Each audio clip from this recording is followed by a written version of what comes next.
Oops. I ran upstairs to refill my water bottle. Late. Hello, and welcome to another One Line of Code. I am One Lion. What an amazing time. What an amazing age to be a software developer, isn't it? Oh, but yes, hello everyone. Amfam.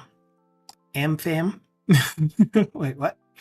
Hello DC Aggie, hello Dukesoft, and Mojo, and hi everyone.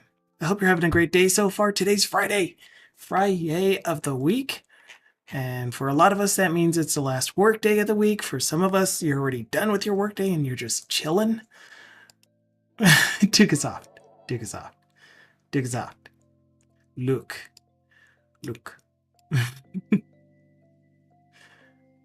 Look here. You save all that for Bit Gamey. He is very, very deserving of all of it. You definitely don't need to use it here, but I appreciate you all the same.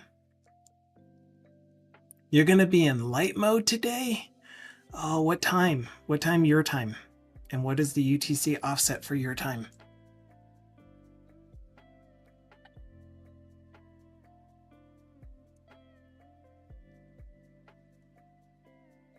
Ugh, light mode. Fridays on our stream, by the way, while we're waiting for DC Aggie's response. Fridays on our stream are community days, which means that I will be opening up a Discord voice channel for any of you who feel like joining with your beautiful voice and who want to have conversations, talk about things that you're interested in the technology space, things you've been working on. Aww. I'm also going to take the time to pine over the Science Balint's cat pictures that he always posts.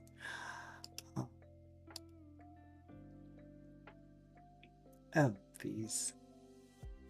I love these so much. Where's my yawning face? Where's my yawning face emojis? There they are. Oh, love them. All right, where are the voice channels? There you are. Voice channel. So I am in the stream room.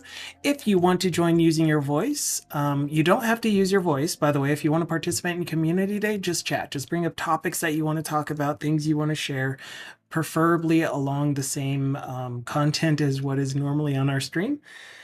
But you can share anything. Be reasonable. Be mindful. Please don't share anything that is against TOS, nor just using reason and common knowledge could be considered offensive. Just don't. You'll be better for it. That doesn't need to happen here. So, but yeah, if you do want to join using your voice, then hop into any of the voice channels in Discord and then type !waiting into chat so that I know that you're in a waiting room because it's over there, and maybe I'll see it more today because during Big Gamey's stream, they were talking about, and his stream is still going on, by the way. Why did you stop? Keep playing. Music? The music stopped and it won't replay. I'll get that working. Anyway, during his stream, they were talking about tea, and Ninja Gloppy, who most of you have seen around Twitch, he's also a streamer, bought Big Gamey a sample pack of Celestial tea. And we use Celestial tea, and they were talking about, or one of the teas that was in that sample pack was the country peach passion. I love the smell of that tea so much. I don't really like the flavor of the tea. My wife loves it, but I love the smell of it. Why is that so quiet? Why was that so quiet? Maybe it's just quiet in my ear because I have it turned down. Thank you so much again for the bits. Peach black tea is also how I roll. Awesome. This is Ginger Peach by Bigelow. Super good tea. It's the intent for the tea is calm stomach, and of course, if you know anything about ginger, it helps calm the stomach. But I just like how it tastes. It's so good. I also think it's a non-caffeinated tea. I can't remember though. But anyway, I'm going to hop on over to the desktop scene because until we get some conversations started, I will be working on our open source data file import tool. I am very, very interruptible. If you have things that you want to talk about, I'll do my best to focus on those. The way that I have been doing the open source version is taking the things from my work product, which again, I own, so I can do what I want with it. And putting them and using it in, no, and copying it over to this tool. So the thing that's going to be hard now is that I've done a lot of additional work on the import utility that it might just be easier. It would not be easier because there are a lot of changes that I already made. It might be easier to go ahead and just pull the files over again and then rename space.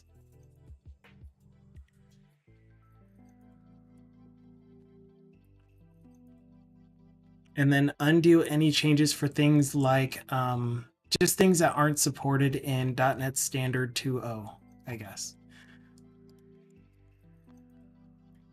But yeah, you didn't tell us what time. What time, DC Aggie?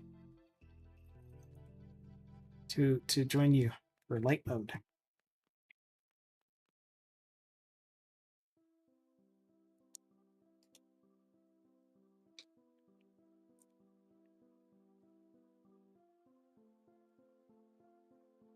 All day, every day? Oh, you weren't saying that you were about to stream in light mode. There was something going on that was light mode.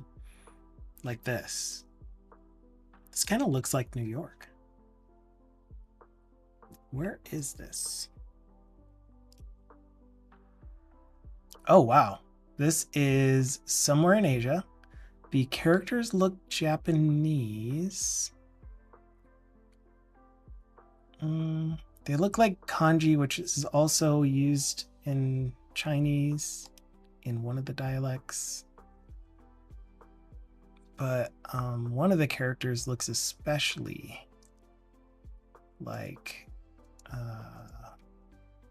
katakana. It's so tiny, I can't tell. Where is this? I can't translate that.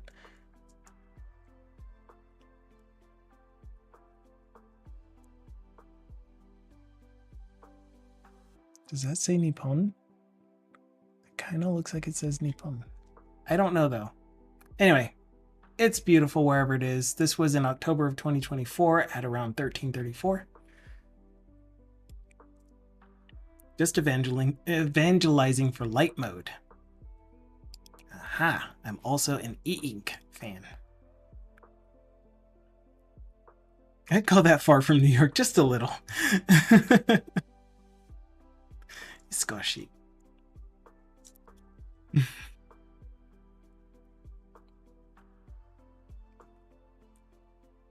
Okay. Did that steep for long enough? Oh, right. The reason that I don't usually drink tea just before the stream is because I've brushed my teeth not too long ago and it alters the flavor of everything, including tea. And I'm like, this usually tastes a little more gingery. I'm not really tasting all that much. Ooh, an update on the work product, even though By the way, what I'm going to do today is I'm not going to split the stream up. It kind of worked last Friday. I'm just going to put timestamps on the stream. So if you are here to watch the Workday stream, there'll be a timestamp that you can just click to, and that'll be when I start the Workday stream. Yeah, that'll be easy-ish. Okay.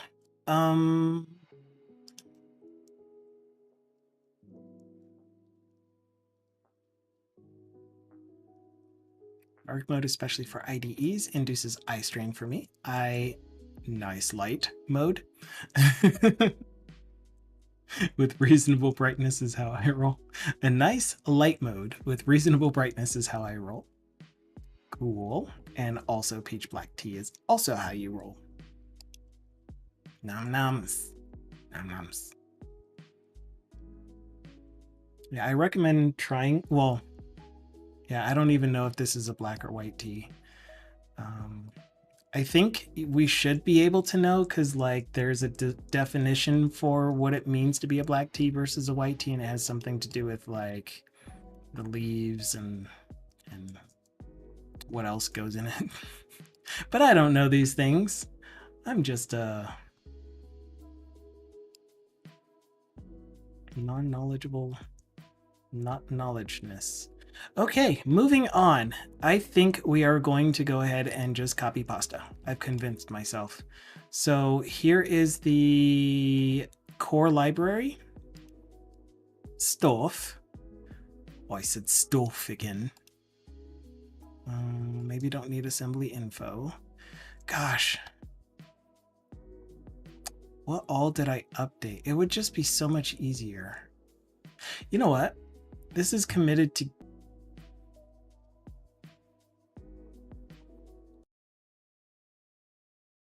I think I just accidentally tried to move stuff. I'm pretty sure this is committed. And the branch is deleted.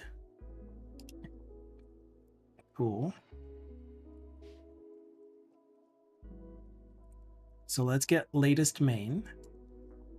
Move into the branch that we were working in, which was the setup NuGet branch. Oh, I don't want to do that yet though. We'll get back to the setup NuGet branch in a minute. We're going to create a new branch, which will be associated with a cast that we're creating to update library to latest. Yeah. I'm just going to call it update library to latest because this isn't the typical workflow, which is you do work product stuff. Typically your work product stuff is off limits for you to open source. But my company is okay with open sourcing portions of it that I just found useful. Maybe someone else will, maybe no one will. Doesn't really matter. I just found it to be useful. Which kind of brings me to my first topic-ish. I don't know if I really want to bring up this topic. Hey, did it work? Yes. Yes. Right off the bat. Hi, good VJ.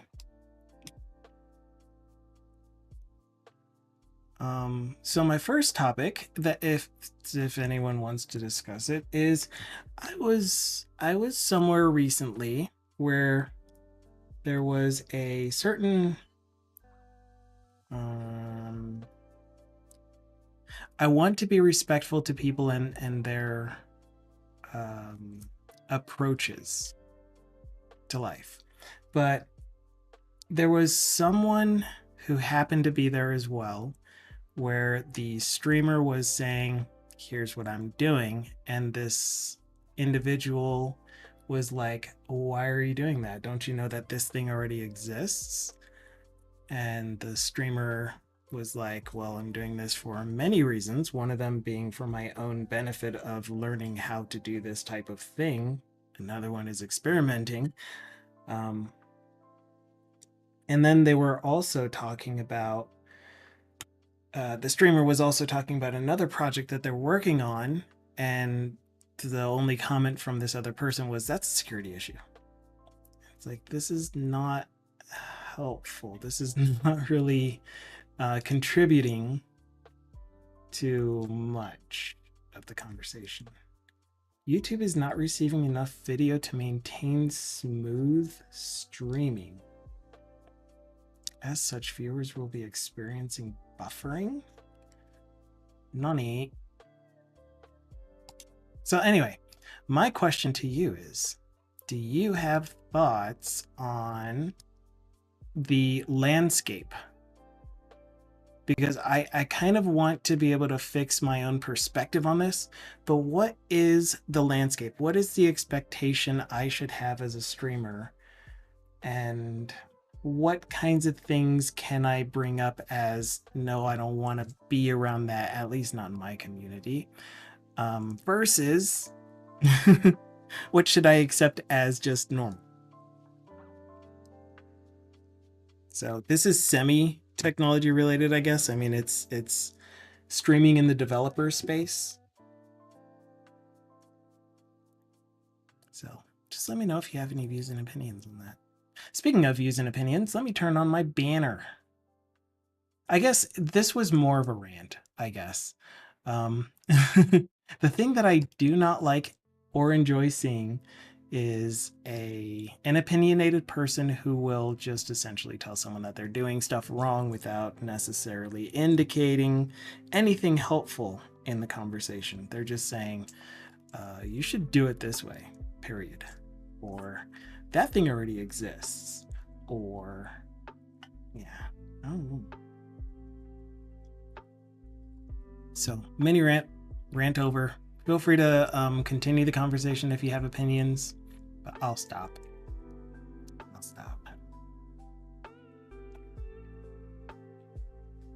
All right, so what are we doing? I am creating a new branch called Task 9.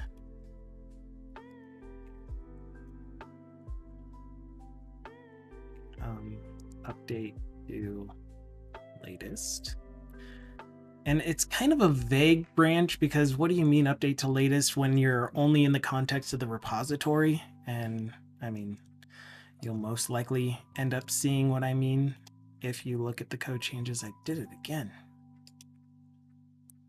So DC Aggie is saying, you set your own rules. Some people thrive and love debate and flames. Respectfulness sounds important to you, and it does. It is. It's shocking how often professionalism is lacking in our profession. Yeah, even among teams. We were talking about teams last week and the team dynamic and how certain things can just pass in the... We were talking about the landscape of professional teams. And it's like, how can certain things pass off still? How are these things happening on teams? But this is streaming, and that's why it's like, I know what I want to get out of streaming as a streamer, which is the camaraderie, the everyone is uplifting everyone else. This is a place where you can share your stuff and we all celebrate with you, and there is a certain amount of banter that comes with it, but there's a point, in my opinion, where banter just turns to bullying, and my team can be so annoying sometimes as Dukesoft. My team is pretty awesome. I'm really happy with my team. A lot of the members on my team, though, they tend to dwell on the things that they did wrong and kind of wallow in that for a while. It's almost like they feed off of it. But then I remember who I'm talking to. So same. So if you didn't know, Dukesoft has a team of 1, and so does One Lion. Speaking of camaraderie and socializing, who else is going to VS Live in Vegas in March? I am absolutely not attending anything in person. I'll be there in spirit.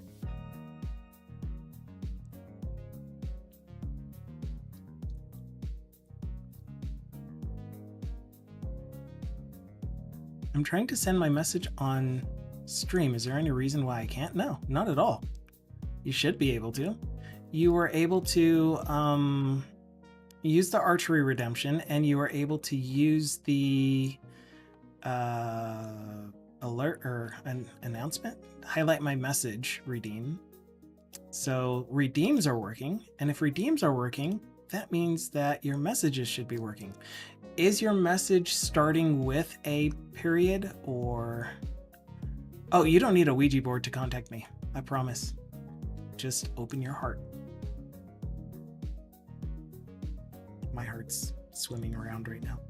It's really nice. Yeah. Try refreshing, says Dukasoft. But yeah, if your message starts with a period, then it's not gonna send as a message. Hush you, Mojo. He won't take your call through any medium, though. He only makes them. I will absolutely take your call through... yeah, that's crazy. Only highlight my message is working.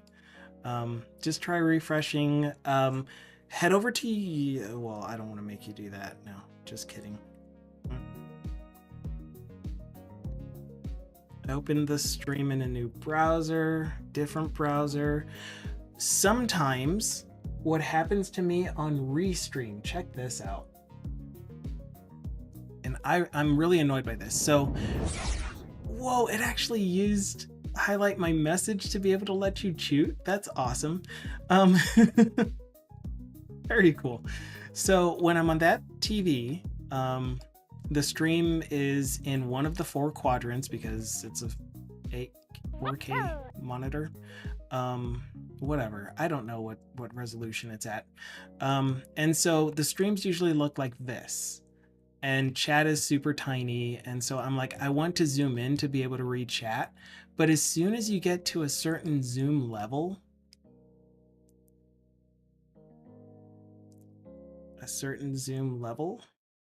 oh geez, well, it's not happening now, but it happens on that screen for sure. But when you get to a certain zoom level, the chat gets disabled. And it doesn't make any sense. So I'm going to try that again later. Or I guess not later today, because we'll be streaming all day. Man.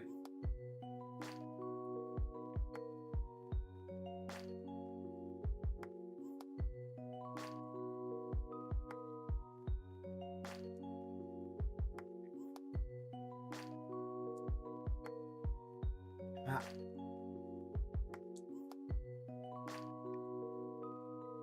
All right. Oh, is OtherBot not here? No, OtherBot didn't respond to it because you did highlight my message in order to trigger it. Interesting. Interesting. So anyway, we get 3 jokes for the price of none. Actually, for the price of a highlight my message. Joke number 1 from Best Bot is, how did the trees get on the internet? They log on, obviously.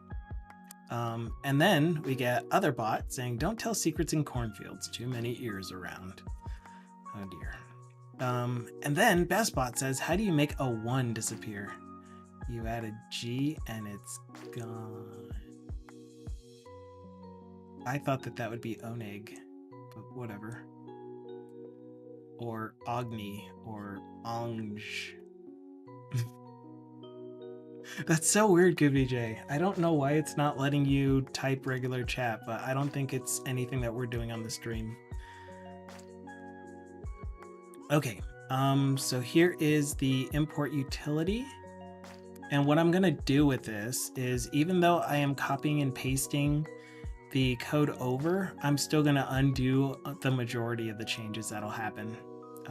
A lot of the code should be shaped and look the same, but there will be some namespace changes to match what my work product says.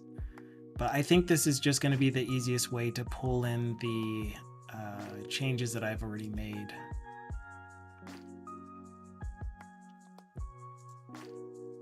Hey, look at that.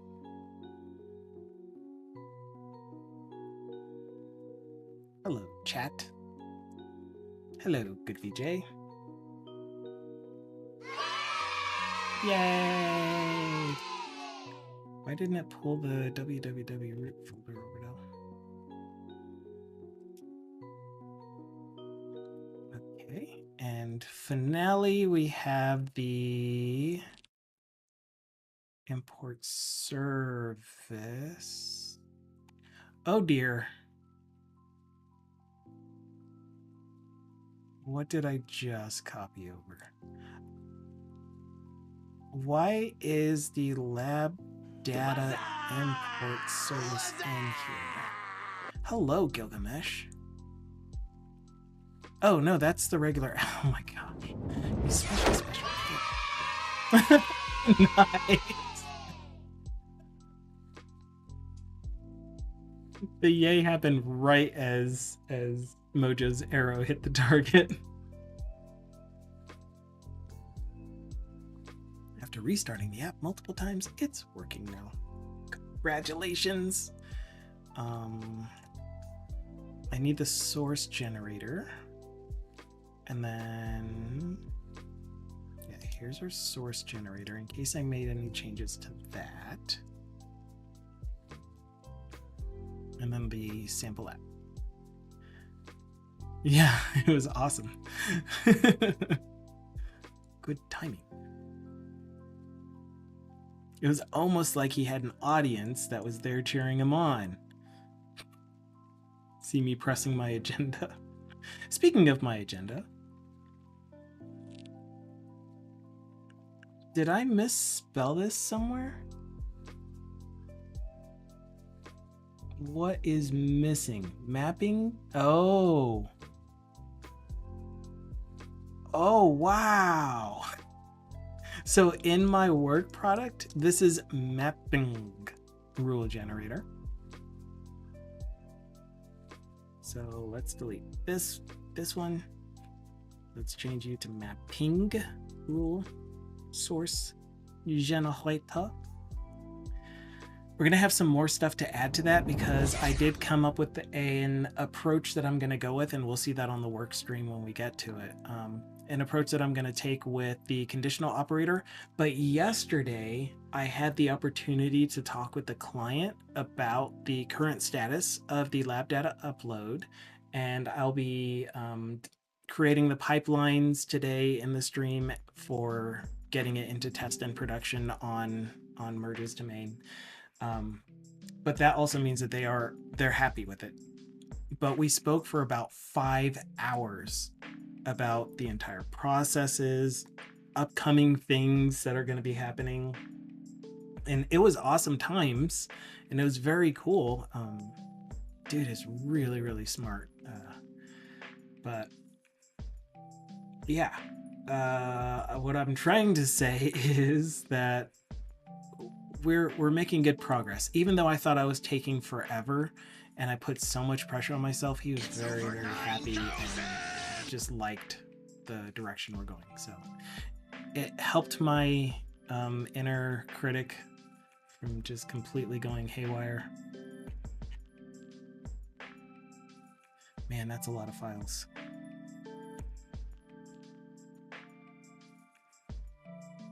That's a lot of files. It'll be okay. So DC Aggie is saying, how do you know when you have a fragile or inflexible code? Many ways, but one would be when you change the spelling of a word instead of fixing a typo in code. You know what? Is this thing actually... No, it's good.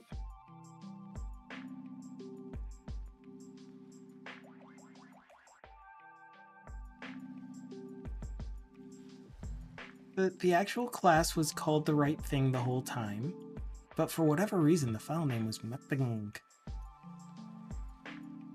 His IQ is over 9,000? Yeah, probably. Like, he's awesome. So he's very sciencey, very he's a scientist. He's an engineer and a scientist. He's not very technically savvy as far as software development, but he can catch on to concepts. You show it to him once and he'll remember it forever. And his memory is amazing. You know that I work at the Rocky Mountain Arsenal, Rocky Mountain National Wildlife Refuge, and we'll have a question about some issue that happened in 1994, and he'll say, oh yeah, that is probably well numbered this number that would have been around at that time and used for these purposes, and it's located here. It's like, how do you retain all of this stuff? How can you remember that so easily? It's awesome. Blows my brains.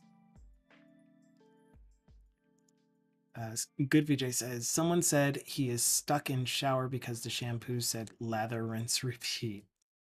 They really need an exit condition on that function, don't they? That's terrible. The only issue from 1994 is that I was born. That's highly, highly doubtful. That is not an issue. Man, how am I gonna actually go through this one line at a time? I think I am. I mean, one file at a time, one line in that file. Why else would my name be what it is?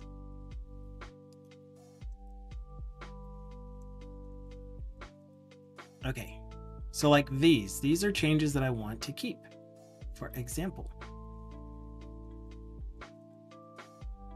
I'm younger than Disney's One Lion King.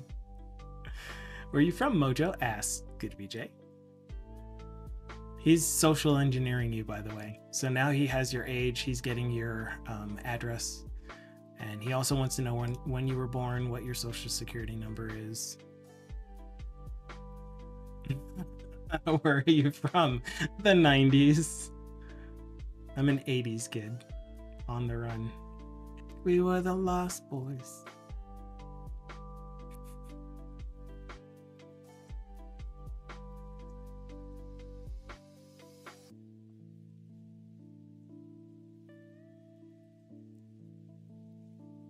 Interesting.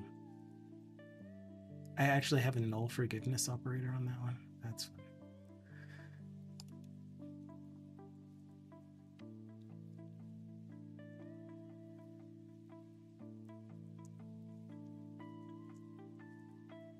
Yeah, this is easy for me to do because I want to spend more time talking with you guys, and this is kind of mindless.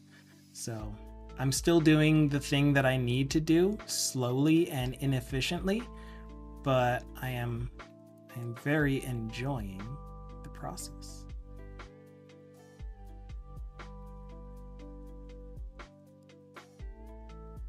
Of being able to just chat with you. Time is a position. It is. It is. Oh dear.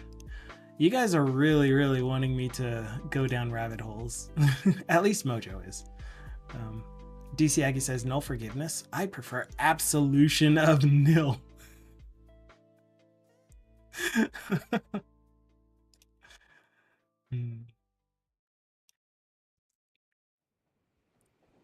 So, yesterday I had a CE5 experience. I'll say that and then leave it there. For any of you that knows what that means, you know what it means. For any of you that don't, and you're not interested in it, you don't need to be. It was awesome. Great times. I'm kind of wanting to know if Reg saw anything last night. That is so cool.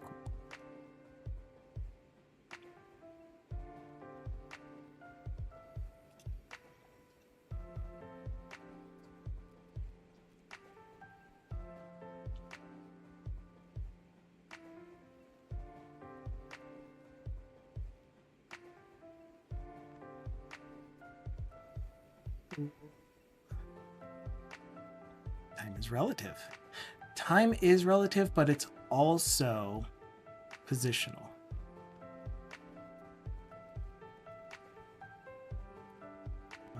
So there is stuff. Ambiguity stream. That statement is subjective. All of my statements are subjective. Oh my gosh, how do you even word? All of my statements are subjective. All right, we're gonna keep the removals of the what are these called? Attributes, because these attributes don't work in .NET Standard. Right, and I need to keep going through these to remove the stuff that doesn't work with .NET Standard. Uh-huh. Eh.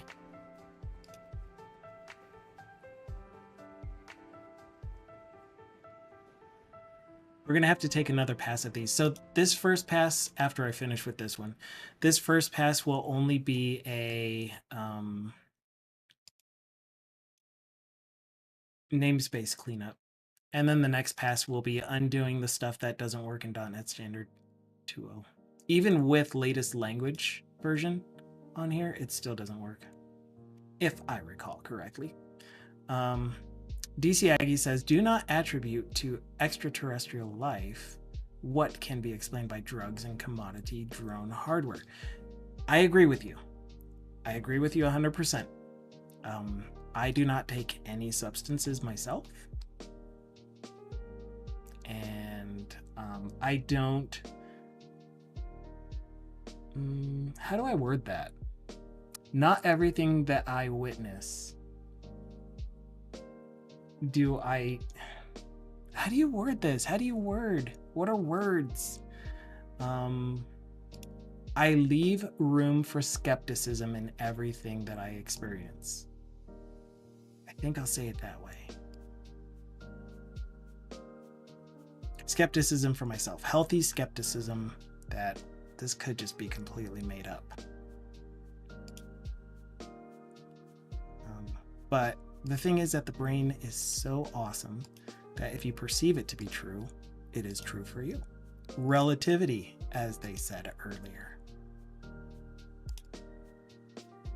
What is reality but what you are interpreting as real?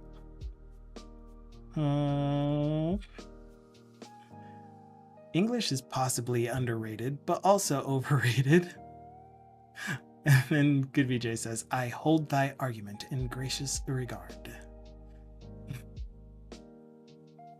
But no, if you guys want to come up with stream related content, stuff that's related to technology, please do. Let's talk about developers.stream that TBD is working on. Or what were we talking about earlier, Mojo? You made a comment and I was like, maybe that's something we can discuss during community day if you're around. What is my hand doing on the keyboard?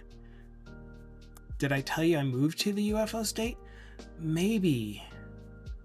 And I'm guessing you mean Nevada and not Washington, D.C.? Or Colorado as well.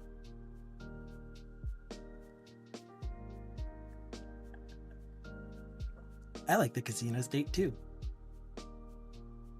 Nevada. And that's why you're going to be able to go to the VS Code live conference thing. Well, you're like right next door to it, aren't you? Aren't you? Because Nevada isn't a big state. And if you live in Nevada, then you must be next to Vegas. Must be. I mean, what else is there?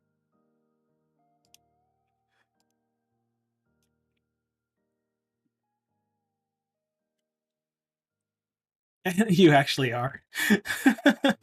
Okay.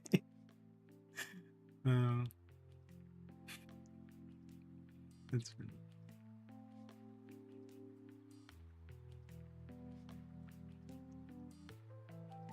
Reno, Nevada, the bowling stadium. You know more about the US than I do, Good VJ. We can get rid of this file. Still not using it. Might even eat dinner at a casino tonight. Is your boyfriend still out of town? Are you streaming? Inquiring minds want to know. Software engineers are just cavemen. Okay, so me software caveman take shiny rock from ground, scratch magic patterns until electricity spirit go brrr. Other cavemen gather in big GitHub cave.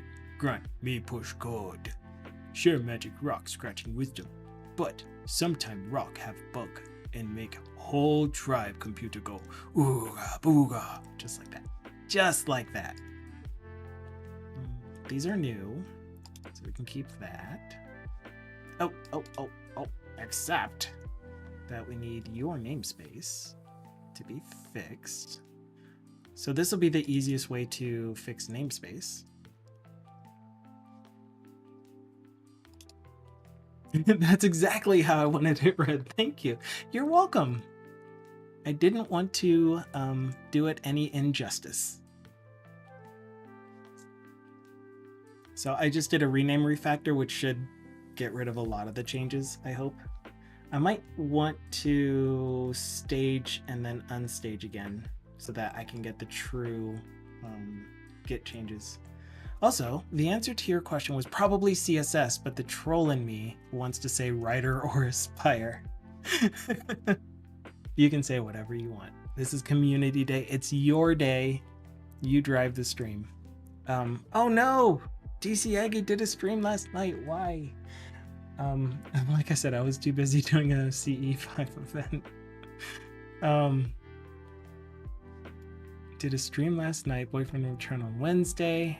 More Immortals Phoenix Rising tonight or tomorrow. Cool. Well, I am going to make sure that your stream is open so that when you do go live, I instantly start lurking, and then maybe I'll be able to see it this time.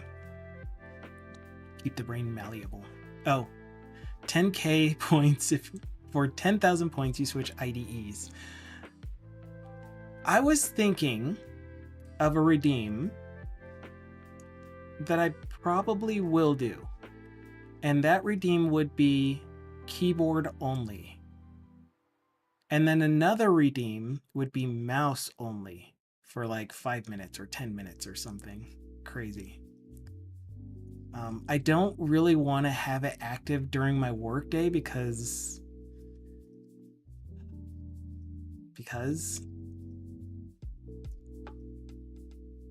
but I think it would be fun, you know? VR redeem hand tracking only. I'd spend all 143k I have for light mode. Jeez. Maybe I could arrange for that. What about microphone only? Marcus. I don't even have Telin installed. I don't have anything that would work. Only if you get a redeem that says Windows voice recognition only.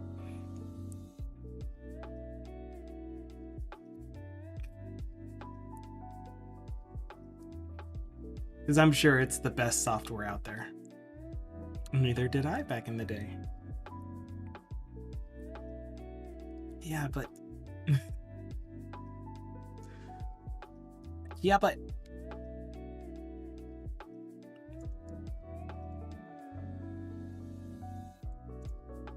DC Aggie says, I tried Visual Studio with voice control when I injured my right hand. Instead, I recruited a junior programmer to drive while I narrated what I wanted him to type/do. Connect Twitch to auto dark mode to flip between light and dark mode. What do you mean? What do you mean by that? How do I do that? I don't know how to do that. Surprisingly, he said he enjoyed the experience. Yeah, I mean, that's a form of pair programming where you have the navigator and the driver is just a junior developer that is wanting to know what it feels like to write code in the way someone who is seasoned would write code. And by you telling them where to go, you're kind of exposing them to your thought process and to your methodology for how you write code, which is valuable. I would love that. And even as someone who has been doing software development for a while now, I would still want that. Someone else is navigating while I'm driving. And I'm only driving to where they tell me to go. Yeah, exactly. And you're like coming up on the exit and you're like, oh, you need to be in the right lane. We need to go on this exit. The one that we just passed? Yeah, we needed to take that exit. Thanks, Mojo. Nowadays, you can talk to Copilot to get all the stuff. Oh. Huh. So then another redeem for Copilot code only? with a version of it that is Copilot by voice only. That would be terrible. But I'm writing it down. I'm writing down all these ideas, even the ones that I don't like. Where are my stream notes? Why aren't my stream notes open? Does anyone know where I put them? Probably in Better Cookie live stream? Live stream. Stream ideas. Okay. Redeems 4. Oh, I have a redeem section. Redeems. No, I don't. For keyboard only. Mouse only. I'm not doing the completely switch my theme type of thing. No thanks. But I will take into consideration light mode. I really do intend on getting some more LED strips for the house. We just got a gaming table that has LED strips on it, and we were waiting for that to know how we wanted to make everything else look around it. Thanks to Mojo, I have a machine micro that I can put into Vegas mode that does this really cool lighting thing. And when it was dark in here on Friday, was it? There was a, you could see the lights coming off of me. So there was this nice little effect of having a rainbow color come on me. Word choices. Rainbow color be reflected on my face. And then he also sold me his Complete Control S61 Mark 1. And that has a Vegas mode, and I can put that here, and then we get light from both sides. That's what he said. Hush you, DC Aggie. I knew you would treasure. Light dark is going to be. I mean, I'll learn my lessons with redeems. I'm a very selfish streamer. I get so much knowledge and, again, camaraderie from you guys, and I give you so little. I have so few interactions. So selfish. Marcus said, light mode is a double-edged weapon. How so? Moja says, 3 LLMs talking to each other. A PM to make requirement, a UX designer to make prototypes, and a developer to do the thing. Yes. Yes. Okay. What about it? I agree with you. This is a good idea. We should set that up, is what you're saying? Because it burns out our retinas as well. So not only do you get the additional cognitive load from dark mode as a negative effect, so when you go to light mode and it's less cognitive load and you're able to process the information easier, I mean, that's what it means. You're also burning out your retinas. Actual discussing via group chat with boss this week. Boss's boss, sorry. Boss's boss. I was like, who's BB? Boss's boss. Who wants to trial Copilot for Visual Studio? Me. Count me in. But am I allowed to license out our code base IP to third parties? Boss's boss. Wait, what? Copilot. Well, you can have an organizational only Copilot that has the benefits of being trained on all of GitHub, but none of your code. I don't recognize the number. None of your code is trained on, or no, I'm sorry, your code is trained on. It's just internal only. It's not exposed. It's not added to the entire Copilot. It's only on the Copilot instance your company uses. I'm sure it cost $1 million, but that's how it was for the place that I worked at when I was at Sachetti. Mojo says, in college, I set up a visual equalizer on Arduino. Oh, and Arduino connected to my Visual Studio monitors with LEDs. So when I'd make beats, it lit up everywhere. That's awesome. I love light stuff. Like, I love living in the dark. I don't mind living in a cave. as a little mushroom, but I love RGB LEDs. What are you gonna do? It's my preference. Much discussion later. Boss's boss will be speaking with InfoSec. Yay! Public repositories only. I don't know. I think that Copilot could have been trained on private repositories as well. I don't know for sure, but I know that when I was working at the other place, they had an enterprise GitHub, and with that, their own Copilot that's trained on all of the repos across the company, or it's trained on all of the repos across GitHub, as well as it's kind of like adding a LoRa. I don't know how else to call it, but adding supplemental training on the internal company code bases, and that internal company code base stuff doesn't get added to the core GitHub Copilot knowledge training base. I got words. I know how to use English.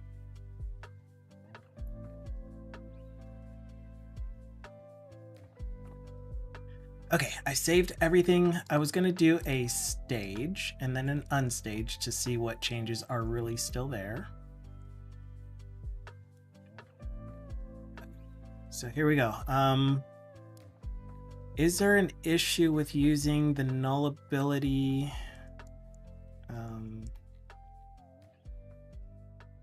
Yeah, I guess we're gonna find that out. It doesn't look like there are any errors in the file, so we should be able to use nullability on it. The other ones were the range operators or spread operators, whatever you want to call them. Those had issues. And yes, we are getting a warning here for this evaluating to null. Possibly null. So we'll take a look at that again. I'm going to keep the change for now. But yeah, these here, these attributes don't exist in .NET Standard. So I'm getting rid of those. Snubble is here. Snubble says to DC Aggie, also, I am sure oh gosh, I already missed like 16 chats. DC Aggie said, I've seen our legacy code base. It's LLM poison, if anything. Oh gosh. Yeah, hopefully there is some kind of like checks and balances that says if there are less than X% of the stuff that follow this pattern, then discard it. Don't use that pattern. But yeah, I think that there are enough common mistakes that wouldn't really work to fix a lot of the issues.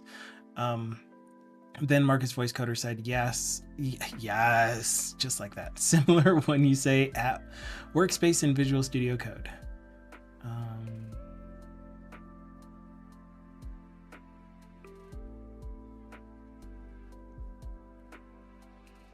Copilot keeps prompting me with my password. Oh dear. Snapple said to DC Aggie, also, I'm sure Copilot doesn't peek at user secret files. Not at all. Do you mean on the local machine though? Because if you're committing secrets to your repository, then that's on you. But if you mean like GitHub, I don't know if GitHub has a secrets vault or anything, but the secrets in Visual Studio that is in your user directory and all that stuff, I doubt it does. I doubt it does. But I mean, you can still be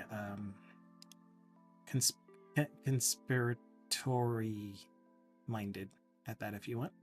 I won't rob you of that experience.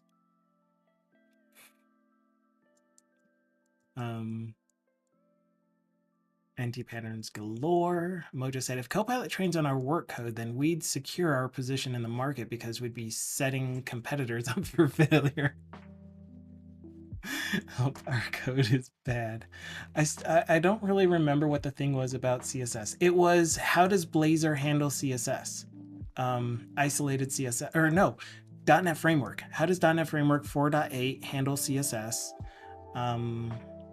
as far as being able to lazy load CSS, essentially? Because what I didn't understand was that I think you said something about a coworker making a Blazor component or a Blazor component library. And then that's what kind of threw me, like, you're adding Blazor to a .NET framework, a Blazor UI to a .NET framework app. And yeah, shout out to Thindle. I'll catch up on chat and get to your messages, Thindle, here shortly. But first, I'm gonna move first. Copilot looks at all open tabs. True, you're right. You're right. The at workspace command in Copilot, I think, is what Marcus was referring to earlier. So if you do at workspace, then you potentially have a lot more things that Copilot is reading from. But it is. It does send some of that information to the server when it's trying to generate responses. You're not wrong, Snubble. I did not think of that. There's a lot of stuff I don't think of, though. So yeah, you can see what all communication Copilot is doing to get the responses.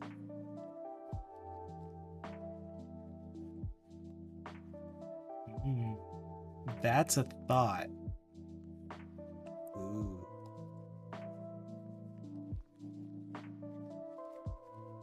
Okay. I'm gonna have to agree with you. Anyway, Thindle's here. Thindle says, "Evening, friends." Just like that. And Mojo's like, "It's a Thindle." And Thindle to Mojo says, "Yeah, one Thindle, not two Thindles." And then to the lazy loading of CSS comment, he said, "Unisolationistly." I hope I got that right. And no Blazor. Okay, so there wasn't even any mention of Blazor in this project. So here's the situation with Mojo. Mojo has a .NET Framework 4.8 MVC application. And if I understood correctly, a coworker of his added a whole bunch of UI stuff, which kind of bloated the CSS so that the initial load loaded a whole bunch of CSS, a lot of CSS. And there is CSS that did not need to, or that didn't even have code in it, or what the classes weren't used, I think. And he was wondering if there's a way to trim the CSS during the bundle step. So CSS that's not used gets removed, or CSS that is empty gets removed. And they are using, it sounded like they are using the bundle thing that you would use back in .NET Framework. Where's RTrack? Where's regular RTrack?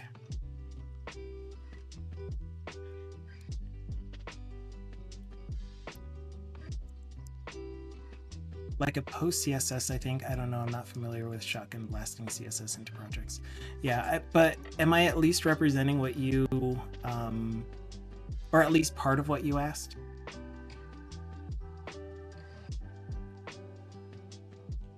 So in a .NET Framework MVC application, you have this app start and a bundle config, and this is where you set up your bundles to generate your CSS files. And you can split them up however you want.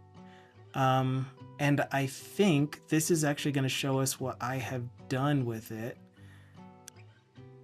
which is, I have so much trouble navigating .NET Framework projects anymore. It's been so long since I've been in one. Where is our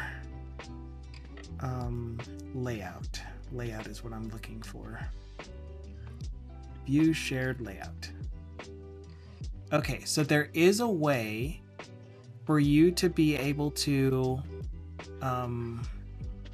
choose which bundles render, but I could have sworn, and Thindle, you can definitely help with this if you happen to be paying attention and have the energy to.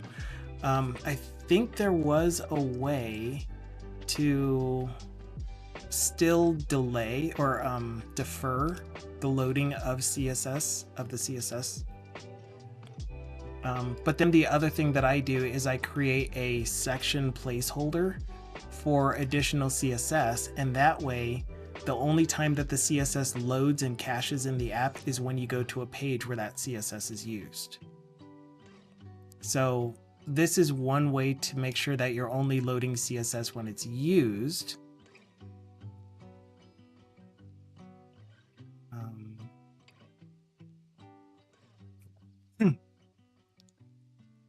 Excuse me. So for example, if we look at the home page, nope.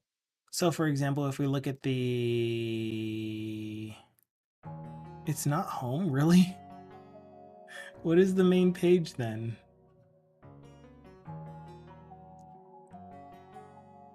If it's not home index, then where do we go when we log in? Whatever.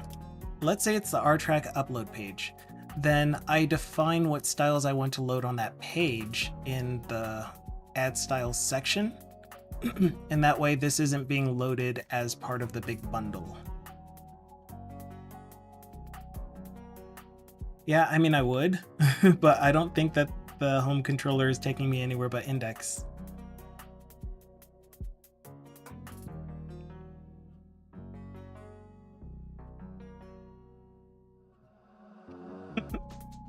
How fun. And the only thing that's on the, oh, because this is true. This is the only thing that's on the homepage. It's the load data menu item, I guess, that I was looking for. So that would be under the data controller, and it's the load data. I guess that's where I was, the RTrack upload page. Yeah. But anyway, point is, this is where I specify what styles to load for that page. And of course, because the app is running, once the page loads the CSS once, it keeps it in memory cached. So you don't have to worry about loading again and again and again every time you leave this page and come back. Is it a web start file that tells you where it goes? I think it's naming convention. Back in .NET Framework, they used naming convention for a lot of stuff. So X controller had a related view folder for X, and then index in that folder would be the default get action that you didn't have to specify anything for it. It would just use index.cshtml as your default. When you go /data, when you go /account, it would take you to index.cshtml. And then any other page would have to be / whatever that page's name is. All right. Yeah, I told you this was going to be a good conversation. MVC in 2025, I mean MVC 5 in 2025. Okay, so Thindle was saying, yeah, bundling is semi-supported when hitting MVC 5. I mean, it is supported, period, in my opinion. That's what this bundle config.cs is for. You could also manually use an external package bundler like npm if you wanted to. But I don't know if there are configurations that you can use on this to say lazy load or remove unused classes. Like, how would the code be able to quickly, I guess I should say, identify which classes are not used? That'd be fun. But yeah, that's what the render section does. Yeah. It's still there, but not that common. Adds custom HTML to the head for each view. Yeah, definitely. start from the controller. I think you can just add an async argument, which will load in the background. I've never done that before. Remember when I was working on .NET Framework, I knew the things that I knew. And there was a lot of stuff that was not async because I wasn't familiar with doing stuff asynchronously. Yeah, do I have anything in here that is asynchronous? That's crazy if I don't.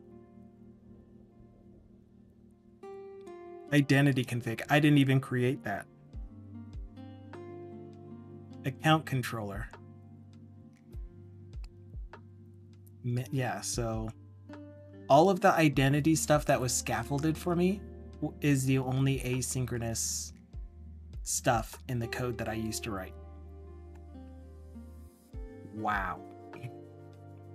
Just wow. I'm closing this app, dang it. You don't need to see that.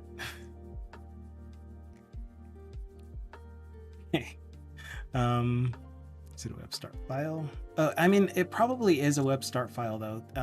It might be view start or something. DC Aggie said, I still have committed to memory the URL for my first website written in 1994. 1994 is coming up a lot. I cannot, however, remember the order of major events from last summer.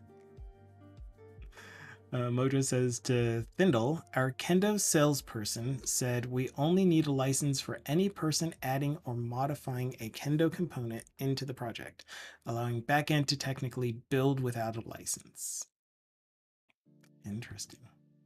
One of those major events was severe concussion, but I'm sure that's unrelated. DC Aggie. No. Do we need to do some past life regression with you?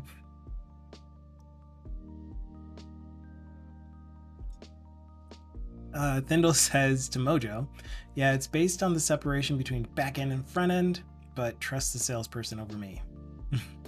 And Mojo said, I trust you, but I wasn't going to win the argument. Thindle then said, it's 100% still supported, but not preferred anymore. Okay, cool. And I haven't done an MVC application in forever. So I don't even know what they look like.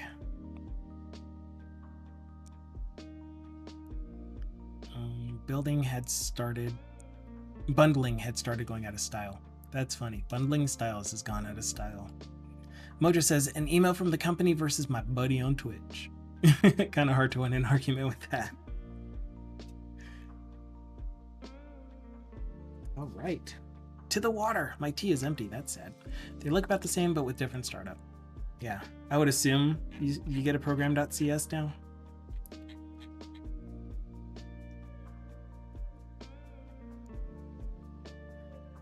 All right. Where are we? We are in mapping rule base. It doesn't look like there are any errors caused by using nullability. That's good. So I'm hoping that means that nullability works fine with the C# lang that I'm using in a .NET Standard project. This was the one that I said we're going to just leave there for now. We'll see it when we try to build, and then we'll make a decision on what to do with this.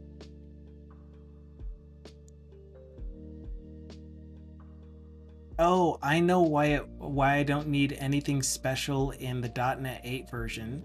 Is this has a the to camel case has the if the incoming string is not null, then the return is not going to be null. And this can't use that attribute, therefore we do have to, what did you call it? Absolution of nil it? Buddy.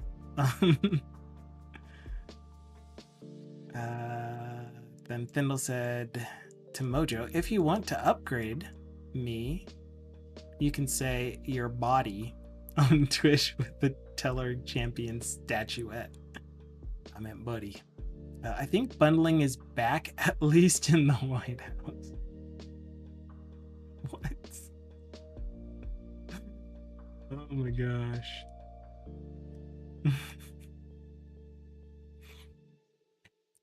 Okay, why are you guys still showing as modified when there are no changes in the file anymore?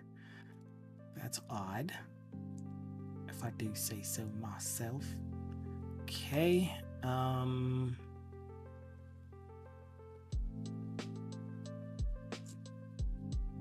right, copy 2 in .NET Standard needs the length of the buffer. I was like, what is this? So yeah, we're gonna undo that.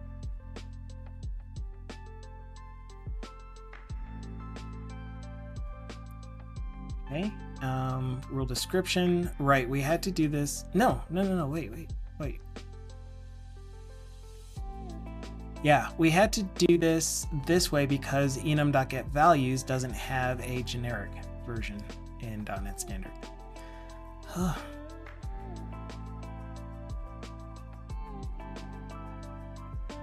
Politics count equals 1. I think we should name it the Gulp of Carlsberg. Just because he broke hearts doesn't mean give him a mile. Give him an inch.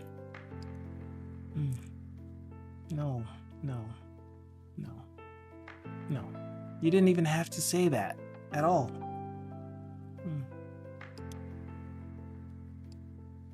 I don't know what it means, but you said that it's something political, and if you knew that it was political, just don't. Just choose not to.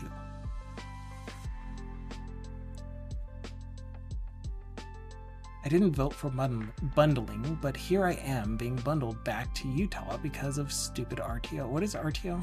Requested time off? Required time off? I appreciate that, Thindle. I really do.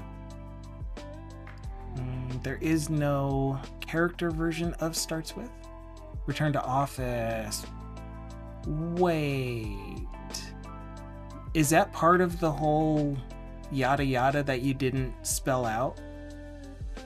With the whole having two houses, two living quarters, I guess. I don't remember how we worded it in the last stream. What's an office? It's this space right here that I'm standing in during the workday. That's an office.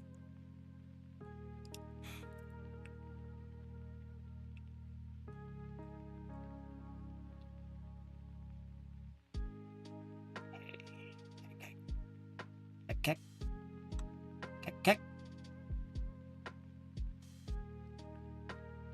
Yes, we're keeping that. Good. Yes. No errors. That's what I'm looking for. I've already lost my place. I'm looking at there are no errors and no warnings in the files anymore. Then we can keep the changes. If there are errors, then I want to undo the changes. And this is an error because we're missing a required member in the member at. There is no such thing as init in .NET Standard. Did I spell this wrong? Value valuation results. I'm great with spelling, aren't I? Does Visual Studio support get move now? What do you mean get move? Which one is get move? Before it did delete and add. And you lost all your history. Like for a file, yes. Okay. The way that it supports it, by the way, is it'll still show up in your changes history as just a an add and a delete side by side. And when you stage it, that's when it shows up as move.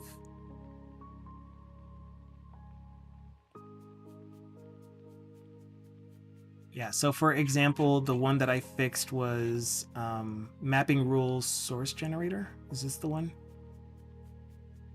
This is a rename. Oh yeah, it treats it as a rename, not a... I guess a rename is a move, but it treats it as a rename when you have an add and a delete for a particular file.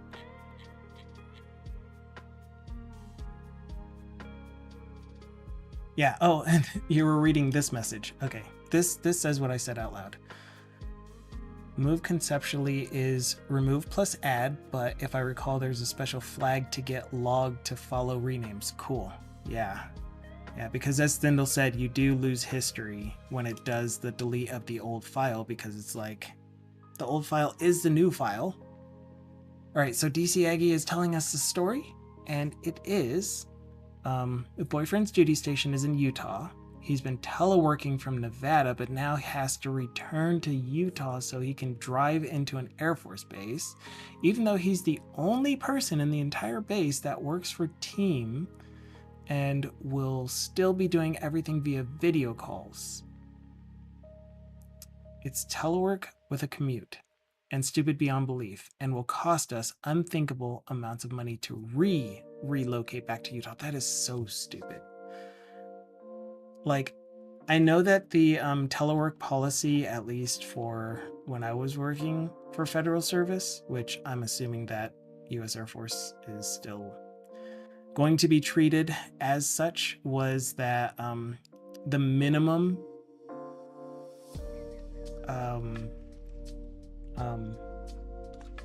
oh my gosh, what are the codes? It's been so long. So you have two codes. You have AWS, which is your alternate work site, and you have your official duty station, ODS.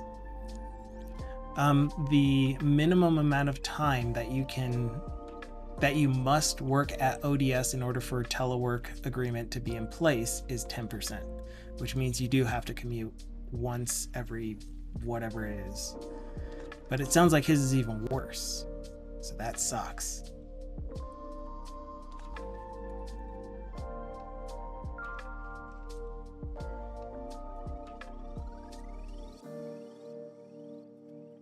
What?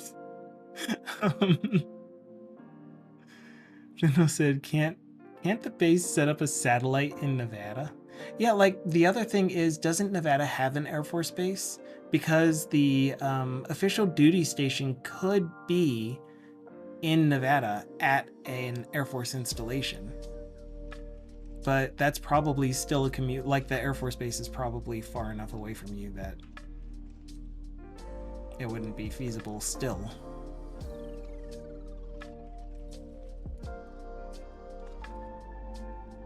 All federal employees are required to RTO now. Really? Wow.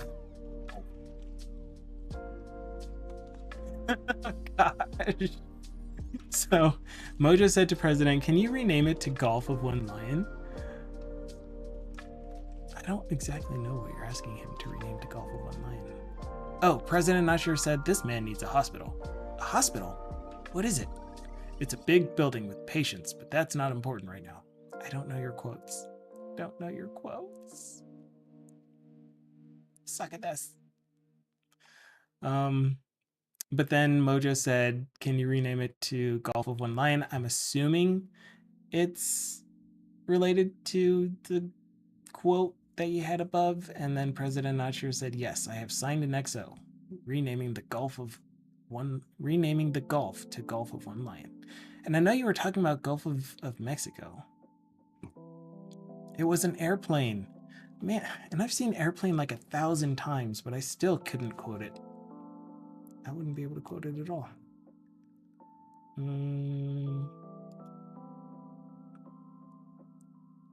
Wait, what? What is this? What file are we in? Field mapping.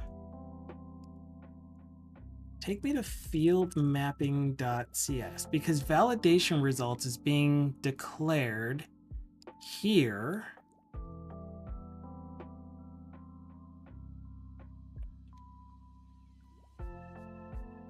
And then there's value validation results that I'm starting to use suddenly. Where is value validation results? Here, value validation results. So why is this thing acting like There is no triad for a dictionary in .NET Standard.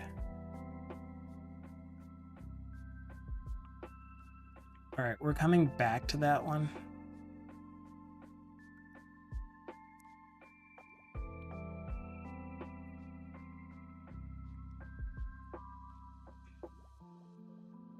Oh, you haven't heard? Marcus says, all I can remember about Airplane is the co-pilot deflating. Yeah. The thing that I remember the most is the lining up to slap the flight attendant, was it? I thought that was rude. Any errors in this file? No, no errors. Why does that look like it's... Oh, because that's try get. System descriptors.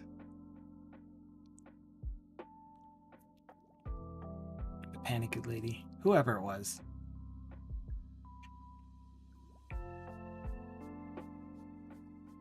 And there's some null reference exceptions. Or not exceptions. Null reference warnings. But we'll clean those up as well. There is no such thing as init.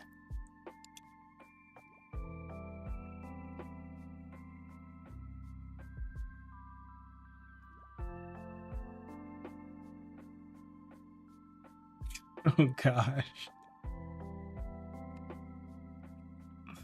There were so many things you could get away with in movies from the 90s. All right. Let me guess. Another naming error? No. There is no required keyword in .NET Standard. How do you handle that, Thindle? For things like required properties in .NET Standard projects, class libraries. Simple, I don't.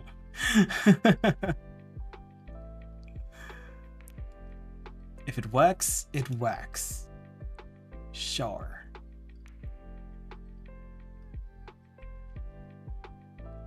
For .NET Standard, I think you can set up the lang version. I do have lang version. Dear Sir or Madman. Lang version is 13, which should have the required keyword by then. It came here from a million years ago. Null checks in constructor. Oh. Maybe. But that still doesn't enforce the required, the effect of the required keyword in the editor.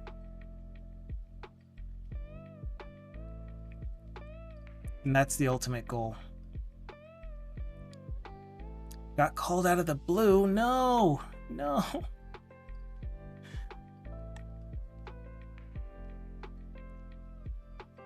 It's always during these streams. Like, don't watch, no random calls.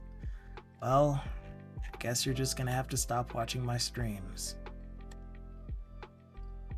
I don't want you to have to be susceptible to random calls. Come back to the blue, it's better here. We don't enjoy our time out of the blue. You know, that is kind of what we do. All of the blue light we get from our monitors and stuff, we're always in the blue.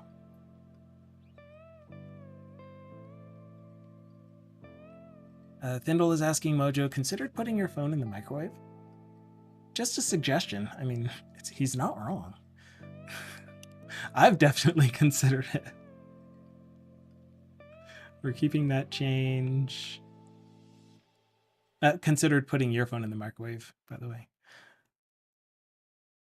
Plugs e-ink. Oh, yeah. You're plugging the light mode again. Tell us what e-ink is.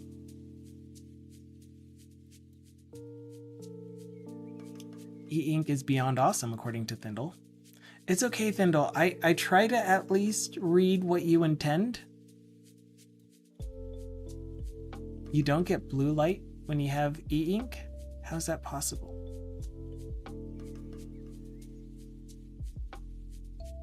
How is that possible? Clamp isn't a thing. Is that what this is? Clamp isn't a thing. This is another one that I added recently that we're going to need to figure out how to create a version of this. Well, I know how to create a version of this. There's the math.min, math.max nesting that I usually do. So we'll do that. But for now, I'm going to leave it until Wednesday. No, until we're done with all of these. This is a null check that we're going to keep. Was there a null check in this one that we could keep then?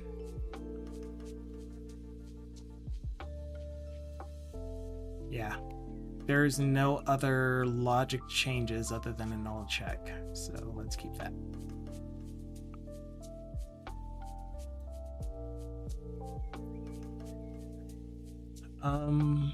So the screen doesn't have any. What? E-ink works like a really detailed Etch-a-Sketch. So the screen doesn't have any light. Is this something we need to look up? And DC Aggie's like, maybe the best description I've heard. Awesome. Technically, it's reflective, so the light is as blue as whatever you shine on it. Okay. So it's not emitting blue light, it's only reflecting whatever light it gets. If that happens to be blue light, then you're out of luck.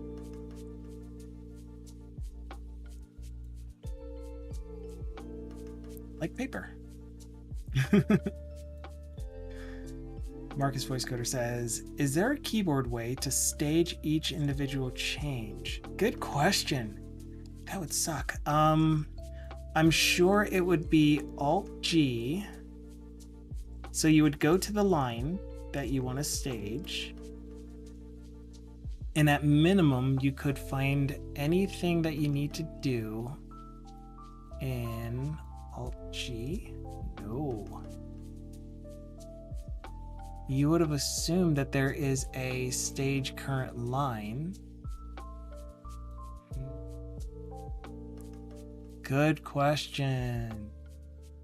I don't think that I'd be able to do a merge, whatever I'm doing now. A copy pasta.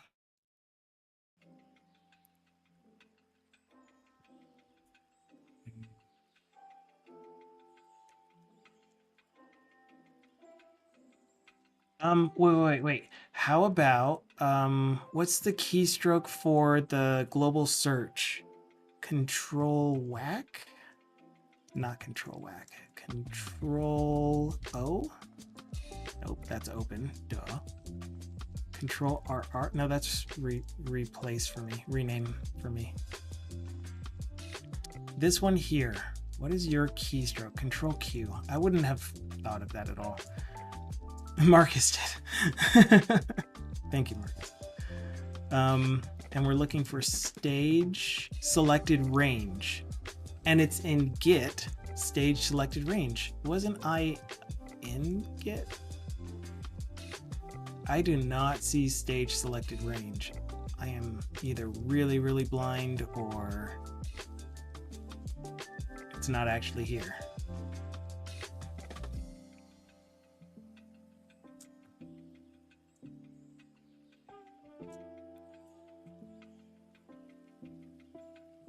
You need to switch to code search. No, I'm not trying to do code search. I'm trying to do feature search. Yeah. Do you have to customize the menu? Probably.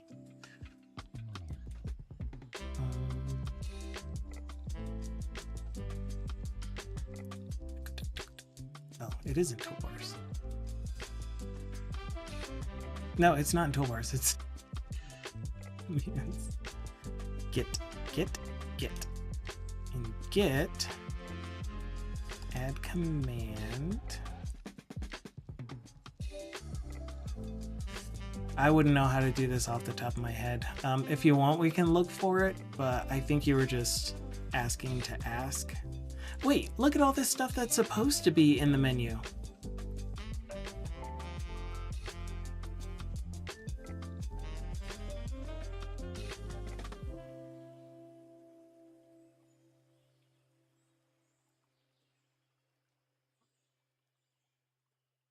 No, Tyndall. I will be sad until you return.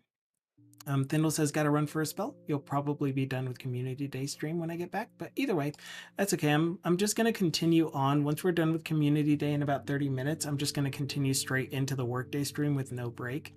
Hopefully, any of you that, all of you will still exercise your freedom and your free will to stay or go as you wish without feeling like you're doing something wrong.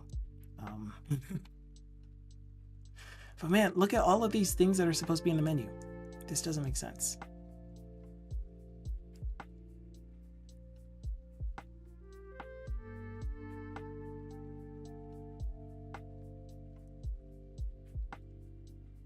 Like, of course, I would love it if you stayed, but I also don't want you to feel obligated. Free will is a foot gun. Let me guess, that's from Tank Girl. Just because she's the only one that I can think of that has a foot gun.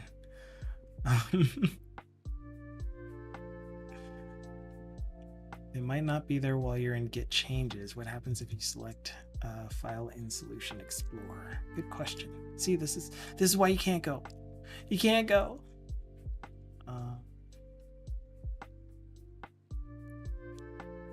No, menu is still the same, but it could be the file itself. So you can't do it while you're in diff. Nope.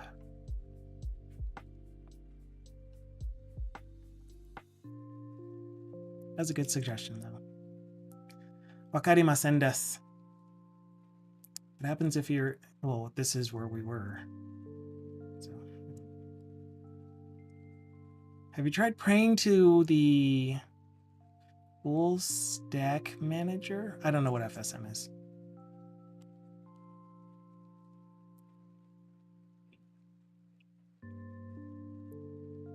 We'll fix clamp.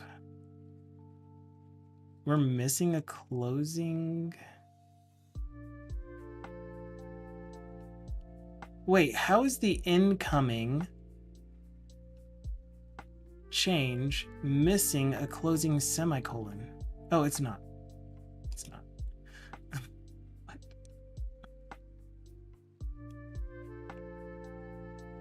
You're saying that I'm missing a closing curly brace.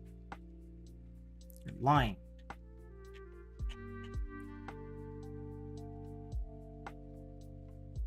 Is it you that's missing the curly brace?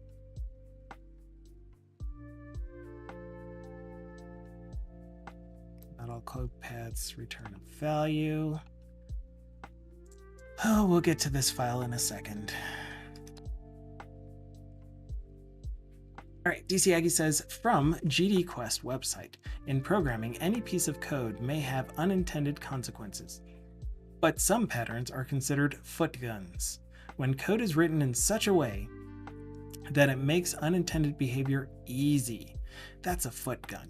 This term is usually applied to language design decisions that affect all users of the language. All languages contain some foot guns that trip even experienced programmers because they differ from previous foot guns that we're used to in another language. But you can also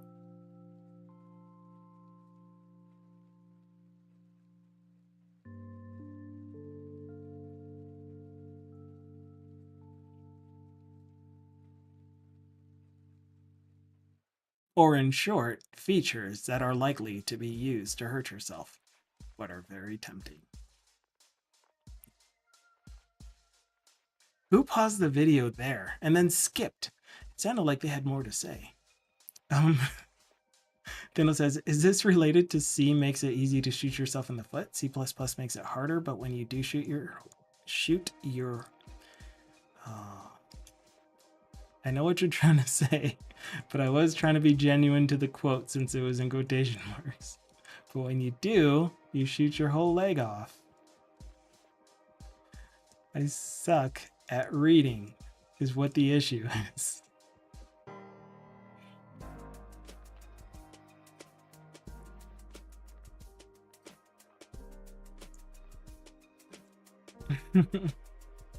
Let's make a team together. Okay, so then there was another farewell from the blue. Have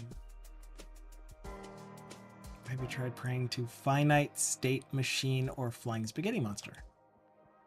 May his noodly appendages embrace us all. Ramen. Ramen. Okay, thank you so much for the lurk, though. I love the emote. Oh my gosh, it's amazing. I love those. We're going to do another shout out for Thinlo just because. I'm sure it's been long enough. Check out his streams. 19 minutes. Dang it. Okay, we're doing a shout out for DC Aggie. I'm sure it's been long enough. DC Aggie may or may not be streaming again tonight, and or may not be streaming tomorrow. But I want to show up for his streams. So hopefully I'll be able to be there lurking. Depends on how involved my choice of activities will be this evening. Interpolate has the same issue. Why does it? Oh no, that's just removing white space. We're gonna keep the null check.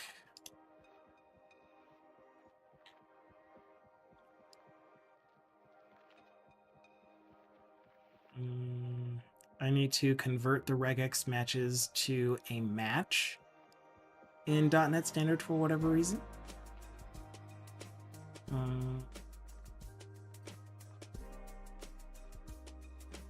We can't use the range operator or collection operator. Or either. Well, no, I think we can use the collection operator, but we can't use the range or spreader operator. So I am instead manually writing what it should be. Genova?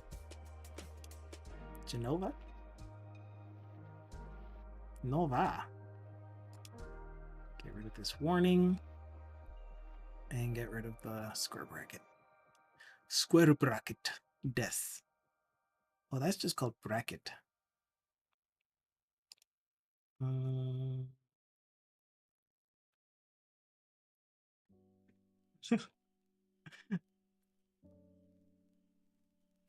No. That's not how this works. Consistency, kid. Use consistency. Set property. Yeah, we're keeping that change. Oof. All this work is making me sweat. How do you guys do it, software developers? This is new. This is modified. We'll worry about the build errors in the new files later. These are modified changes to the UI. This is adding the whole synchronized scrolling and the hover effect.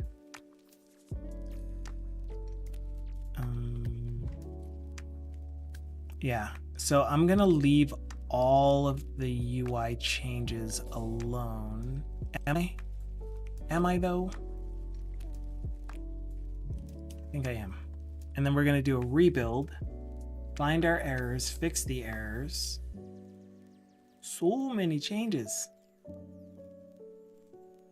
Yeah, this was all the copy and paste stuff that I brought over from the work product that we've been working on for the past couple weeks since the last time that we have updated our open source version of this.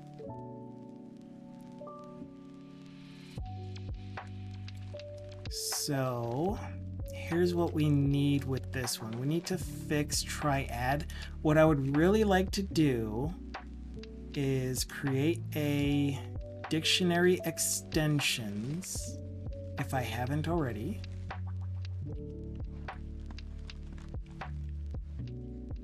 Helpers. Okay, so we have not yet.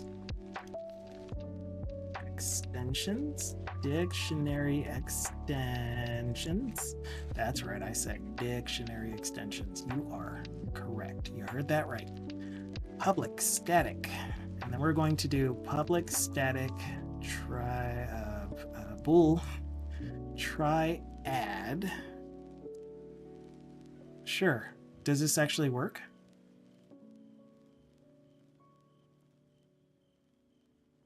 Where is out? Oh, there is no out in triad, is there? Are you thread safe? That word is so hard to say without trying to be coy about it, but it still comes out sounding exactly the way that it's intended to, I guess. Shortening dictionaries to dicts. It's really, really hard. It's terrible. It just doesn't stop, does it? You just keep digging holes. I haven't, but I'm actually seeing random errors in logs that show I should be. Oh no, are you talking to someone else? I knew it. I knew it. I knew it. Watching you. Marcus says, Copilot reckons you can do it by pressing tab and space.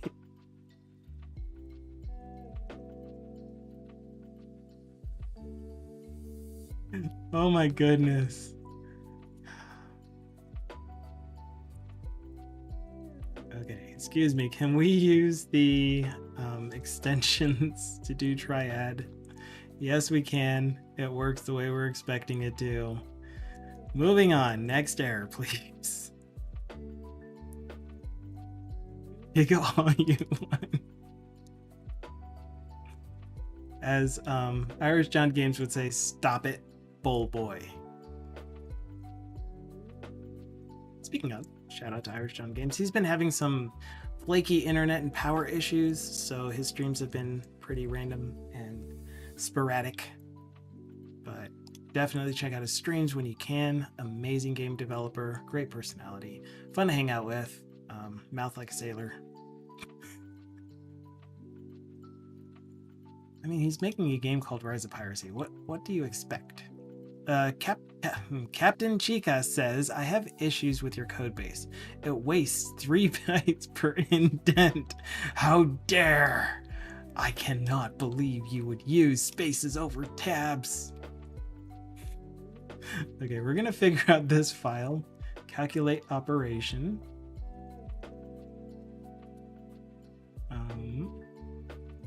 Okay, so calculate operation, for whatever reason it says I'm missing a curly brace down here, and it's not wrong.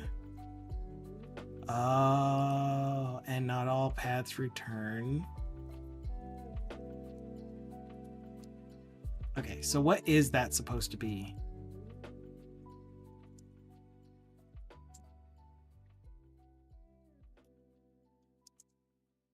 Calculate operation. Captain Chica says, do you know how much more code could exist if people didn't... What? I can't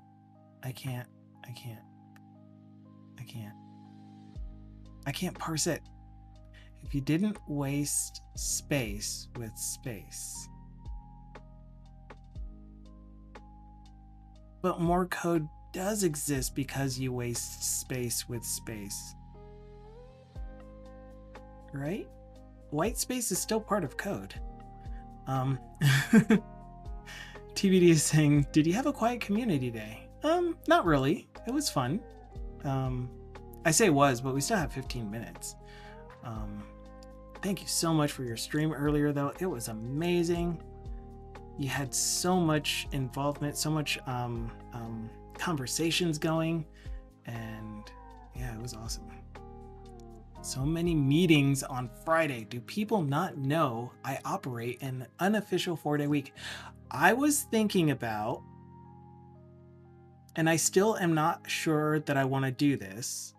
I was thinking about doing 4 10s and still starting my day and ending my day at the same time. What that would do is it would move all of my 2-hour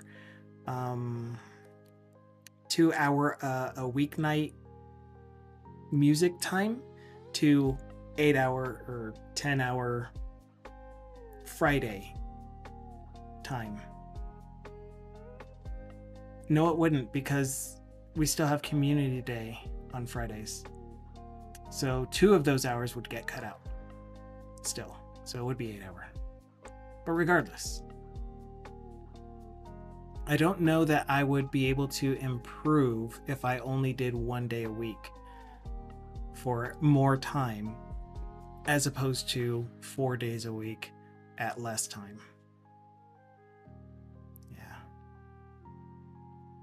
Yeah, so I think I'm just going to keep it the same. Thank you so much for putting the Liquid Sky description on there. Liquid Sky is going to be amazing. Captain Chica says whitespace is non-executable code. You are not wrong. Yeah, but I still have my preference. It's not so much. And I know you're being funny too, so it's okay.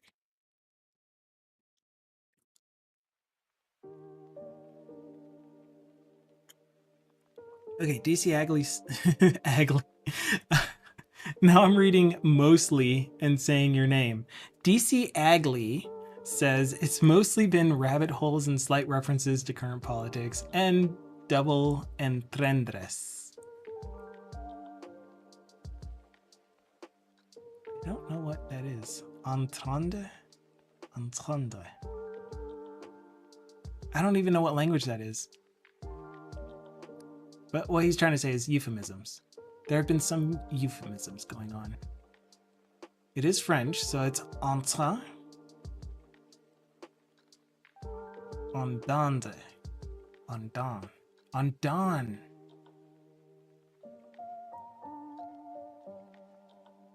Like rondejam and other ballet terms. Entente. Something. I don't know how to speak French. I fake languages a lot because it's fun.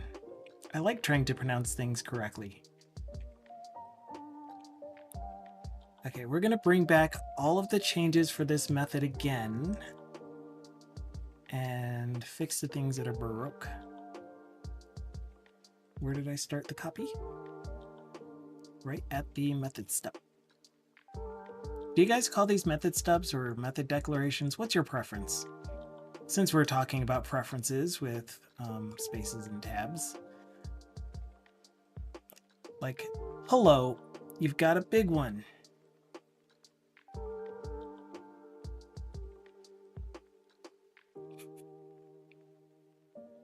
You call them signatures? Because the stub is only like the base, you have the signature and an empty body or something, right? Or no body at all. Like what you would put in an abstract class. Start responding. I just copied some stuff to the clipboard. There's no reason for you to freeze up like that. Yes, innuendos.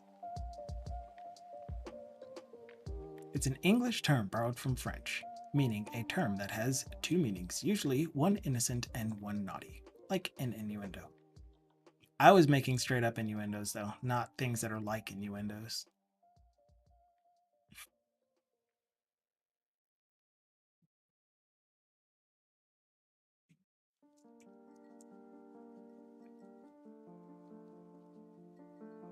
I don't allude to things. Actually, I do all the time. But it's all accidental. Dang it. Okay, clamp. Clamp is min of the higher number. So let's do max first because I have the lower number. Max of the lower number, min of the higher number. and that's a clamp. And unfortunately, in .NET Standard, we don't have clamp. But what we could do is we could create our own extension for that. So if we ever have to copy pasta again, then we have a way for it to just work. I call those single entendre. Entendre. Do you even pronounce the DRES on that? Entendre. Entendre. I've never heard the phrase, is what I'm trying to say. Never heard of that before. Okay, what else do we have? We're actually going to get this thing committed most likely by the end of the stream. Okay, so just a bunch of warnings. In order to clear up the code gen, what are these called? Code gen file errors. I'm going to close and reopen Visual Studio because I don't think that they are actual errors.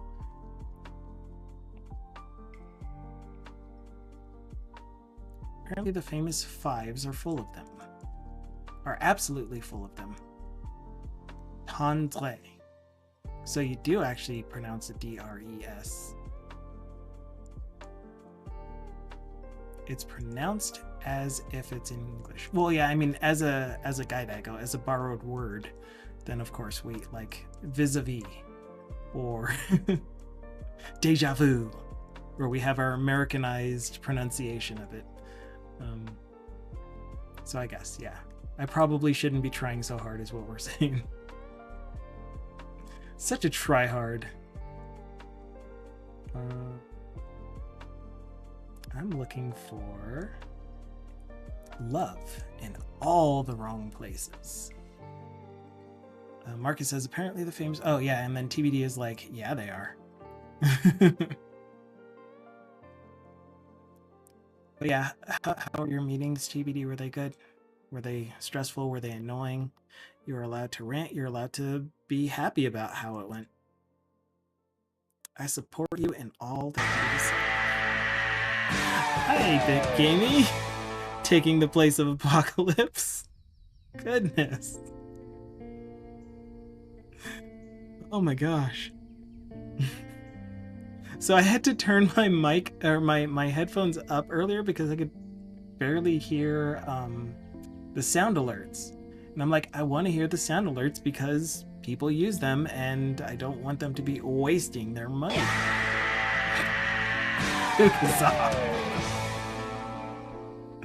I'm gonna cut you.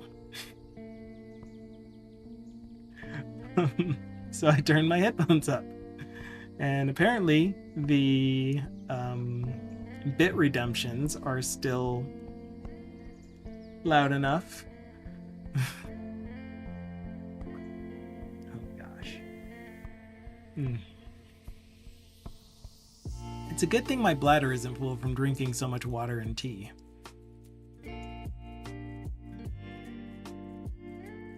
Oh wait, it is. Kitty time.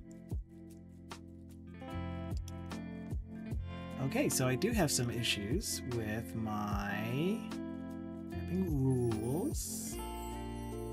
No. Right, so my code gen is still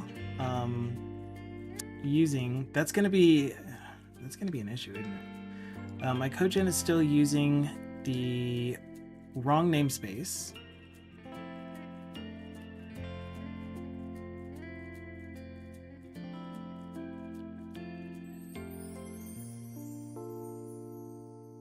Did I add extra nodes to this that aren't in the core, that aren't in my work product?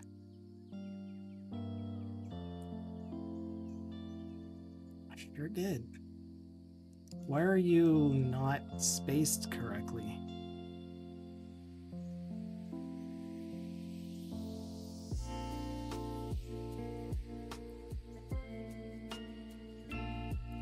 Anyway, our default namespace is going to be data import library. This is coming from a different namespace, I'm guessing, or something that just doesn't exist because it's in the wrong namespace, maybe, perhaps. Possibly? No, that's not it. What else is Baroque? Only the best music ever. What?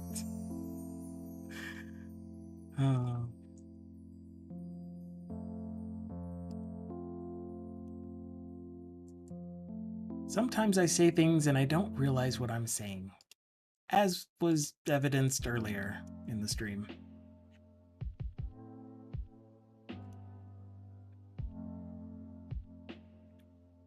All right, we're almost done with getting all of our changes to be where we wanted them to.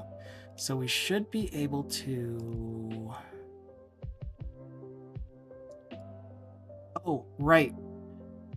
I think that I do want to keep these in... Oh, they are now. They're back in the right namespace. Okay. We're going to go through these files again and reformat them because apparently the extra tabs don't count as a code change. So we get rid of juice. DC Aggie says, I love false friends. Words in two languages which look or sound sound similar, but don't mean the same thing. For example, arena in Spanish means sand, but it also means I have a concept for a cookbook where every chapter is a word or short phrase and the body of the chapter features the double meaning or false friend meaning of the chapter. You didn't say what the other word for arena is. You're talking about a cookbook, but you kind of forgot to say that arena is not just sand, it is...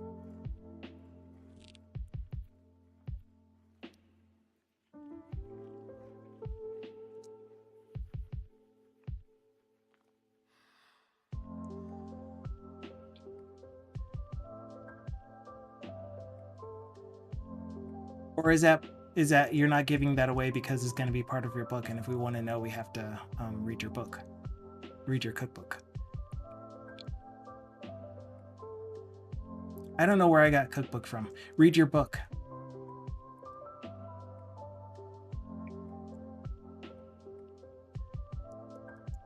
I have no idea why I was thinking cookbook. It's a cookbook.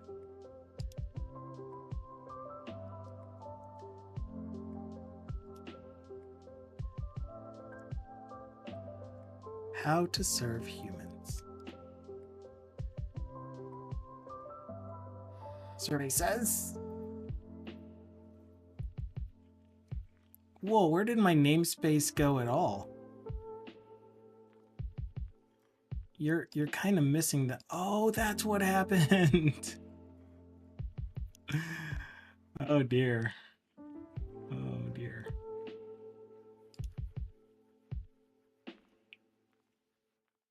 Okay, what are these errors? Yeah, the namespace is issue.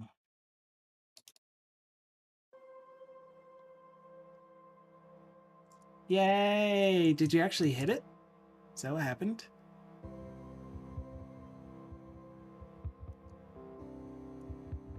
I'm so confused. All right, we still have build errors. I don't know where. I don't know why. I don't know how. Default namespace should exist. It really should. Because this is public partial class mapping rule source generator, which is in the namespace data import utilities source generator. And default namespace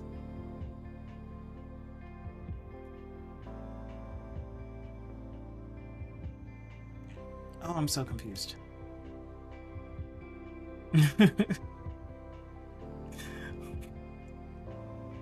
No, I celebrate my losses. Don't judge. Hit it, then quit. Quit hitting it. Quit hitting it. I got it. I got one. Are we playing Mad Gabs? Or whatever it's called?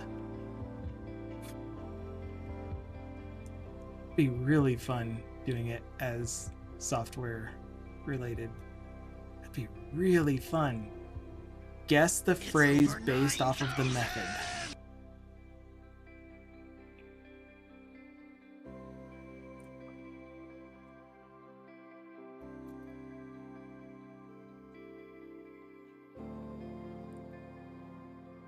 Okay, are we good now? Can we build?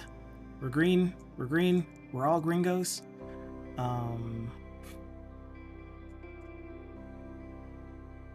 And I don't judge. I mean, I do judge Big Amy, but it's only ever out of love. I judge because it's in my nature to, and I catch myself when I do it, and I turn it into I am actually sending love to you via my judgments. Okay, so we are going to null forgiveness operator this. There was no errors because I just need to reopen Visual Studio. But once this is done, I'll commit this, we'll do the merge, and the current version of the data import library, the open source version that you can all feel free to contribute to if you feel like it, or use, or even just provide suggestions on how to improve, is going to be available in the repo. And then we'll move on to my Workday so that I can finish out the Workday. And we're going to be doing more of this anyway during the Workday. I'm trying to open Visual Studio again.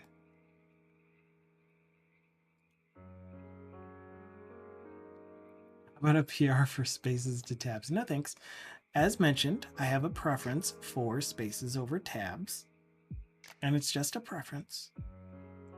It doesn't mean it's the only correct way to do it. I know the benefits of using tabs over spaces. I know. All right. I do need to get rid of the current pending work that I was doing, because that does not belong in the repo, and that pending work is... Why isn't it there? Conditional operation.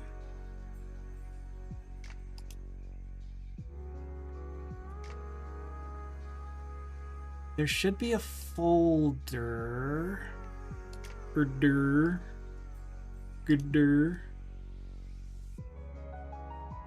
No, there isn't.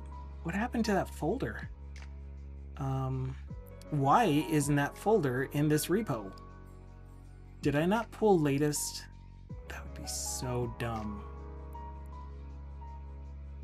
I did pull latest. We're good. But yeah, comparison operator isn't in here. Was there a comparison rule? Constant value rule is good. We want that. Is the enum moved? The enum isn't moved. There are some other changes. Wow. It'll be fine. Everything's fine. Old and latest. What does that even mean? Can we mark the PR as day's work? Oh. Maybe. You said the PR, not the commit message, so yes. Or specifically the PR for the tab spaces thing.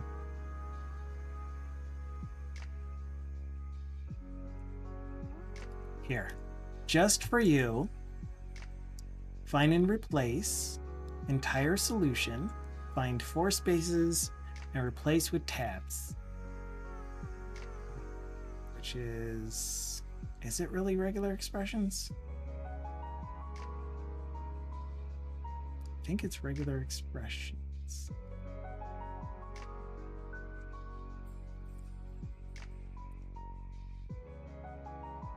Directories became folders for the desktop metaphor. I prefer hierarchical named sets. I would too. 16,503. There you go.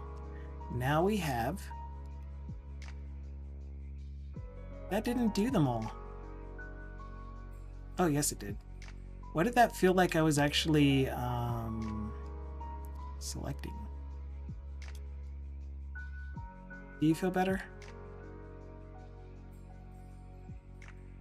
Is this good? Everything is now a tab. Did you see how easy that was too?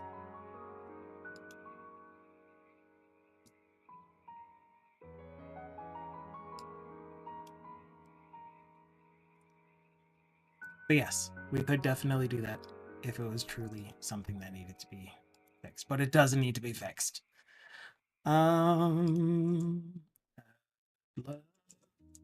Everything the tab touches is our kingdom. What about that shadowy place over there? What the is wrong with you, kid?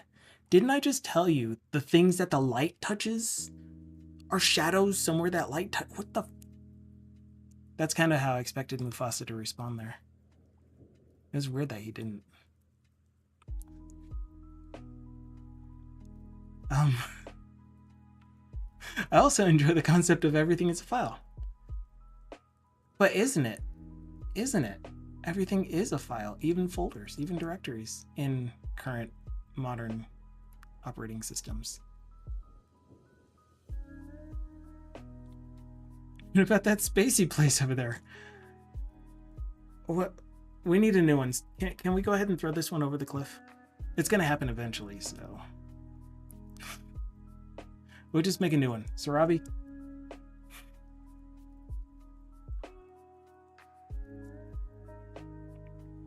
It's terrible. This is a terrible, terrible thought.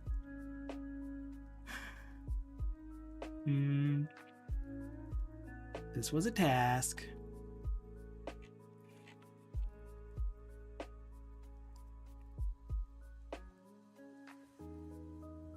No. For the project. No milestone. Linked to completes number 9.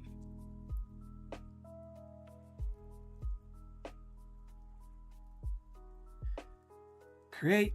You guys are reviewing my 67 files changed with however many code changes, and you're like, it's good.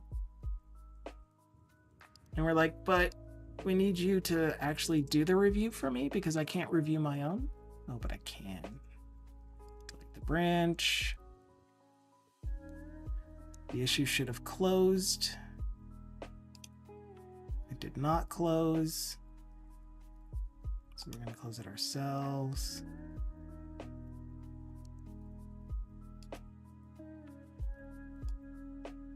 All right. DC Aggie says, if I was able to stream my development, people would be pulling their hair out, starting with light mode. No, I don't know. There's still plenty of people that appreciate light mode like you. Somewhere. I don't think you'll find them on the internet, though. In fact, I don't think they use computers either. I'm kidding. I'm kidding. But once their eyes adjusted, they'd see displayed white space, my love of document outline, window, and large font. Oh gosh. Do I even have that pinned anywhere? I don't have document outline even out anywhere. Punch cards were light mode. Oh dear. That's an edit, right? Or wherever formatting is. Edit format? Oh, it's probably in here somewhere. Here it is. Control-Alt-T for any of you that want document outline anywhere. Oh dear. Oh dear. Yes. Good timing. I'm actually ending the community day stream, but we're still going to be streaming. So I will answer your question, but I'm going to officially put an end to community day after this question from Dan Pan. Dan A. Pan A? And then I need to take a really quick break because you know. So Dan Pan is saying, hi, I'm looking for some opinions. Well, you've come to the right place. On conditional dependency injection in .NET. In other words, I was about to say, for example, using different implementations depending on the app environment. Is this a viable option if I need different functionality locally versus production? Okay, so there's one thing that I would have responded with, but you clarified what you meant at the very end there. But I'm I am a proponent of having one interface for your business logic, and that can either be run in a server environment or in a client environment, and you have one implementation based on whether it's running on the client, which is usually HTTP request to an API backend, or if it's running on the server, which is usually the API backend. But it's the same interface, two different implementations, one client, one server. That's not where you're at. Oh, and then your client side application is the thing that dependency injects your client. The server side application is the thing that dependency injects your server. But that's not what you are talking about. You are asking if I deploy to staging and I have one implementation that works in staging. So you have an entire class that is when you deploy to staging, use this implementation. When you deploy to production, use this implementation. When you're in dev, use this implementation. I've never really thought of that myself. TBD is like, here's a really common need for that email provider. That makes perfect sense. I never thought of doing that myself. Instead, I would use preprocessor commands for #if or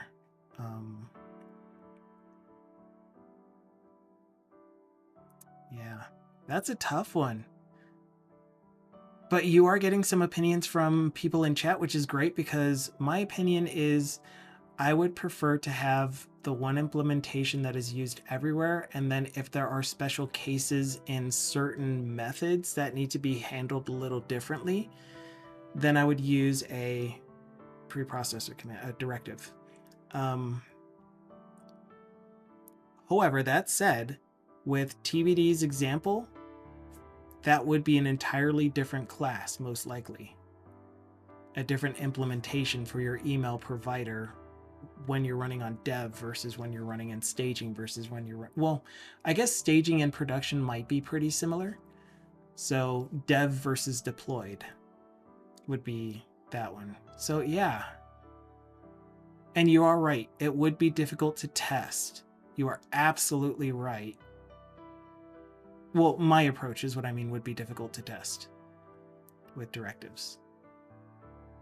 Because you would have to have your test, your build running in that mode, debug, release, and then have your environment variable set for staging production for the test.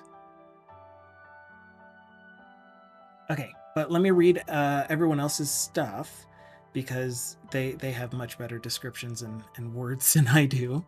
DC Aggie was responding saying, this is a good use of dependency injection, though I sadly don't have any examples to share, as my team uses debug versus release and compiler directives like if debug. Yeah, same. That's what I'm used to using, but that doesn't mean that our way is the only way or the right way. I do think it's a viable option. That was your question. Is it a viable option? DC Aggie said, if you get it working without compiler directives, I'd love to see exactly how you did it. Well, there would still be compiler directives. You would just keep the class itself. Like my assumption is, and this sucks because I don't have any applications open. I only have class libraries. No, I have a class open, or application open. My assumption is that in program.cs of your application, you would have your preprocessor, precompiler, your directives here. So if environment is staging, you would also possibly have builder.host environment is whatever, and you would do your builder.services whatever you do.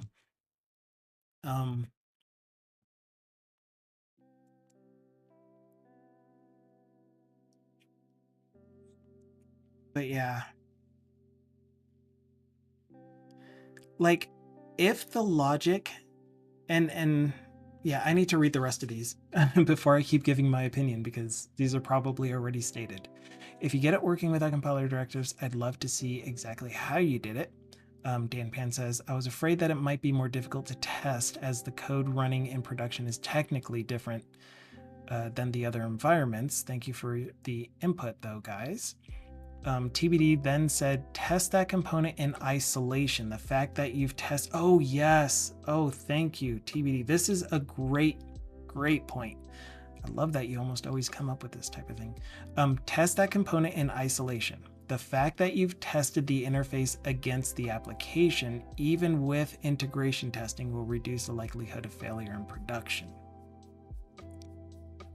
So essentially, irrespective of where it's running, as long as the core logic for whatever it is that you're testing is working, then you have a high likelihood that it will not fail. That was like such a bass-backwards way of saying that. He said it better. It will reduce the likelihood of failure in production. DC Aggie continued saying, dependency injection using environment at composition root is definitely a better way. This means a single compiled resource will behave correctly in both/all environments. DC Aggie then says, my team's method requires both debug and release compiles, and they can't be used interchangeably. Unit test versus integration test and other tests. Unit test shouldn't care or know. True.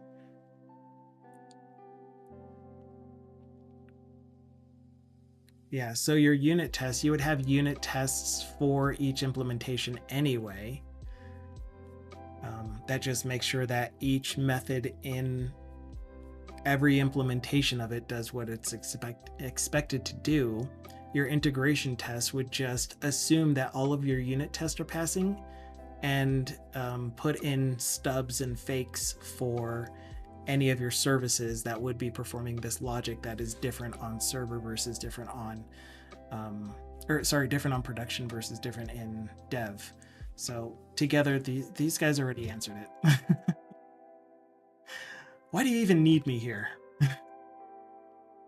So anyway, regardless, even though I am ending Community Day for now, you are still welcome to ask questions. As you saw, we have amazing people in chat that are willing to answer, willing to give their, and you asked it correctly, opinions on it, which doesn't mean any of us are necessarily right. We're just giving you what you asked for, I hope. Dan Pan says, good points. What would you do for an API client-like class? It's not really much to unit test with the assumption the client is basically doing I/O. Is some form of integration test the recommended approach? I don't test my HTTP requests, my individual HTTP requests. This is what my, gosh, do I have an app? These are awesome questions, man.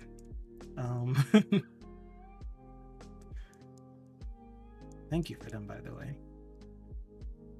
Okay, TBD, thank you so much for being here, though. Really appreciate you. Are you gonna be here for a couple of minutes, Dan Pan? Because I really need to run to the restroom. No, please ask. You are highly encouraged to ask questions. We also have a Discord that you can ask questions on as well, with a lot of really, really cool people. It's a pretty quiet Discord. If you're already a part of too many Discords, then definitely don't worry about joining yet another Discord server. Pretty sure it has an acronym like that. Okay, so here's my example. I have a Blazor web app application, which is set to run as render mode auto.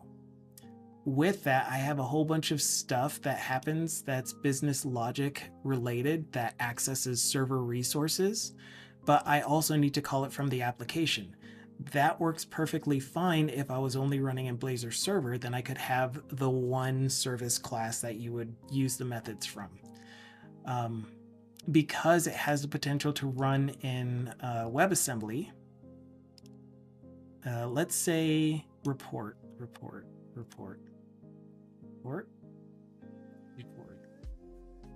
Are you a good one to use? Chart selector would be a good one. So I have this thing called an iChart service, or how did I set this one up? We haven't touched RMA water for a while, so it's gonna be a minute to figure out. Let's do iReport state. I'm sure you eventually call. Okay, so I have an iReport service. This is my interface for doing all business logic related to reporting. You can get reports, you can search for stuff and get back data, whatever. So this is used by all of my UI, all of my clients. Just it's the abstraction away from needing to know the business logic, so that if I am doing B unit test on my components, then I could just fake this and say it gave back the right data. Then I have a server-side implementation of all of the methods, and all of these do the database calls and stuff like that. So I would unit test these. And the thing is that this doesn't care about whether it's running on staging or production like yours does, or development either. But I would imagine the way that you're talking, you would have a class report service that implements iReport service, one for staging, or one for development, one for staging and or production. And all of those would get unit tested. Every method in those two classes. Just from what I'm guessing at. Definitely don't take this as I'm telling you this is the right way to do it. But I also have a client-side implementation. And here's the thing about my client-side implementation of this. That looks like this. HTTP client.doPost, HTTP client.doPost, or do get, or whatever thing this request is getting forwarded to. So it's kind of a, I think the term was used in TBD Gamer Stream. It's kind of an adapter type of situation where I'm just sending the request to an API backend. The API backend is the thing that is doing the forward to the server method. Let me show an example of that. Maybe. Can I? Reports controller. So here's a process reports method that is simply forwarding the API request to that server-side implementation of report service and doing the process data method. And so I've already unit tested my server-side logic, my core logic for this method in a separate unit test. I know it works. I know it does what it's supposed to. Therefore, I know that my API call is going to work because that's the only thing that it does. I know that my HTTP request, provided there is a valid internet connection and there isn't additional logic to it, is going to work as well. But I do have a different approach that I take now with my client implementations, and it's pretty much just a HTTP extensions that does a send async and processes the message a little bit better, handles errors better. So I would test the extension method, and I would still just use this exact one line, except that this would be my extension method for HTTP client that does all of the error handling and stuff. So, yeah.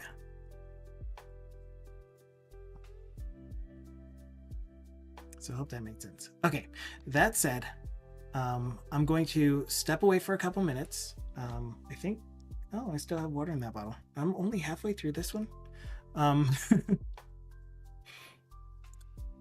But I will be back and we will continue the work product stuff. So yeah, back in a second or 12.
Welcome back.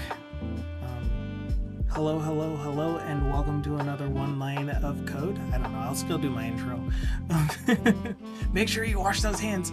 Yeah, sorry if they're a little wet still. I can't guarantee that it's because I washed my hands either. I'm gonna go back and read DC Aggie's additional comments on that question. It was a great question though, with follow-up question too. But yeah, so this is going to be the Workday part of the stream where I will be doing my day job and just hanging out with you as well. Like the thing that I really love. That is a very, very fluffy looking doggo. The thing that I'll be working on is still akin to the open source project that we have been working on, except that this is only going to be the adding a rule to it. So we do actually get to do this on stream. I'm really happy about it. I'm trying to lurk on people's streams too, because everyone else is offline already, but I was already lurking on already. I'm saying already a lot.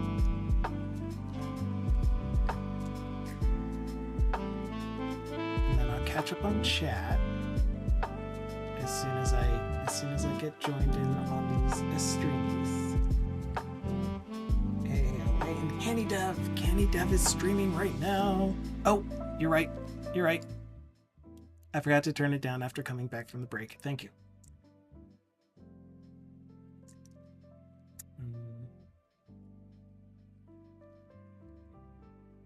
So I like to have the music down at this level.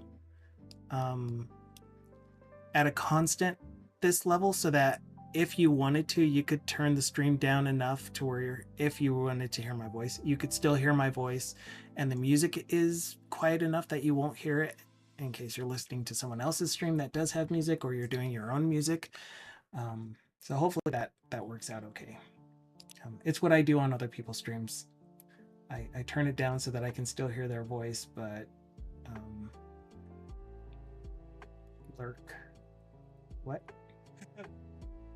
But I can't hear the music. Oh, I'm trying to find more streams. I said AAOA and CannyDev. I was trying to shout out CannyDev is what happened. CannyDev, if you didn't know, is a streamer who does game development as well as some app development on his stream, on their stream. They still haven't told me what pronouns they prefer, if they even prefer any pronouns at all, or if they're not offended by any. but they are awesome. Oh, I did give them a shout out. Did I? I don't know, man. But anyway, they're really talented. They have a Twitch bot that they've created. They also donated a couple of badges that I haven't been able to set up yet because there's still some extra work that I need to do in order to get it set up, in order to get them added as subscriber badges. But I did take a set of 3 of them, and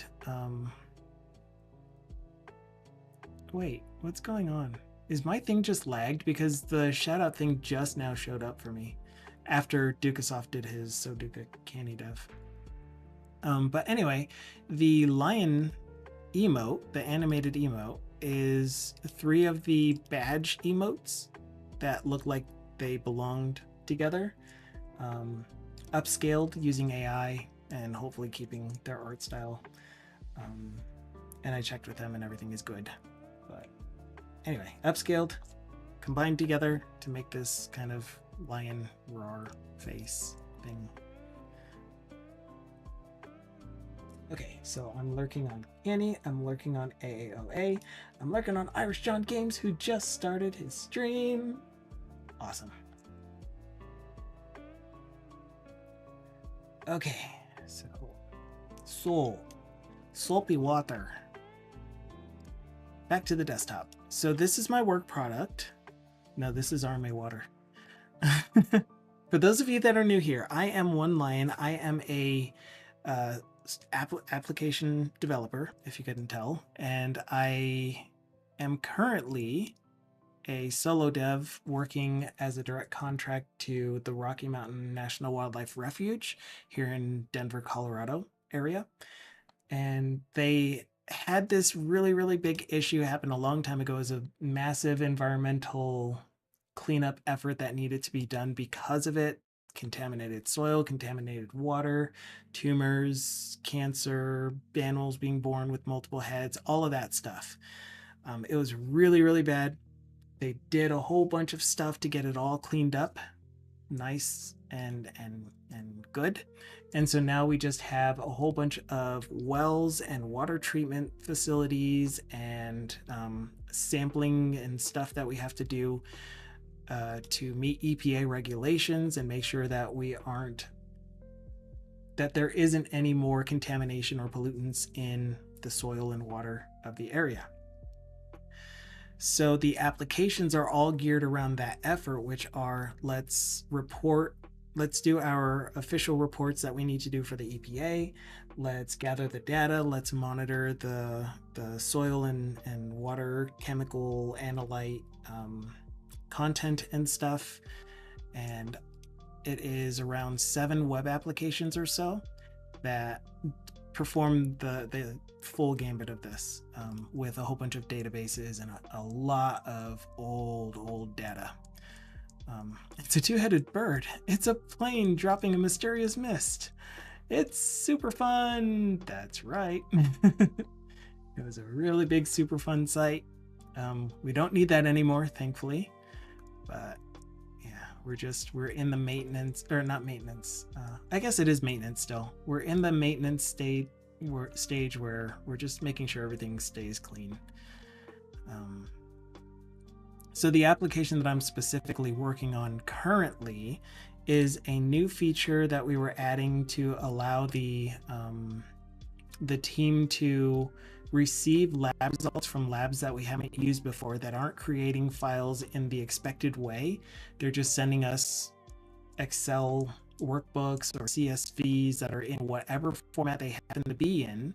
And by format, I really just mean which columns appear there. They're all, first row is column header. The rest of the rows are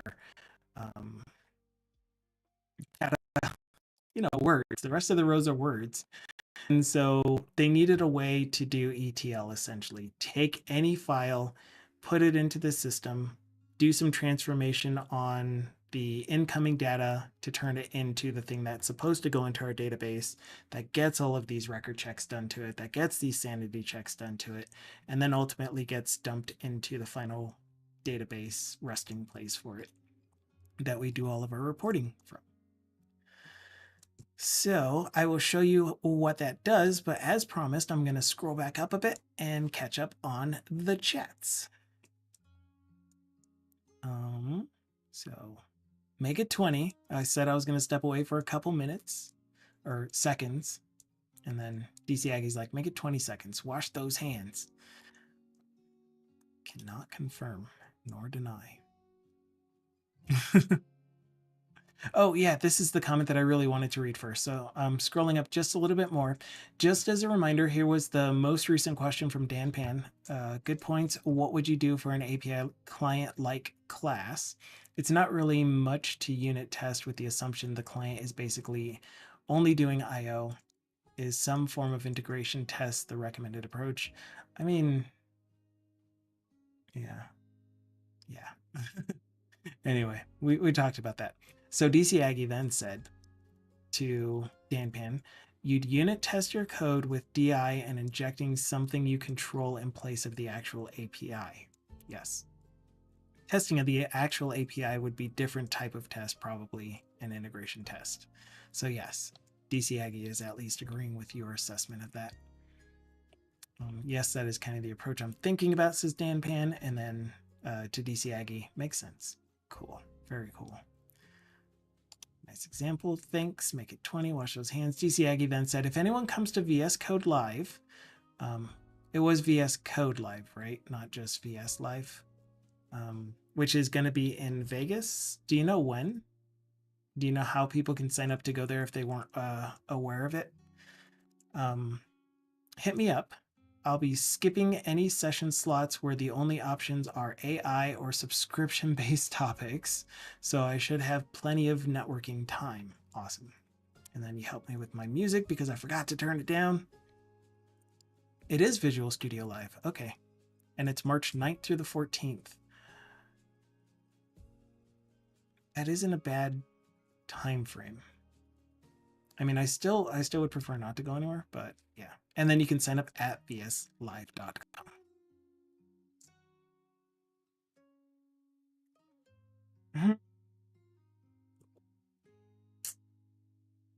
Interesting. Chances are this is an AI generated image. Just saying.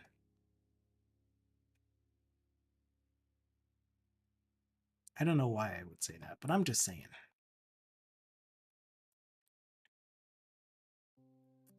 All right. Well, there you go. Japers.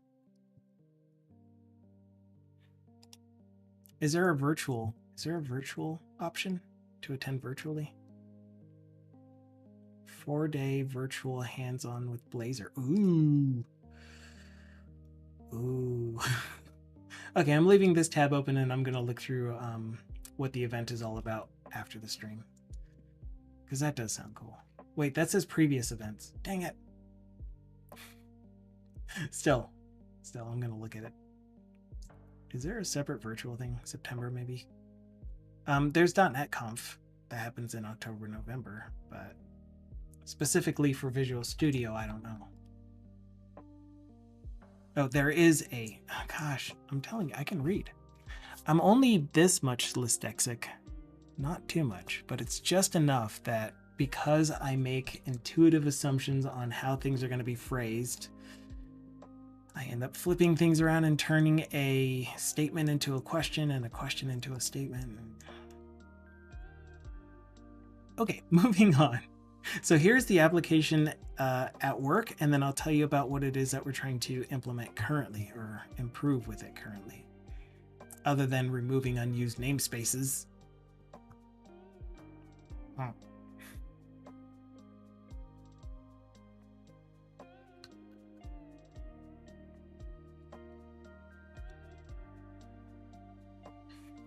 It was the question mark at the end, DC Aggie.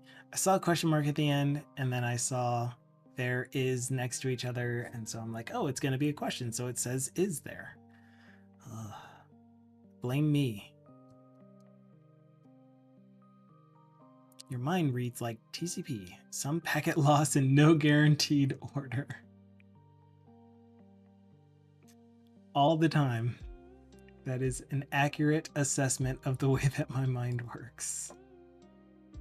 Although it's very, very, very asynchronous. So there are at least multiple API calls. Unreliable data protocol. Yeah, I don't care that there was a packet loss.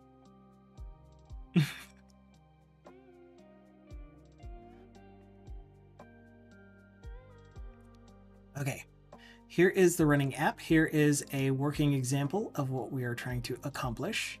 So again, our the thing that we do is we take samples, either water, actually not either, I can say all three now, water samples, soil samples, or air samples.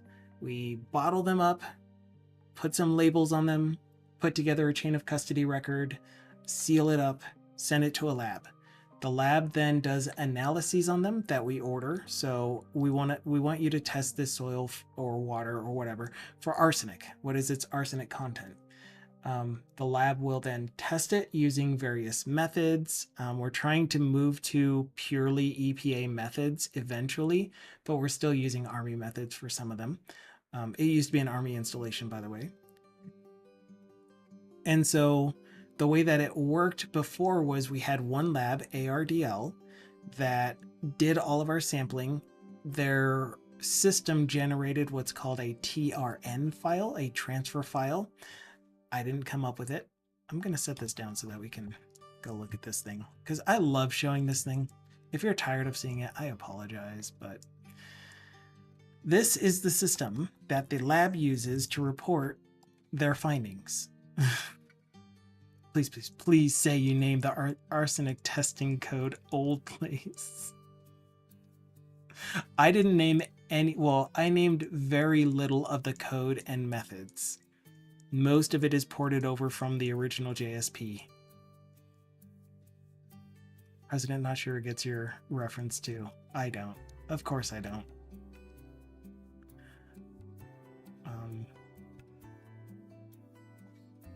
But anyway, this is the file, which is a text file that is fixed width that the lab generates and uploads into our system. Our system is expecting a text file with lines that are exactly 163 characters long, white spaces included, and yeah, and then we have a certain number of characters per piece of data that we're trying to extract from it. So that's how the old system worked. We still use that lab, but now we're adding other labs, and those labs are like, we don't live in 1980 anymore. We live in 2004. So they're like, we want to use CSVs. So they give us CSV files. Actually, no, I should say 2008. Nostalgia saying this HTML design is from the original app. I did very, very little to this application other than making the elements work. The menu was a mess. Oh gosh, it was terrible. This was the intent for how the menu should have worked.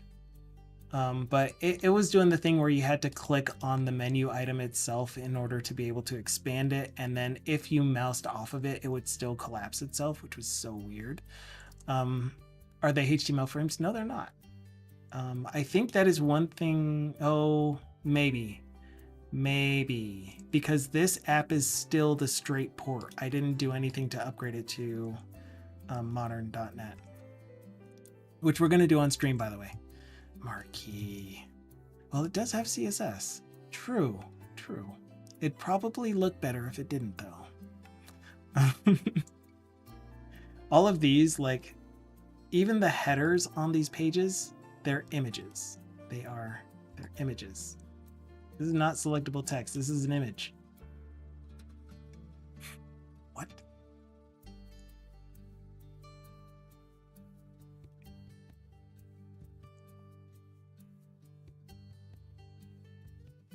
Anyway, point is, it works. So lab sends us the lab results back. They have random field names.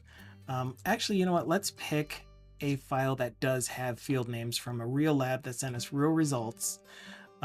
So this is what the field names look like. Our database is expecting a structure that looks like this. Except not this, because this one was a little bit modernized. Not too much, but it is a little bit modernized. Because the database has everything is lowercase and there's underscores between the words, so it's snake case for everything. And bleh, bleh, bleh. I won't go too much into that. So anyway, they needed a way to map incoming data to the output type. And I'm like, you know what? I love automation, number one. Number two, I love abstraction. Number three, I love reusability. So why not, as part of our community day stream, since I've been not working on the bot on community days when I say I'll be working on the bot, why don't we open source the data import portion of this? So the data import portion is just, you pick a file, put it in here, you get to see the data table, you get to do the mappings, and then you do whatever you want with the resulting C# object that this generates. So we created the data import library that you saw me working on during community day. That was what I was copying over from my work product. Then the rest of this dockable toolbar with these buttons, the ability to save those field mappings as a template to a database and upload the resulting data set to the server, and also recall the saved templates and everything. That's all part of the core function, or the functionality that I'm building for the work product. That's why I'm 100% okay with doing the data import library as an open source. There's still a lot to it that it doesn't persist data. Right now, I think that there are some memory leaks that I need to work on, or something that's not releasing resources when you import a file. It wasn't me. Shout out does feel buggy. So you did a shout out probably for one line creative, and it hasn't shown up, has it? And then if I try doing a shout out, then it says the shout out has already been done 2 minutes ago.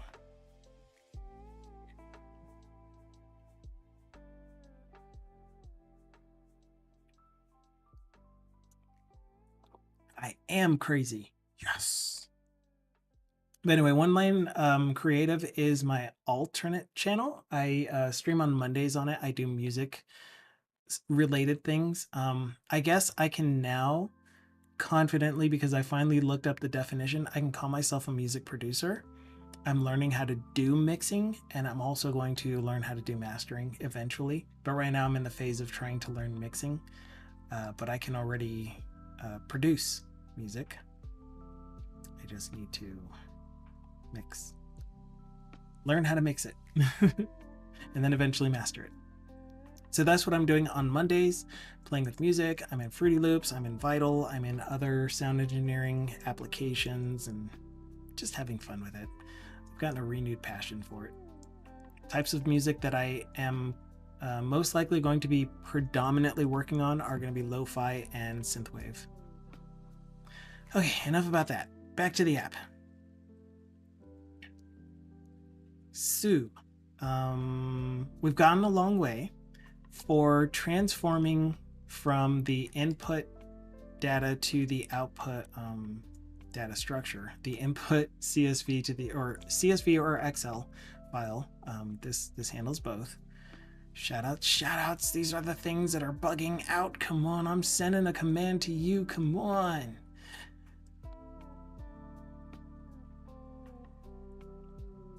I don't think that I did that very well.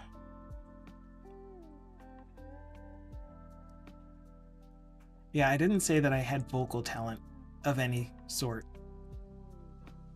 Not lyrical word, not actual singing. Oh, shoutouts. These are the things that are bugging out. Come on. I'm sending a command to you. Come on. Got you. Thank you. If you would have put Tears for Fears in there, I would have sang it right the first time. I would have. I blame me. Okay. The types of mapping, the way that I set up mapping is that you first decide where are you getting the values from.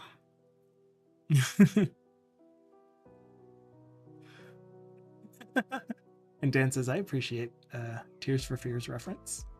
And you haven't corrected me on the pronunciation of your name, so I'm assuming I'm saying it correctly in the way that you would want it to be said.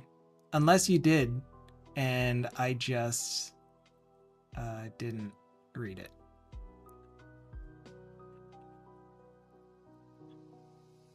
Okay, so choose where you're getting the data from, or the value from.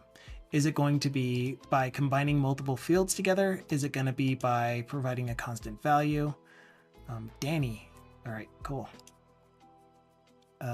Providing a constant value for that field, regardless of what anything else is. Copying the value from another field, and while you're copying that value, or just completely ignoring outputting to this field at all. While you're copying or combining values, you have a second thing that you can do, which is how to transform the data before dumping it to the final resting place. So for example, the lab sample ID is not allowed to be more than 3 characters. Really? Okay, so let's say, just for the sake of argument, that the lab sample ID is going to only be the first 3 characters that appear in the input lab sample ID.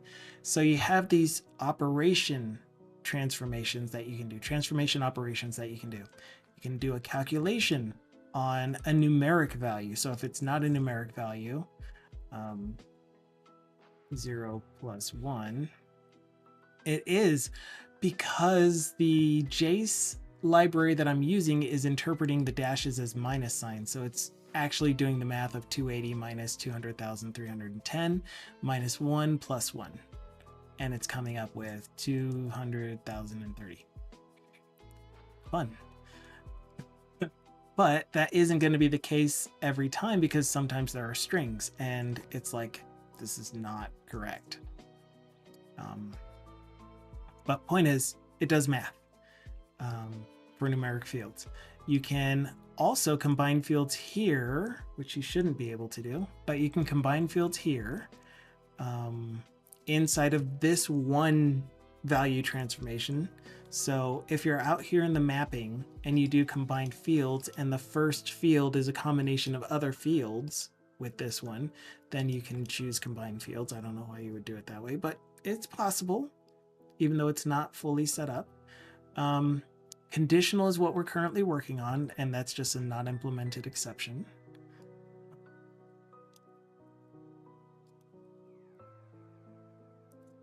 That's simple ID. Oh, right, this is the installation. I need to put the name of the field that we're outputting to here so that the user isn't going to get confused by it. Show the output field name in the transformation configuration window. So the incoming value would be here. The output, this is going to be the name of the field that you're trying to output to, instead of just saying output value. And what happens if you do use multiple inputs? So we're saying where the source is, but what happens if it's combined fields inside of this rule? I just don't think that I'm going to have a combined fields transformation operation. You can do interpolation. Interpolation is simply you take multiple, an array of string and turn it into some kind of formatted interpolated string. And that array of string in this case only has one value for each of these because it's a single string input. But let's say that first we did a regular expression. And that regular expression says, give me back all numeric groups. So we get 3 groups. We have 3 strings in our current array. Our output defaults to giving us back the first value. but let's say we wanted it to be the combination of the last value with a dash, then the first value with an underscore, and then the word bacon, and then a dash, plus sign, and then the second value. So interpolation works the way that you expect interpolation to. Another operation is the map values, which says if you happen to see 280-200-310-1, output firehose.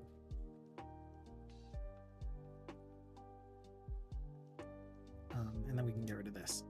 So because this is the only one that matched in that table, it said firehose, the rest of the values fall through. There are going to be some additional options that we're going to put on here, like what is the default value you want to use if we can't find the input value in the table. Do you want it to be null? Do you want it to be not found? Do you want it to be the original value itself? Do you want it to be case sensitive? So let's say we were using a field that has characters in it, like the analyte. And this is a real thing, by the way. Not the analyte. I'm sure you guys guessed that the analyte is real, but this is one thing that they are needing to do with these. Is our database is expecting the analyte value to match one of our analytes from another lookup table in another database. And so this thing is actually listed as NNDMEA. And so whenever we see this value, we need to output NNDMEA. And they need to do that for every single one of these. And the table is like 400 or 500 analytes long. And some of those analytes even have multiple names that they need to do looking up. I will click on that in a second. So anyway, point is the map values is essentially you create a static lookup table that you're doing for this particular file. Or it's not really the file, it's the structure of the columns that are coming in. So if it sees that unique set of columns again, then it's like, oh, I found some templates that you've already created for this set of columns. So point is, you create this once, you can recover it back when you restore the template. So that's map values. And again, these can be chained together. So maybe you map it to something consistent, and then you make a decision based off of that standardized name that you're using, or whatever. Regular expressions, use C# regular expression syntax. My desire would be, if we have time, create some kind of regular expression builder. Hopefully we can stop hiccuping. Hopefully we can find a library that already exists that has a regular expression builder and use that. Then there's substring, which is, as it says, substring is you take a portion of the incoming value and you start at an index, zero-based index, and you take up to a certain amount of characters. So if you're starting at the last index, which you can do by putting -1, then even though you have a max characters of 10, it will only take however many remaining characters there are. So you can start from the end by specifying a negative start value and your max number of characters. The thing that I don't have in here that I also am wanting to do is, what if we provided a way for them to be able to go back to the original value to be able to combine with the result of another one of these values. So let's say we took the middle 10 characters from from this for whatever reason, and we wanted to combine that middle 10 characters with some other decision that we made based on that field, or some other transformation based on that field. Thank you so much for the comment. Welcome in, Mohammed Abdul Mateen. Gosh, I can read. I'm so good at reading. So yeah, maybe a future improvement, if they need it, would be to add an operation that allows the user to go back to the original value to do some operation. Hopefully I know what I'm talking about when I read this back.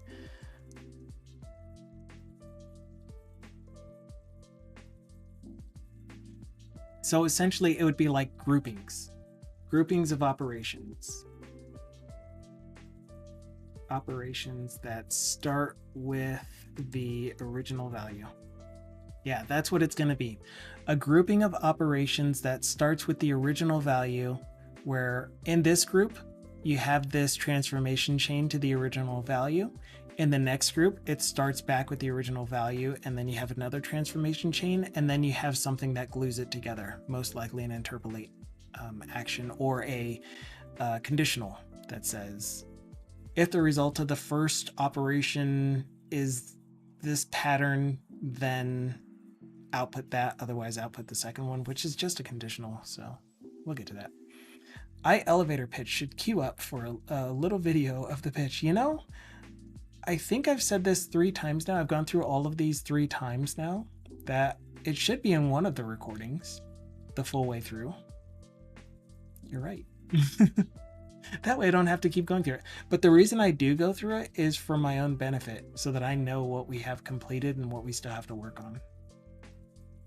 So, right, the one that I'm currently working on is this conditional operation. So this is, again, a value transformation operation that will allow us to specify a condition. And if that condition is met, do this branch. If it's not met, do this other branch. If then else kind of situation. So the work that I have already started to do on it, starting from Monday's stream. I think we started working on this on Monday's stream. Maybe it was Wednesday's stream.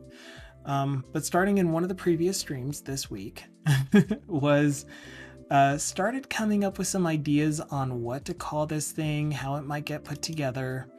And what we've gotten so far is potentially having our code not up to date.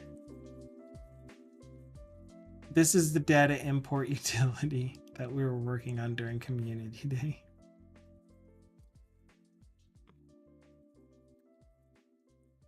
We're done with you now. Thank you. I just elevator pitched an elevator pitch feature. You sure did. In fact, I need to write that down on my stream ideas. Elevator pitch, redeem for the current effort. Use pre-recorded. Yeah, I mean, it would work, except that this isn't the only app that we're working on. This is the app that we've been working on for the past 4 months, 3 months, 4 months. It'll be 4 months at the end of February, so 3 months.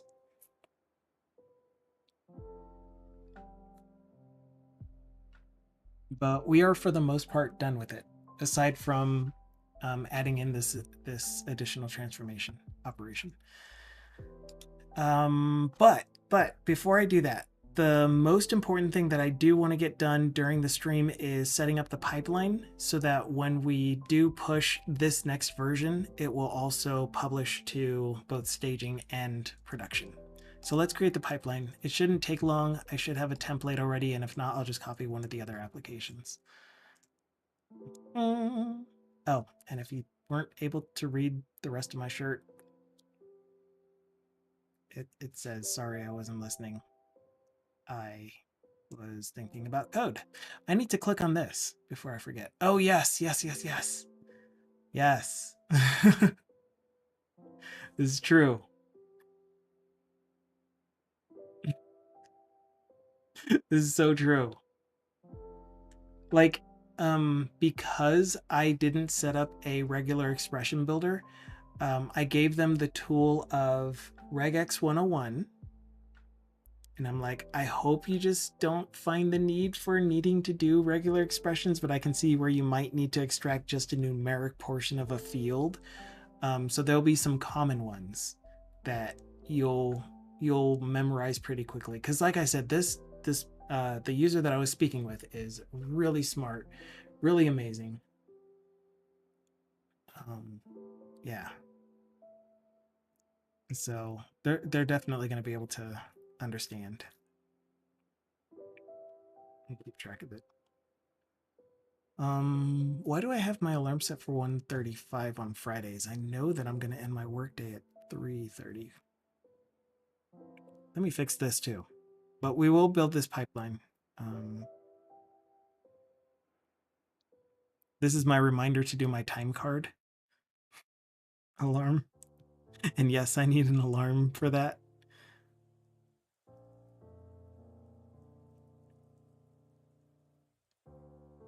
Okay, so every Friday, time card.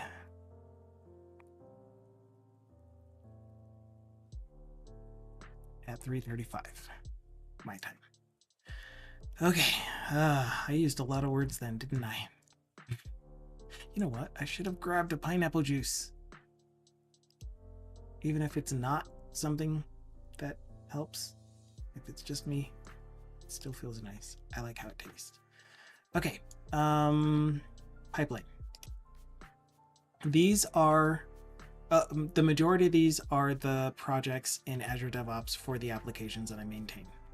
And again, solo developer, these are all essentially touched by my hand. You can see, for example, in S-Track,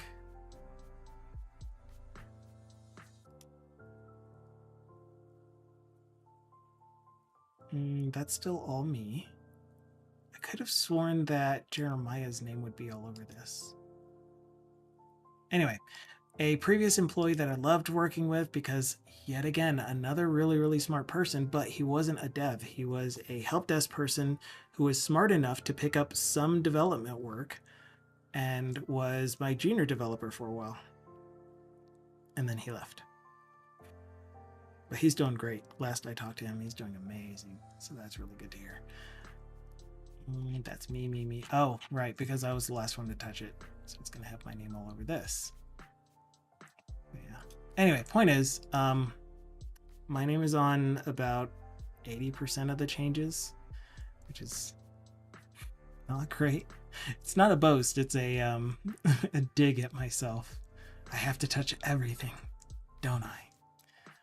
Mohammed says, what are we building today? So today we're still working on this lab data import utility, which is a version of this import utility here that I've been working on during the community day streams that happen every Friday at 10:30 a.m. Mountain Time, which is UTC -7. It's a free open source project with MIT license. It's intended to be able to do all the things that I said earlier, without the dumping it to the database portion of it. The further work that we need to do on the data import utility open source version is to split out the thing that I'm using to do the Excel file reading, because it gives me warnings, and I don't like seeing warnings in my builds.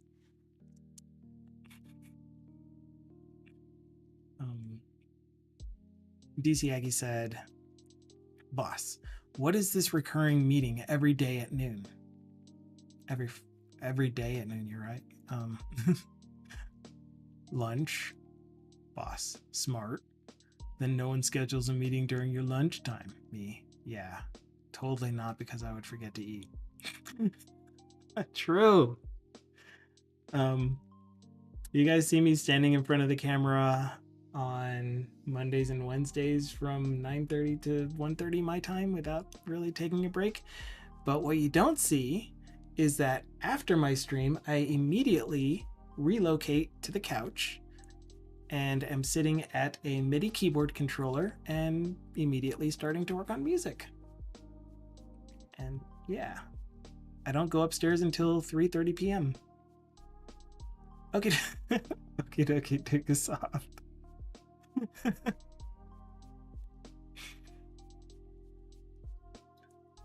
And then when I go upstairs, I'm cooking until about 4:30, and then I get to eat. But I do drink a lot of water. All right. So, did I answer your question, Mohammed? I hope I did. Unless you asked that even before I was going through all of the features of the application itself, and I just serendipitously answered your question without realizing I was answering your question. Okay, where are we at? We're on crack. We're on the part where we're trying to finish up the conditional rule. I was showing you the conditional rule. No, we are creating a pipeline. Got this. So this project specifically is lab data import service. And notice the name of the project that I'm using as the front end, or as the application itself, sample app. And why is it called sample app? Because I wasn't expecting this to be the actual application that I deployed. I was expecting this to be, here's how the app works. Let's find out where this application is going to live, where this feature is going to live, because we have this application that it could live in. Problem is, this is still a .NET Framework 4.7 application. And adding a Blazor app to this, it's doable. I could just make it a virtual directory in IIS, because these are all hosted on IIS, hosted using IIS. So I just make a virtual directory that's like rtrack/data import or something like that. That's actually not a bad idea. But it could also live in RMA chain of custody, which is the application that we use to send the samples to the lab to have them tested. And then we receive the results, and then we upload the results here. But that doesn't really make sense, because this is only, we've collected samples, we're now sending them to you. Then there's S-Track, which is currently a desktop application that's written in VB.NET. It was originally VB6, and I converted it over to VB.NET. Again, .NET, VB.NET WinForms. Inmates aim to break the chain of custody. They do. They've got bad aim though. So it could have been in this app. Didn't make sense to put it here though. Could have been in rtrack. Best place to put it, but it's a .NET Framework application, not modernized really. And could have put it in S-Track, which is the system that's used to make the order. But again, doesn't really make sense to put it there. And it's a desktop app, WinForms, .NET Framework still. That app is going to be absorbed into this app though. So we're going to do that in a future episode. So look forward to that. Stay tuned.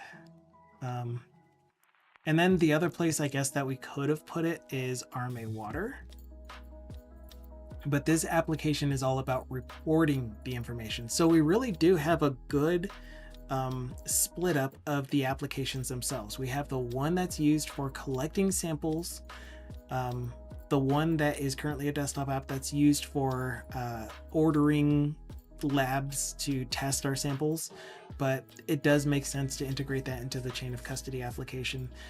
The app that's used to collect the results from the different labs that we're using, and finally the app that's used to report the data and generate the reports for the EPA reporting, for other environmental agencies and stuff. So that's what this app is though. It's for reporting, generating charts, generating map illustrations is the word I'm looking for those reports. And it also gives information to our field workers to know where the wells are, what the current water levels are, what was the last reading, when was it last read. So one of the things that they use often, and I just found this out yesterday, is the ability to see the construction, the cross-section of how the well is constructed. I didn't think that this would be very useful, but one of the users uses this a lot, apparently. So I thought that was cool.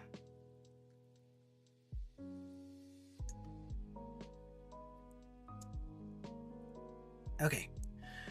So that was also a whirlwind overview of the applications that I support. There is one more application that's called Water Management. It used to be another desktop application that I turned into a Blazor app, though. I actually finished the work for that, and that's just used to upload the water levels at in each of the systems.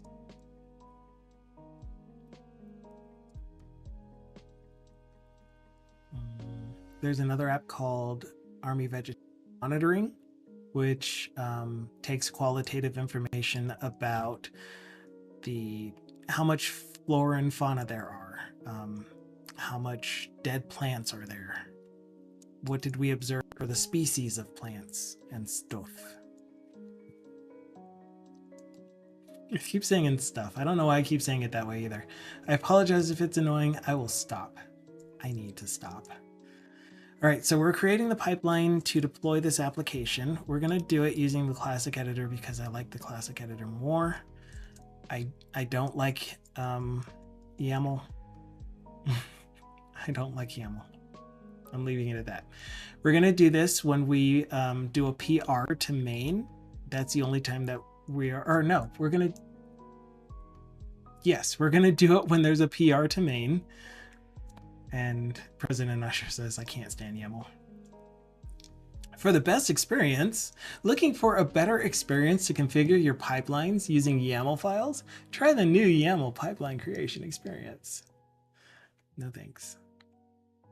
I will try it one day. I have a template that I use for web applications, though. Where is that?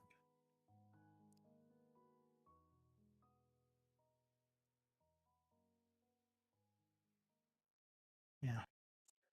I've made this template like 16 times on stream already.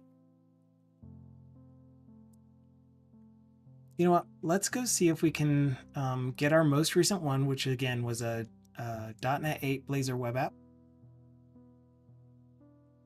And it was that desktop app that I converted to a Blazor app. Lies. Welcome back, Dukasoft. Still only have 300 upload.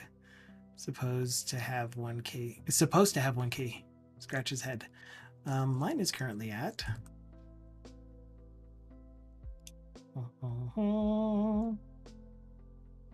3/4. And yeah, mine is only at 250, which is less than yours.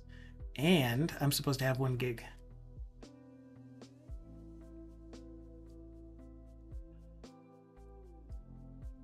Just like you.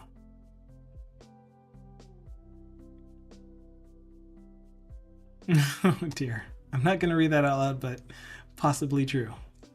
I'm not going to refute it either. But again, it is the end of the month, and I said this on BitGaming stream, amazing streamer by the way, that even if you have DSL, which is dedicated subscriber line, which says you have this amount of bandwidth reserved for you, you can get this amount of speed. It's not guaranteed speed still, but you have that much bandwidth available to you. The amount of users using it isn't going to affect how much bandwidth you have available to utilize. They still do this thing, if you read the fine print, that if you go over so many gigabytes of transferred data, and I said gigabytes, not gigabits on purpose, of transferred data, they start throttling your speed. And I honestly think that that's what's happening to BitGaming, where this is the end of the month. You're reaching those limits. You've downloaded a lot of things. You've streamed a lot. They do not here in Denmark. Are you sure? Sure. But if you're using cable, then of course it has to do with the traffic in your area, the amount of users using the internet right now in your area.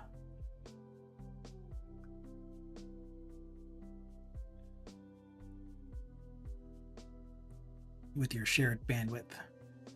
They aren't allowed to, however, are they? DSL rock hold speeds.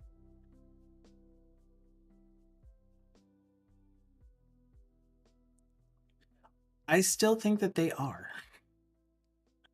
Are DSL companies in Denmark allowed to throttle speeds. No, they are not allowed. They have laws prohibiting ISPs from slowing down internet speeds for users, meaning they cannot intentionally throttle connections without clear justification. Like, if this is from a legitimate source, look at this wording. They cannot intentionally throttle connections without clear justification and prior notice. Clear justification would be we are allotting to every user equally, regardless of who you are, 24 gigabytes of download data, of transfer units per month, after which we will reduce your speeds to make it fair for everyone. And we have given you prior notice in your agreement, in your service agreement. So potentially still possible. I'm not saying it's happening. I'm just saying it's potential.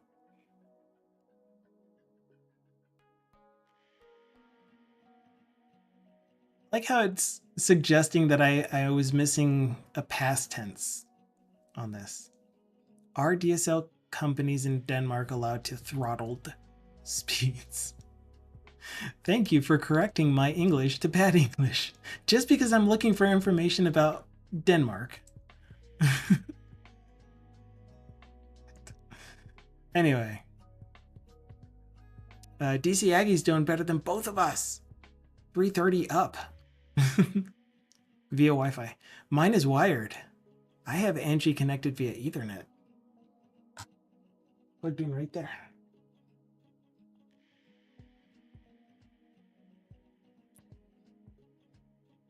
Angie's the name of my computer. I do name my computers, I know. Why? Just why? Excuse me, can I export this? Not export, can I save as template, please? And this is going to be rma.net apps, web apps. Build. Excuse me. Please forgive my rudeness and belching like a man. I doubt you even heard it.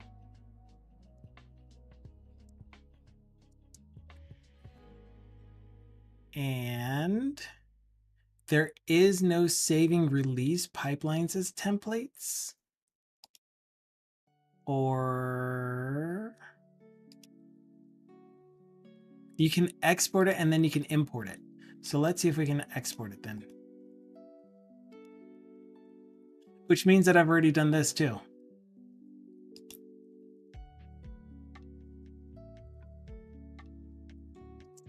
I bet you in the process of taking this file from my downloads folder and putting it into the place that I usually would put stuff that's work related, I'm gonna find the template.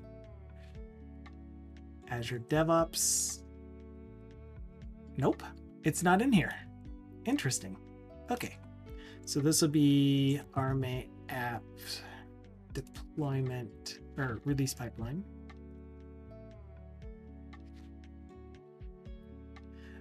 All right, back to this. So now I need to refresh. Do we have the RMA DNA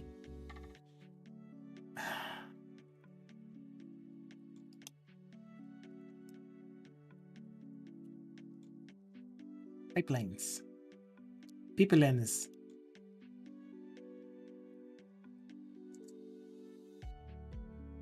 Create the pipeline. Yeah. I was like, maybe I'm supposed to select it there.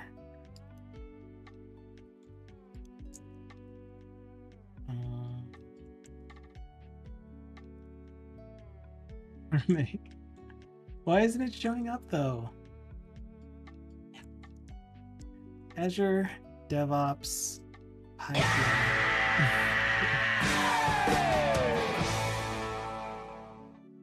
I mean, it helps, okay? It helps. Thank you, Big Amy. Welcome back. Or if you've been lurking this whole time, welcome back. It gets the blood moving, you know? From another project repository. Pleasure was all mine. Do this song. First of all, save your bits for Big Amy. He's the bit master. Second, I appreciate your bits. You guys are too kind. You're either kind or you're just sadists. I'll let you decide. Got him. That's 20 bits? That cost more than the Ya? Holy cow. Oh dear. Sorry. Just kidding. I said nothing. No, DC Agu is imagining it. You cannot prove your claims. And it's not like this is recorded either. And you can go back in time on YouTube's 7 bits left for something funny on Big Gamey's stream. Oh. I'm recording, of course you are. I control the horizontal and I control the vertical. This did not exist. Even if you watch this in the future, this did not exist. Yes, he said he appreciated my bits and then implied I'm a sadist. I didn't imply, dang it. I said directly that you might be. Don't misrepresent me. Thanks for addressing my concerns. You guys are too much. I'm trying to find out how to import Azure DevOps build pipelines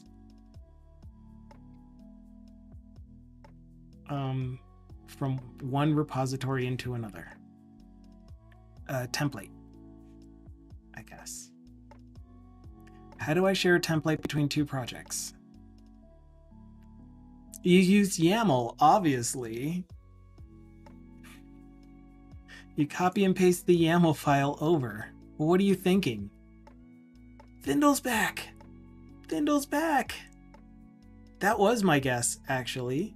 And I got it right. So Thindle says, guess what, guess what, guess what? With the extended what? I'm back, if anyone's interested in that fact. Otherwise, and even if, carry on. I found a great way to write YAML, like the bestest way. Have you tried this new YAML thing that they're... Hi back, I'm Barbecue. Barbecue. Oh gosh. Oh yeah, you told us that, and you gave it to us too, and I found out that that was the same converter that I was using for prettifying XML. I remember.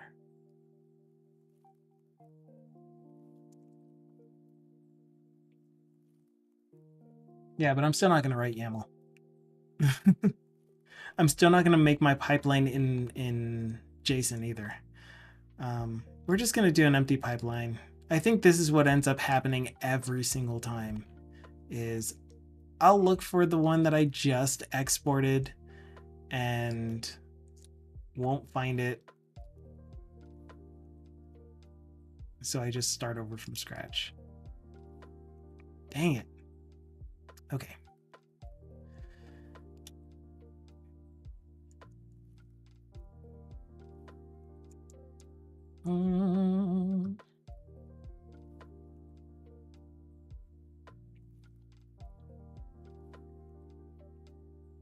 Because Hoff says, hi Thindle, what's your download upload at the moment? i.e., are you getting what you should?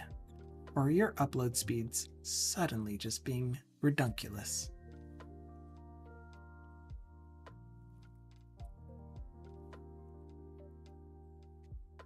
I added that last part. I'm not misrepresenting you.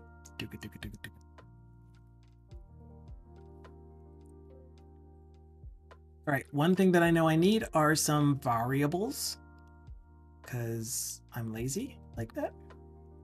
So one of the variables is called site name. This site name is called sample app. So you are getting your full upload.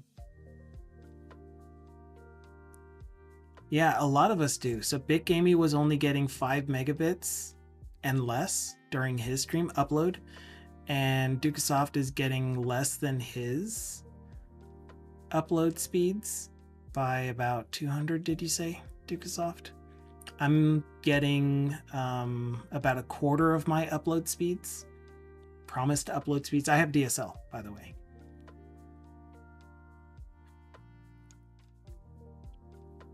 I can switch over to a US server if you want. Yeah, and you're supposed to be one up and one down. Oh yeah, you did say 1K.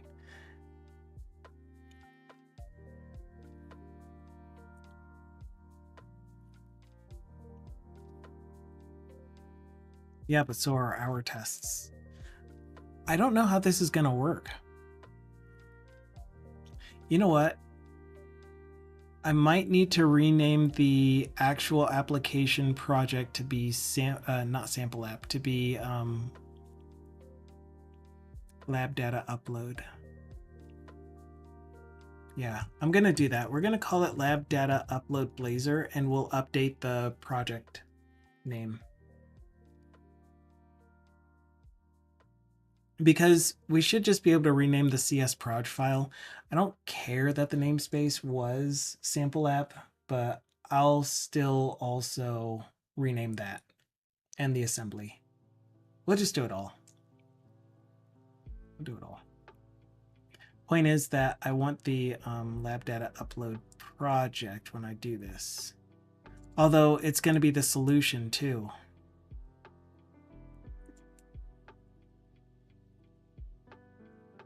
Because I'm going to want to build the solution when I'm deploying this and not just each individual project. Great. Wonderful. Whatever. Who cares? Anyway, nah. Why am I in the release pipeline though when I'm trying to do a build pipeline? Nah. Freedom! K equals 1000 metric. K equals 1000. Oh, freedom K equals 1000. Metric K equals 1000. No idea if I have 1 gigabit or 1 gigabit. Typically, ISPs quote their numbers in gigabits. Gigabit is usually used for transferring, like file transfer speeds or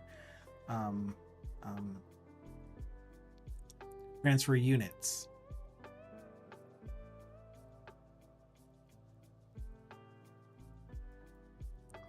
That is a lot of words.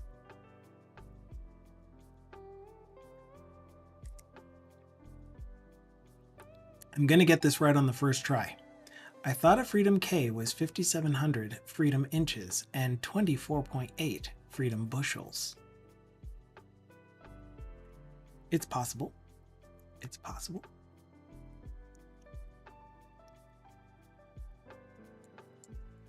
Don't forget to add the VAT.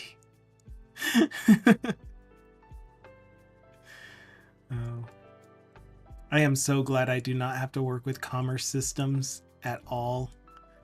Oh. Cannot be grateful enough for that. Why are you using... Oh, that's NuGet 8. Okay, so same deal. Team project is going to be lab data import service. That's the name of the Teams project. Project base is what I'm looking for. So project base is going to be lab data upload Blazor, which is not correct. I'm not going to be able to use this variable at all during the build pipeline, because normally my pipeline is for 1. You know what? I will be able to. We're doing this now. I have a thing called... Crazy little thing called love. the RMA lab data import service. You know what? This build pipeline is going to fail still. There's still so many considerations that I'm not making. Because this is still having a project reference to the lab data import tool, or sorry, the data import tool, which is going to be replaced by a NuGet package reference. This lives in another repository. So I'd have to get from that repository as well, which I think I still can do during the get sources. Can we add a source?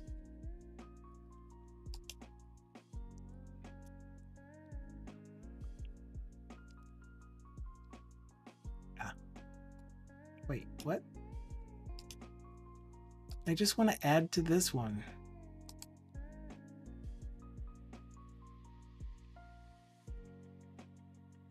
I don't know how to delete, apparently. How do you delete a job? Delete button, obviously. Why don't you have a way to delete without using the keyboard? What even? Whatever. Whatever is what I said.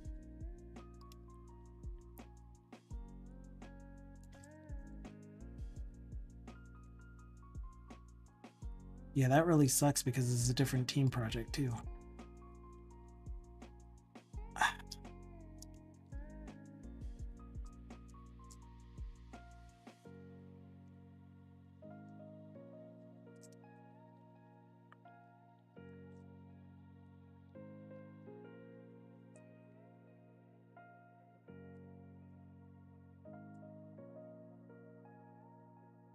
Maybe we can do it like this. Did I miss stuff? Yes. DC Aggie said, just think, our British friends buy bacon and have to think of cost of pounds per pound. Thindle says, and the weight is, as we know, a cubic foot of yardsticks of the average density, which we base on an acorn that dropped on a president-elect's horse back in 1799. Dukasoff said, WooCommerce saves price as a string. That's funny with a 1.00 versus 1,000 numbers. Not possible still. Yuck, yuck, yuck, yuck, yuck. All right, Thindle wants us to explain VAT to him. And VAT by weight, not by volume. Geez, I missed a lot. I am trying to get my work done, so I'm not going to use too much time on these conversation chains since they aren't really leading anywhere, but I will try to read them out as fast as I can. I just won't comment on them. You pay VAT based on what you're buying the thing, where you're buying the thing. Why not put the full amount you'll pay on the sticker? True. Then Dukasoff said the WooCommerce comment. DC Aggie says the pound of pounds comment. Dindle said the weight comment. Big Amy said, it's the best bacon in the world though, so it's worth it. True. Absolutely true. We got a couple of dad jokes. They laughed when I said I wanted to be a comedian. They're not laughing now. Did you know crocodiles could grow up to 15 feet, but most just have 4? What's that in meters? Terrible. Thindle said to Dukasoft, I think Microsoft does something similar. They just updated a pricing of Office 365 and sent out an email that said they were upping the monthly from $10 to $1,000. Okay. Give me this job. Is that what it's called?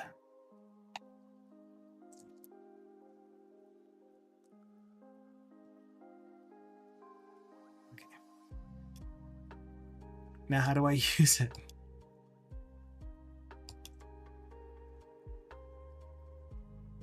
It's installed. How do I use it?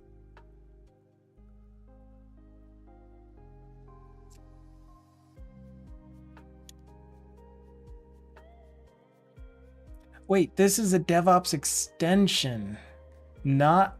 Why would this show up here?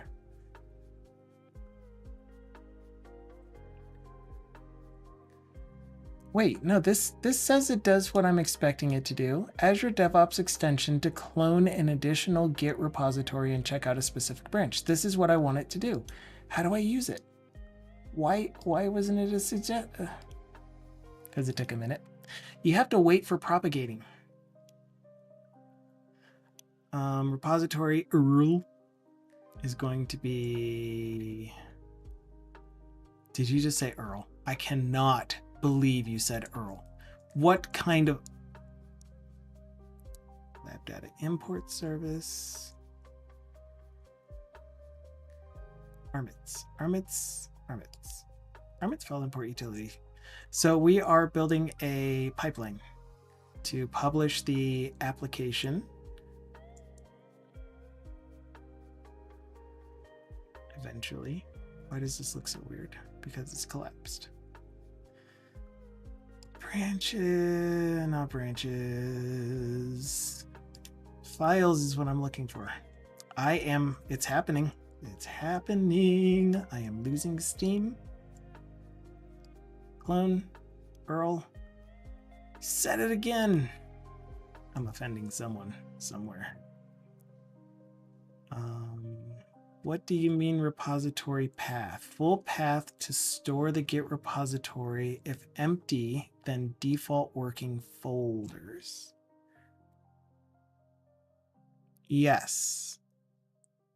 Maybe.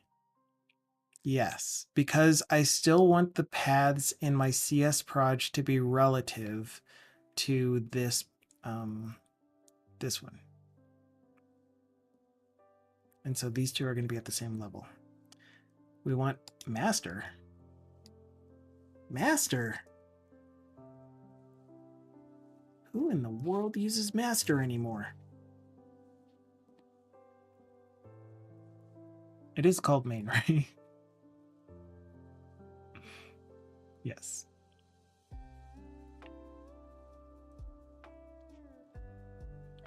I too both say Earl and Uri as initialisms. See? He just said them. Yuri. I didn't know you were into Yuri.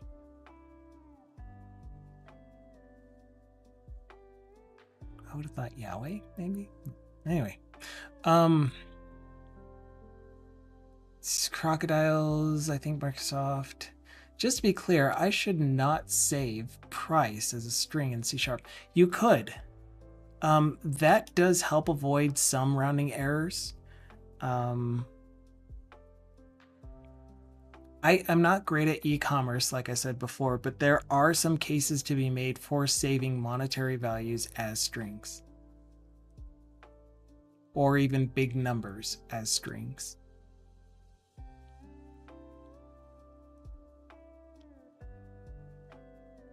Store prices as a decimal and done.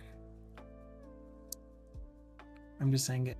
Yeah, I think the typical is definitely store them as the data type they should be. Store them as decimals.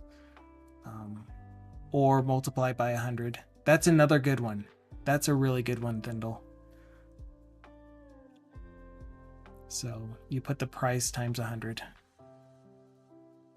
In int 64. Yeah, I've definitely heard of that approach. And I think it's a pretty good one. So in a long...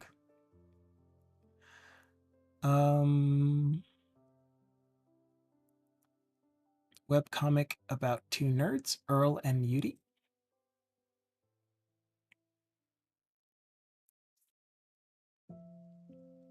In Sweden, we say URL. And vomit on each other. 3 words or sounds. I too say both URL and URI as initialisms. I do too. I don't know why I was saying Earl other than just to mess around because I'm getting a little loopy. A little tired. It's Friday, close to the end of the day. I'm trying to get stuff done.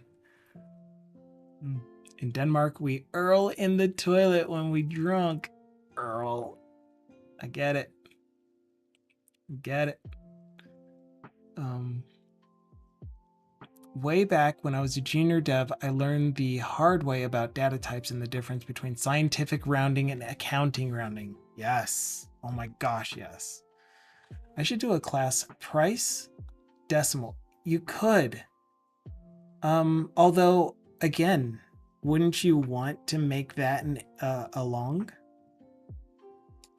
Because I really like, now that you said it, I am really, really in favor of storing everything as a whole number.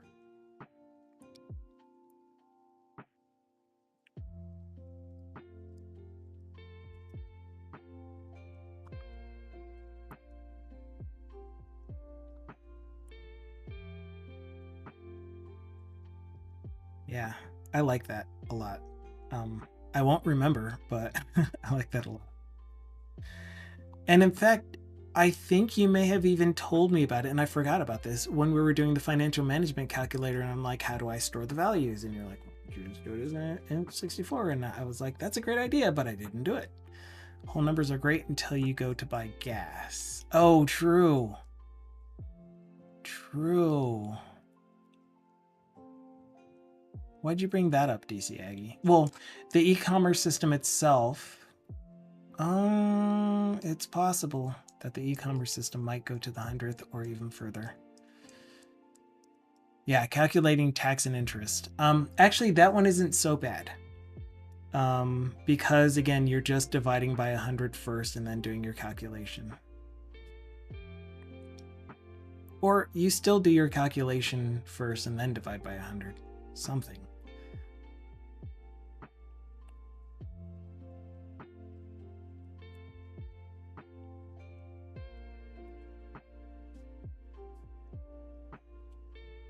Yeah, I think it would be the opposite. Whenever you're getting your decimal as money, you're dividing by 100. Yeah, that.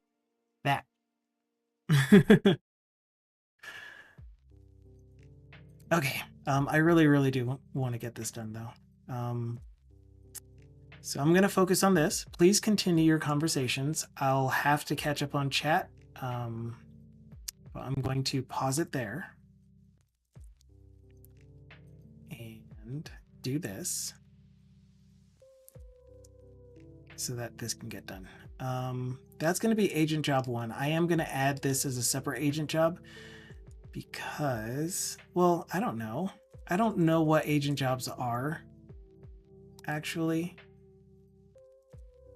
Maybe this is going to try to spin up a second agent, and I don't want that. No, I don't want that. Okay, so my pipeline is going to be triggered by a PR.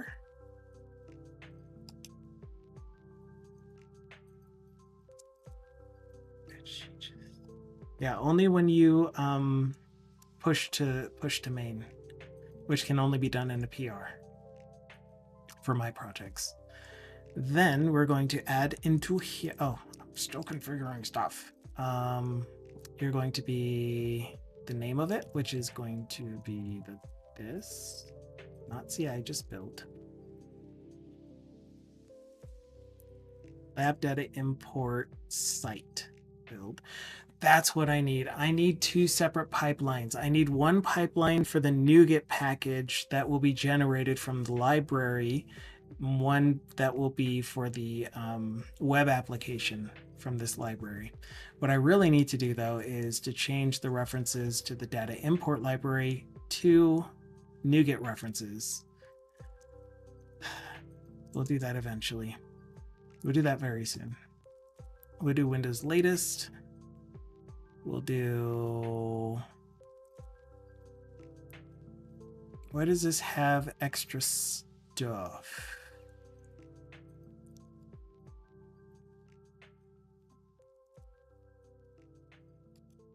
Oh, that happens later. That gets set up later. We're using this repo, main. Go ahead and do a clean. I don't mind.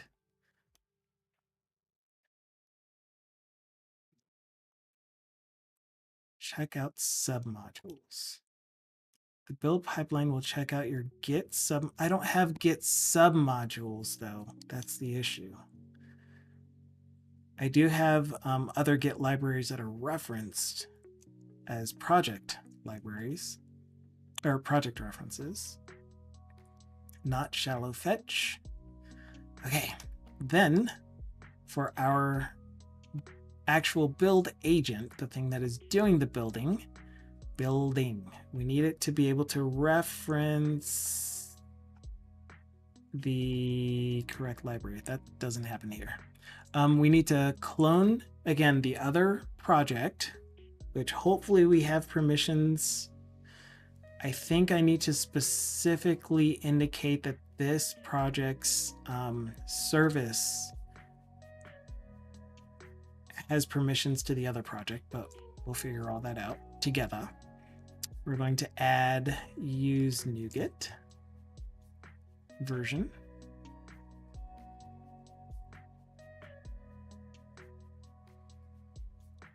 Which is not that one, but we do need this eventually. I always get these backwards. NuGet tool installer? Yeah, NuGet tool installer. Use NuGet version. And then we're going to tell it what version. I've never really purposefully changed this number, so I don't know if just copying and pasting from all of my previous ones is a good idea. Maybe I need to. This is where we want to associate this with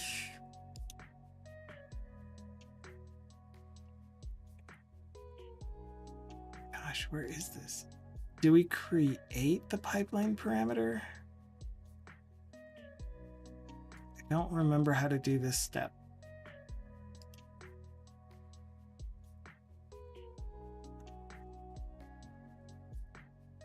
We definitely need access to Armit packages because we will have that NuGet reference eventually.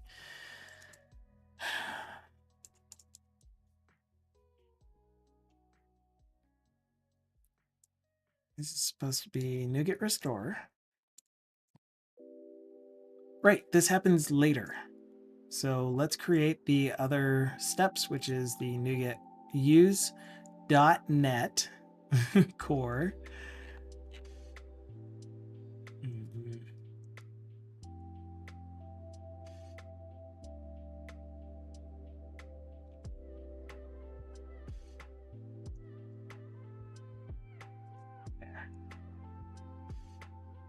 Use.NET Core. We're going to do 8. This is .NET Core 8, right?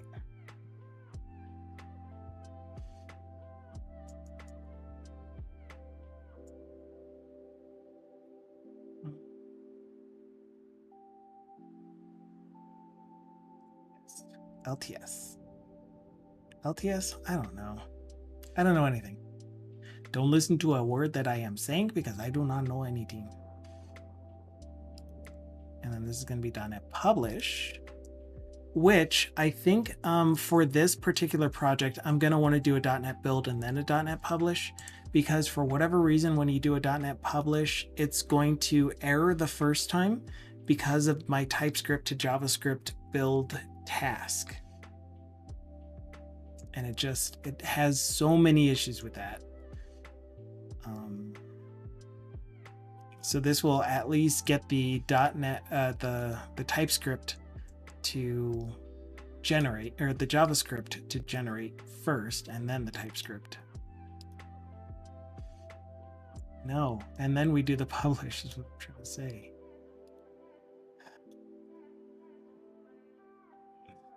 Oh man. Brains are turning into mush. My brains are mush.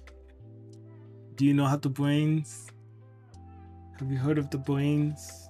I need to build the component library.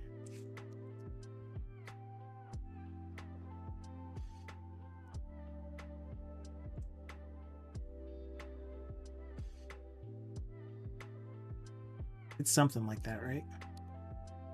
Star.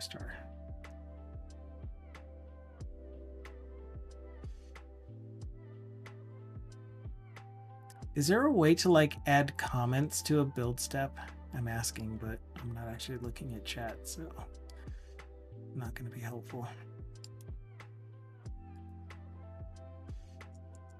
And then we want to publish. Why does this look so different?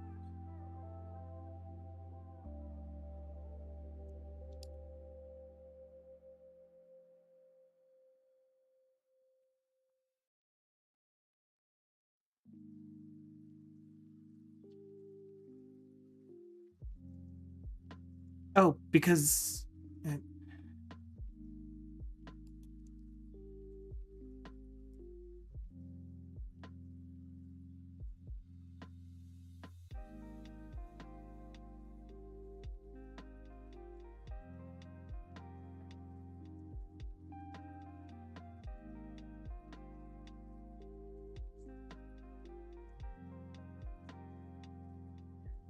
$/$project base this dot cs proj.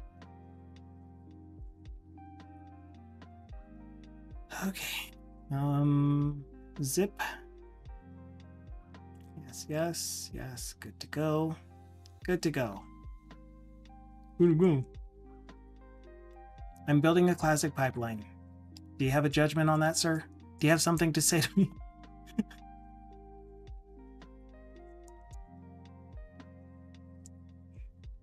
Wish artifacts.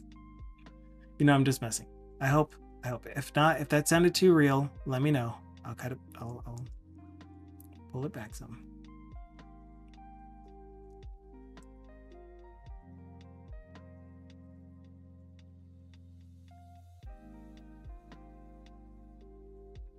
Oh, wow. That looks different.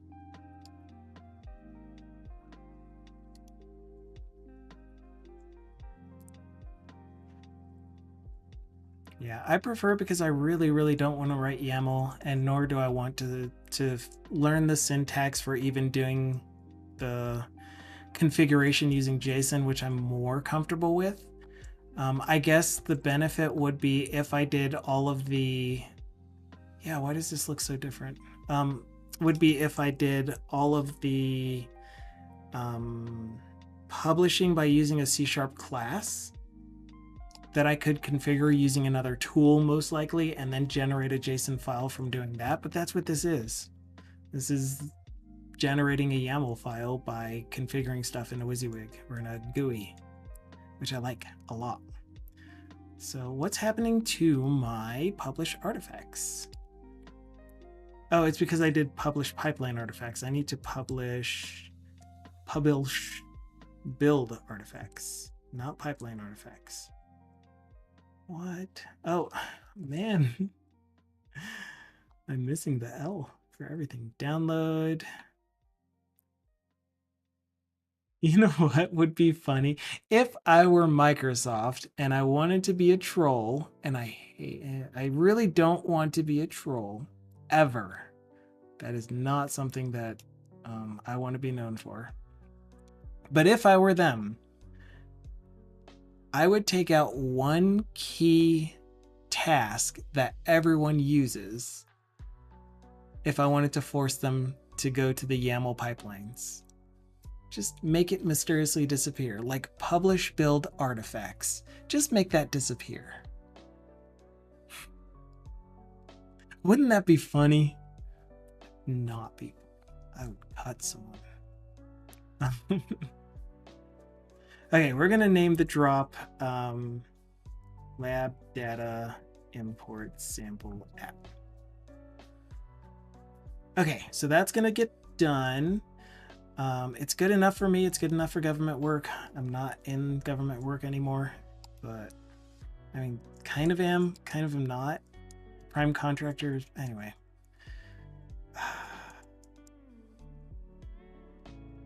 I do want to do a NuGet restore on everything, on all of the solutions. I don't think that's going to hurt anything too bad.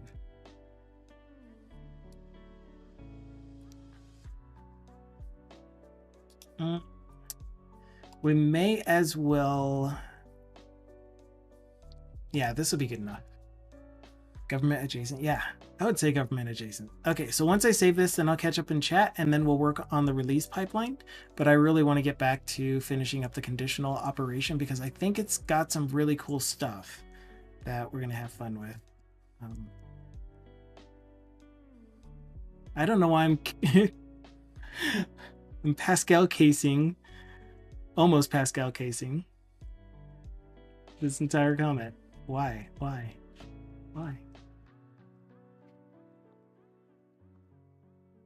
That was so weird. I don't know what I was doing. I mean, do I ever? Hush, that is just mean. Okay, so catching up on chat. It didn't actually pause when I told it to pause. I should do a class to price. I mean, price decimal. We ran into an issue with rounding closest int or closest even int. You can definitely do that. Whole numbers are great until you go to buy gas. Making me scared now, not really, but still. Then Thindle said, and then that, and DC Aggie said, calculate tax or interest, divide by 100 when you use, no pausing. All right, so Big Gamey doesn't want me to be productive at work, so I'm going to quit streaming from now on because I do want to be productive at work. Then Thindle said, if you follow the guide for a new pipeline, it will ask you where to get the source, and you can just pick that. Yes. So let me show that real quick. I was definitely doing that. However, because of the way that I have this project structured at the moment, because it's still in development, is that I'm referencing another library that's going to be a NuGet package reference. I'm referencing it directly in the solution for this project repository. Okay.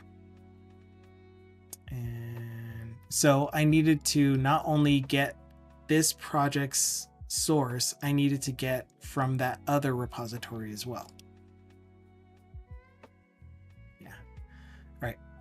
Oh, today I learned I always do it through project settings.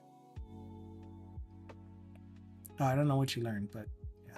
Under branch policies. Yes, wait, you're building classic. I just realized, nope, I prefer them, but I don't think they're getting updates. Don't quote me. DC Aggie says the failure of new pipeline is spectacular and will result in the introduction of pipeline classic and MBA case studies for generations to come.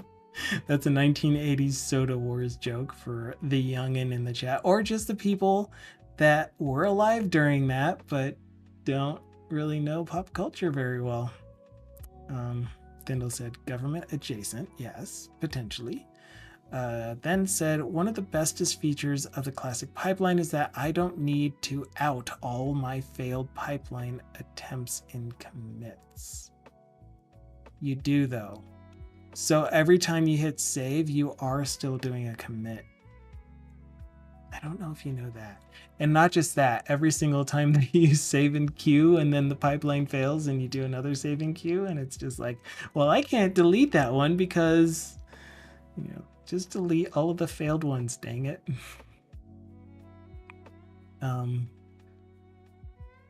Most of the time, my friend, most of the time. Baby, don't ruin everything. Quit streaming and watch me. Me! It's all about me, allegedly. I mean, I do love your streams. And I don't like that my stream time overlaps with yours. I was streaming during this time slot, I think, before I even knew you. But I am kind of considering moving my Monday streams to Tuesday, but I think that's when Thindle streams. And I don't want to step on his toes either.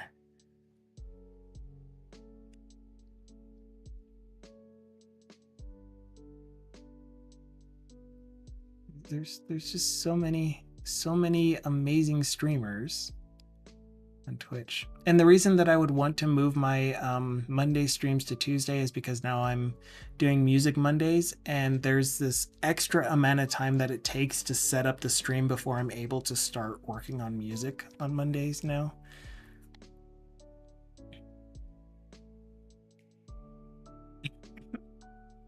Soda Wars. Here we are. Okay. Same as I do with the store, all the backing libraries get NuGetified and pushed to artifacts so I can implement other stores using this. Yeah, and that's what I'm gonna do with this, but right now it's still in development. I'm adding the conditional operation, but this will be the last one, and then we'll generate the NuGet packages. It's just I need this version to be in production because I had a conversation with the user of this, the one that will be using this, and he's like, let's go. And he's like the person that decides what work gets done when. Not a project manager. He is a compliance officer, supervisor, and pretty much just dictates the work. But I say dictate, but I don't mean that in a bad way. He's amazing. I cannot say enough good things about him. Anyway, I'm almost back to being human again. Tuesdays are mine. You can delete old runs, but have you ever tried deleting a failed run that was your last release or your last build attempt that you don't need, but you're not going to do another build for a while, and so it just sits there. It just sits there because you cannot delete the most recent build. Airy. Shanary, obviously, an edict. See, it's impossible to schedule a stream. Your streams need to happen though, Dukasoft. I know it's freezing. I know it's not a good time to go out and get new footage, but when it is, don't use me as an excuse, at least. You can definitely stream at any time. If I'm the only one that you'd be stepping on, stream. Please stream. I love your streams. I've only been to 2 of them, but man, the music, the chatting, the scenery. I love the word footage. Are you a foot person?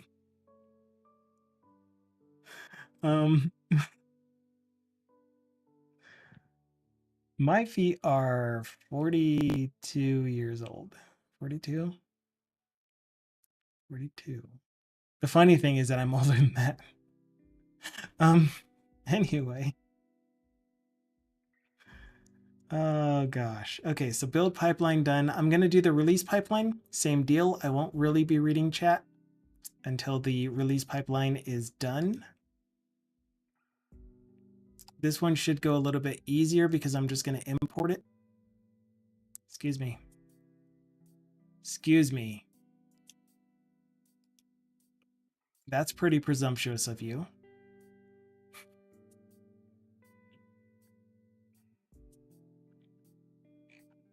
Excuse me. Like, what even? How am I supposed to live without you? How am I supposed to import a pipeline if you don't give me the option to import the pipeline? What even? Placeholder. Save. Save the pipeline. Oh, you're not going to save until you get...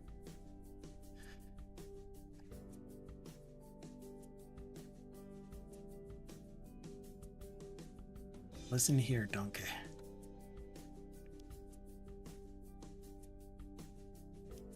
One of these. Just you don't need to pick the right one. You just need to put something in here. Why isn't it letting me say?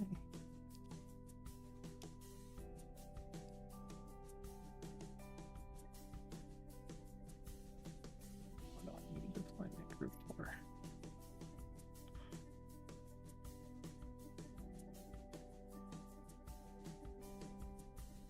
That's me. Wait, that's not me. I don't have that email address anymore. Okay, thanks. IIS website. Do you not have access?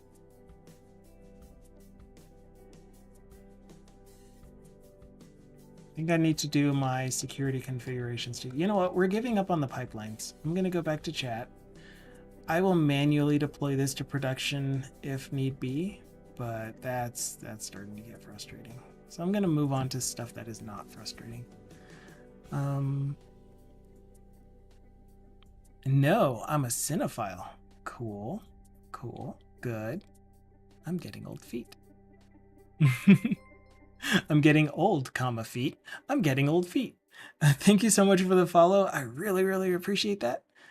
Get footage, roll tape, hang up the phone, roll down the window. Yes. You got me to say them all. Okay, we're skipping out on the pipeline for now. I need to configure permissions for the service that will be running the pipelines to have access to my deployment groups. So the deployment groups in Azure DevOps is what do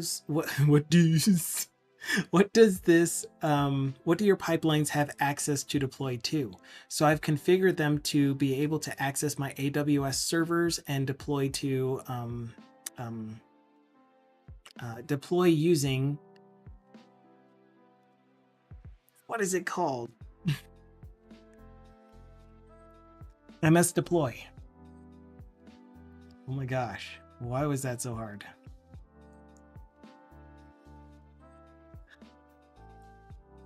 That still doesn't sound right. What is it called that you configure your IIS projects? Web deploy. It's called web deploy. So there's that. Okay, here's where we are. This is the core library portion of the application. This is the one that we are open sourcing, the one that gets all of the functionality for pick the file, show the configurator, do the field mappings, and do all of your mapping rules and transformation types, and then display the result and turn it into a C# object. So this is the library that does that I'm open sourcing. What we are currently working on, what I've been currently working on for this, is adding the functionality to be able to use a transformation operation called a conditional operation, which is an if then else type of situation where you get to say, if this left side, some conditional operator, so is true, is null, is equal to some right side. So the actual operation itself is going to be the thing that determines, do we have both a left and a right side? Do we only have a left side? And then where does that left side evaluation come from? And what are we comparing it to? And then where does the right side evaluation come from? So right now, the state that we're at is that I've decided to go the route of creating a new operation type. So what I mean is that right now we have mapping rules that are abstracted away to, here's a mapping rule, here's what it has, a name, a display. There will be an enum generated for it so that you can use an enum to determine what type of mapping rule is this. Whether it's empty or not, what fields is it associated with, and every mapping rule will have an apply method.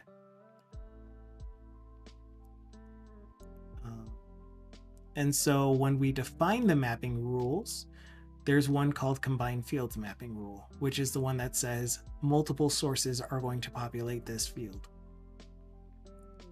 There's a constant value that says I'm going to specify one value, put that value in for every field in this, every record in this field for every record. Copy, give me the value from this specific field that I choose. Ignore, don't even try to map anything to me. So those are the implementations of it. SourceGen is the thing that makes that generates our enums and our enum extensions to be able to do the reason that I'm using enums, which I guess I don't have to, but the reason I am is because I don't want to use reflection, which I might not have to. Anyway, I want to reduce the amount of reflection that I use. So I have an enum that will represent the class, the implementation of the mapping rule. So this generates the enums. The extensions are give me the display name from the enum, give me the short name from the enum, give me the description of this mapping rule from the enum, so that in the UI, which looks like this, life's like this. And then he stops talking because he's waiting for the build. When it's displayed in the UI, there is a tooltip for each of the of the mapping rules, and the description is the thing that is displayed in the dropdown when you're picking which mapping rule you want to use for a particular field. For example,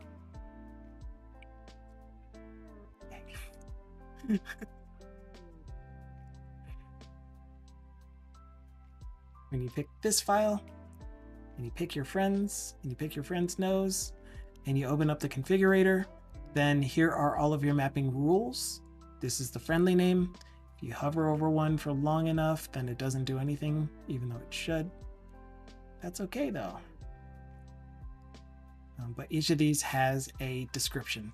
So what I really want to do is add some more help context to the UI eventually, but it should be pretty straightforward. Thank you so much for the follow. Really, really appreciate that. Hope you're having a fantastic Friday. So then while you are mapping the value, as I've mentioned multiple times before, you pick the field or fields or whatever. Each of those fields can be configured so that the value that is being spit out from that field is going to be transformed in some way before being put in the destination field itself. Property of the C# type that you, the developer, decide you want to transform the data into. Okay, so those are called value transformation operations, and as I mentioned, those are abstracted away to this value transformation base that says what is the operation itself. Same deal. What's your display name? What is your enum number? If you wanted to customize the enum number, you could do that yourself. The display name, hello Abatus, and any error messages that happen from the result of applying it, but you also get the apply. Generate syntax is not actually used. I thought that I would be using it for generating C# code that would then get sent through a compiler, a script runner essentially, and that's how you would evaluate this. You could create these custom rules and you write C# for what those rules do, and then you replace the little portions of what the values of the input stuff is, and then it runs the C# code for you. But that's not the approach I took ultimately. But that's a value transformation. Again, the source generator creates enums for it and helper methods for those enums to be able to get the description, display name, short name, etc. Okay, now we're adding one more, because as I was creating the value transformation operation called conditional operation, I ran into the issue that I always run into, and that is I can figure out how to specify the left side of the operation, how to specify the right side of the operation, but then there's this whole deal with deciding what you're doing in order to compare them. And so I've done this as a bunch of times, and I haven't liked any of the approaches that I've taken so far.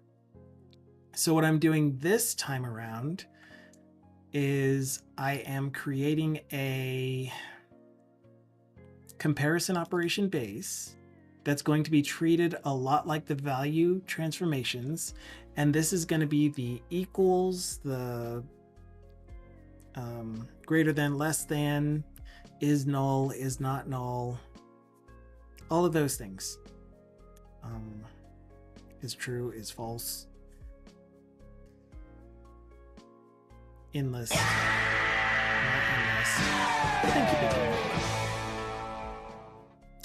thank you, thank you, thank you, thank you, thank you, thank you. And also, did I mention thank you? I meant to say thank you. Hopefully you heard that, though. I don't know if you can hear anything after that. I sure can.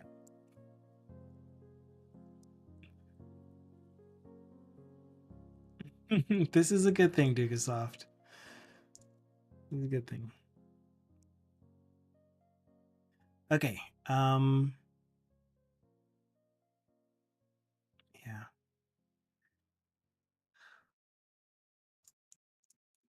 Okay, so one thing that I did do, that I do, is I have these models. Enum. Compare operator. This compare operator is going to be the thing that I use the source generator to generate. Before I do that, though, I need to finish the comparison operation base, which might be done. I'm going to think of it. It might be done.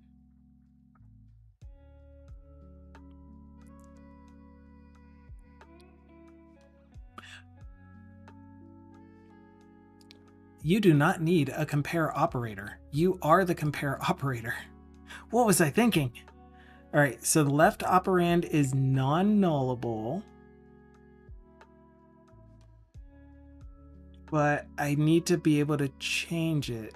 So it's required, but it's nullable for the initial value. Hey, Frank is here. Hi, Frank. I don't know if Dugasoft already tried to do a shout out for you. I'm assuming he did. He didn't. Okay, so shout outs are working again. Frank is a very talented .NET developer who is doing amazing things and streams intermittently.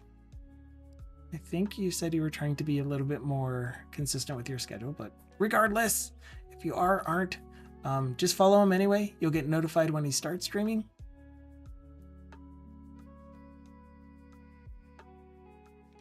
Thank you. Note to self, increase price of, yeah, after stream. No, not gonna do that still. It's fun.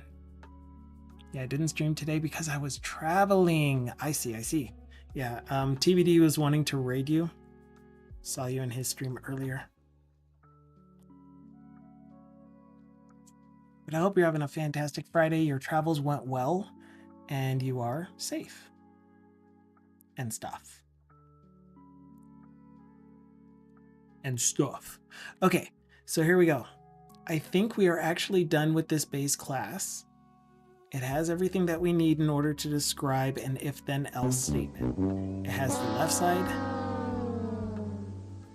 It has the operation type, which is going to be based on the class, the implementing class. It doesn't have a description.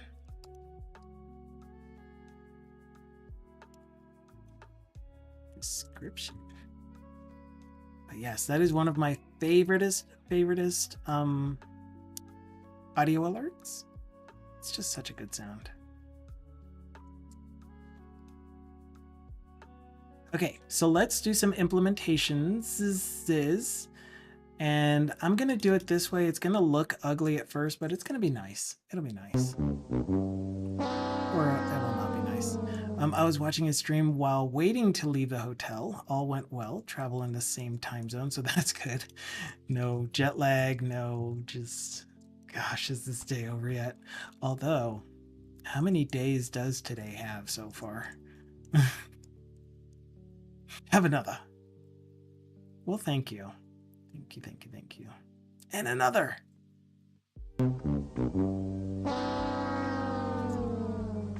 Yeah. Also, no cooldown. And so, you know, I'm not going to go there, but we'll leave it as is. You guys know that I'm an Enneagram 1, right? 1 day today. There's only been 1 day in today so far? What? It's like about 10. This is supposed to be the year where there are 10 years in 1 year. It's going to be great. It's going to be fantastic. This year is going to be 10 years long.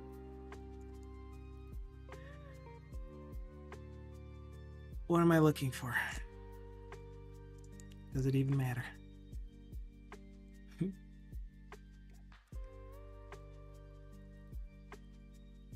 It's not anger, it's frustration. Frustration. But I like frustration, don't I? Happy 89th of January. When life doesn't give you lemons, go and make your own. That's gonna be my new slogan for this year. For this year's? I thought it was 1 out of 10 of this year of a year this year. No. I mean that's Moore's law? Moore's law, is that right? But no. We have a lot of stuff to do this year. It's gonna be great for humans, for us. Equals operation. Let's start with equals. Should I call this equals or equal operation? I think equals, right? Okay, so we're gonna see how amazing Copilot isn't and is and also isn't by pasting all of these in. Oops. And oh gosh, yeah, I need the comments to stay. We're going to start by making our own public class equals operation implements comparison operation base. We're going to ask Visual Studio to do our refactor stuff. Fill in the information. Enum member name is going to be get. So all of these are going to specifically be unable to type. Getters. I'm still learning how to do computer typing keyboard stuff. Please forgive me. Equals. All right, so this one is going to be name of this class equals operation. The display name is going to be equals. And then the description is going to be from the comment up here. So I had Copilot comment all of these for me because lazy. That's right. I will admit it. Okay. Oh, and may as well do the inherit doc stuff. Yes. We'll do the summary represents an equal operation. Sure. Okay, so that is our example to Copilot. Then the next thing that we're going to do is ask Copilot to add the other comparison operation implementations using the above. And hopefully this will create all of the classes for us for all of the comparisons that we came up with. That's only one of them. That's only one of them.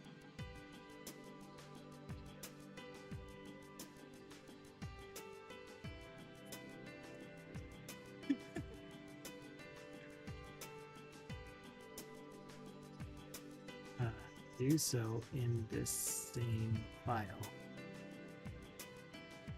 Oh no, it lost context.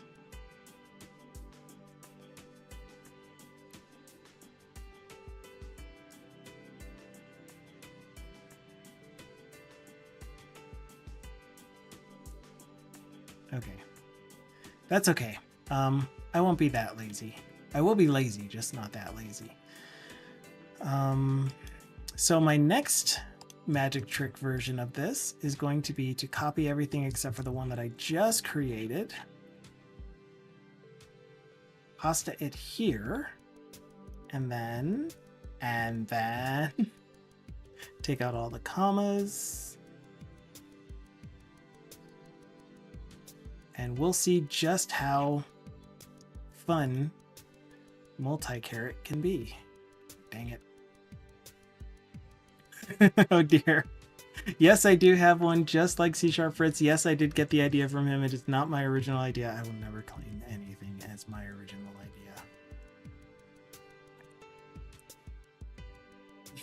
idea. Both Dukasoft and Frank told me.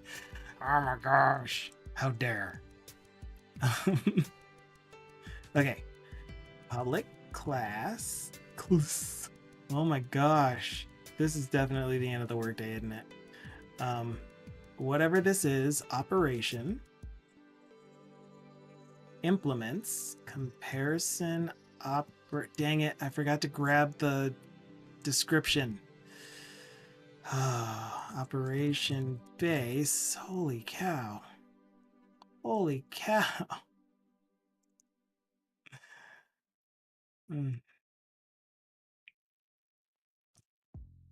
No more getting work. Okay, so everything goes there. Let's go ahead and close this off so that I can grab the descriptions, hopefully. And we'll put them in quotes now. We'll delete a whole bunch of stuff. Okay. Dang it, and that was supposed to be before the not equals. I'm making a lot of mistakes for some reason. No idea why. Okay. Duplicate. Delete. Do we still have multi-caret? Are we still good? No. We're not still good. There. Yes. Okay. So the first thing that we needed here was the public override string in a member nombre. Namae. Nomen. No. Why do you... Every time. I do not want my multi-caret to go away just because I put a closing curly brace. Do not take away my multi-caret. Name up. This thing, do we use this anywhere else? No, we're done with it, so we don't have to carry it with us anywhere. Oh, wait. There is somewhere. Because I'm gonna use it for the short or for the display name up front. I spelled it wrong. He who spelt it was just wrong. May as well, if we can. No.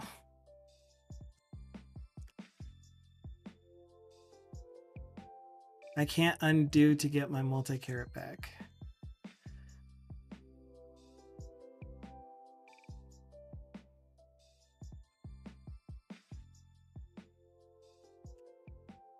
It's okay.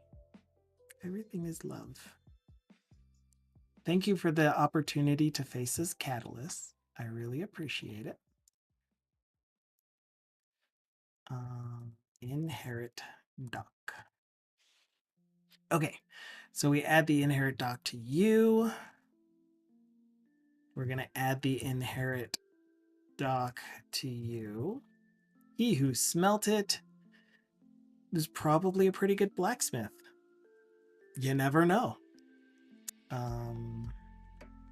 This guy, he's so funny. Public override string name, display name. Close the parentheses first. I mean the bracket for, oh, dang it. And then the semicolon caused a reformat, which caused me to lose my multi. There's just nothing you can do, is there? To take me away from... Wait, the reformat didn't actually lose the multi-caret? Okay, just kidding. There wasn't actually an issue with the last inherit doc. Stink or stink? Strunk. Strunk. Definitely strunk. Strunk.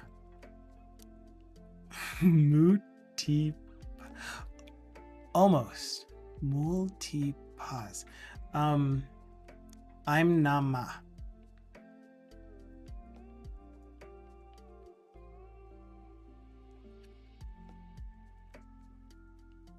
Okay. Inherit doc. public override strink strunk so strunk. I didn't even name it. Description. Oh, okay. So we have everything except for inherit doc. Bada boom.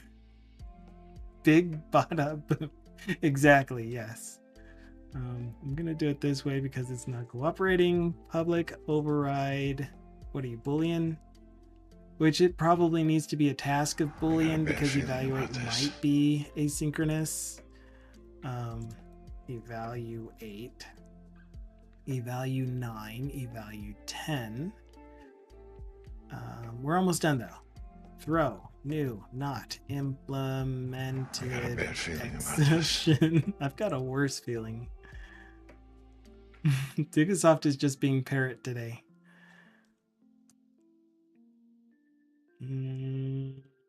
Throw KD. And there are, were you guys watching this and you saw that I had a whole bunch of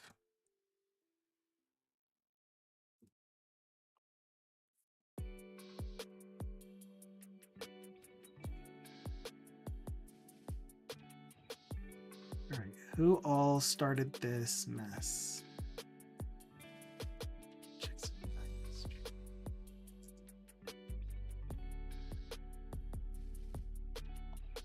You did.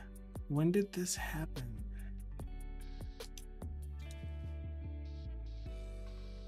Oh, it happened when I did the triple slash. I could have sworn I did undo. Oh. But it seems like it is a consistent pattern for those. So if I did equals summary, we should be able to go like this. Duplicate.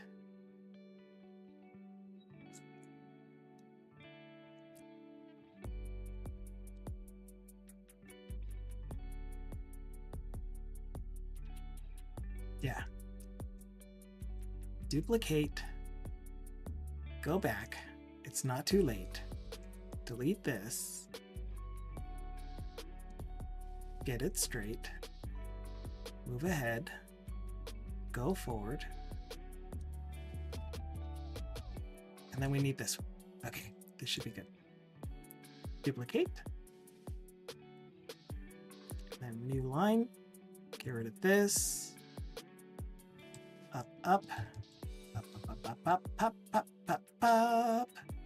Del tacoed one more. Name of you, semicolon. Description, equalers. Wait, that should have been enum member name. That should have been enum member name.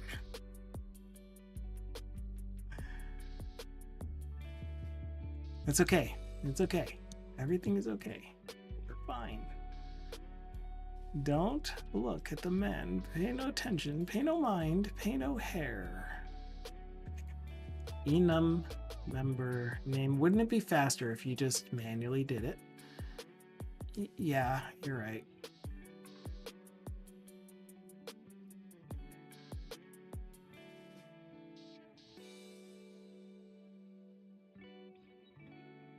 You're not wrong.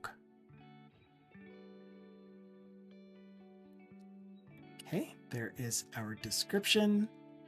This deletes. And finally, we just get rid of this and close. Oh, it's there. Okay, who else is angry? Please don't be angry. Wait, why didn't it do this one too?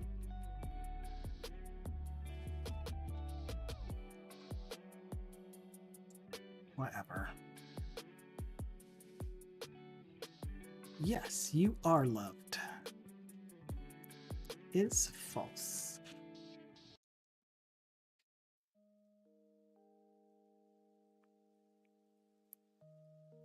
Okay, get rid of that. And get rid of the rest of these. Delete. Save. I'm not angry, just disappointed, and more than a little passive-aggressive. I don't mean to be passive-aggressive. I apologize. I apologize. I need to check myself. You are absolutely correct in calling me out on that.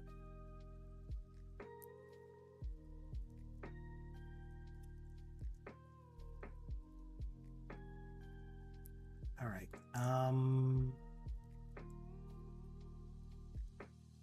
Okay. So you and you and you and you and you and you. I did kind of mention before that I would get a little bit more prickly during work hours if it's just stuff to be disruptive. So that's what's happening now. I'm a little more prickly because I am trying to get stuff done. But I also don't want to give up the opportunity to be able to hang out with you guys. I really, really don't. Like 9.99 times out of 10, it's fine.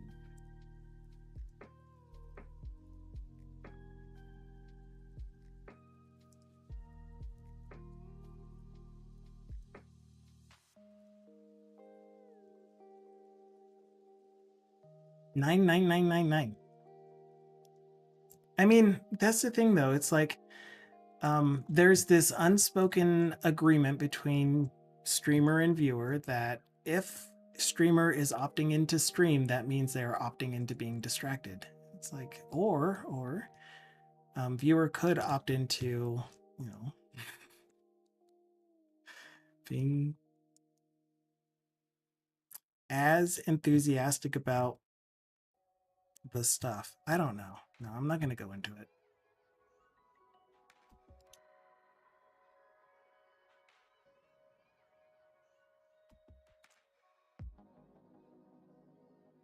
Hello, Mr. President, says Dukasoft. I have a lot of spare time when building and deploying to device, especially in iOS. Yeah. And the majority of the time it's like, I'm cool. But I said, oi, I'm going to get this done. I'm not going to pay attention to chat, but I do have sound alerts that are usable and encouraged to be used at that. Definitely that. But it does make me question whether I want to continue being subjected to that. If my main goal is to have camaraderie and enjoy being around other developers, at one point does that no longer apply to what is actually happening? I'm getting very quiet. I'm going to stop being quiet. I said I'm not going to get into it. I am going to instead finish cleaning up these last few bits and pieces. Bits and pizzas. Pizza. I don't think I have any pizza this week for Blue Apron. I haven't had any pizza from Blue Apron for a while. No, I deleted the method. Keep method, please.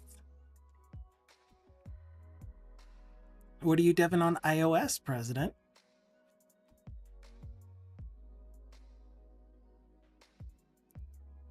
All right. Those are all done, I hope. I still do need to determine whether all of these are going to be needed, but it is looking good.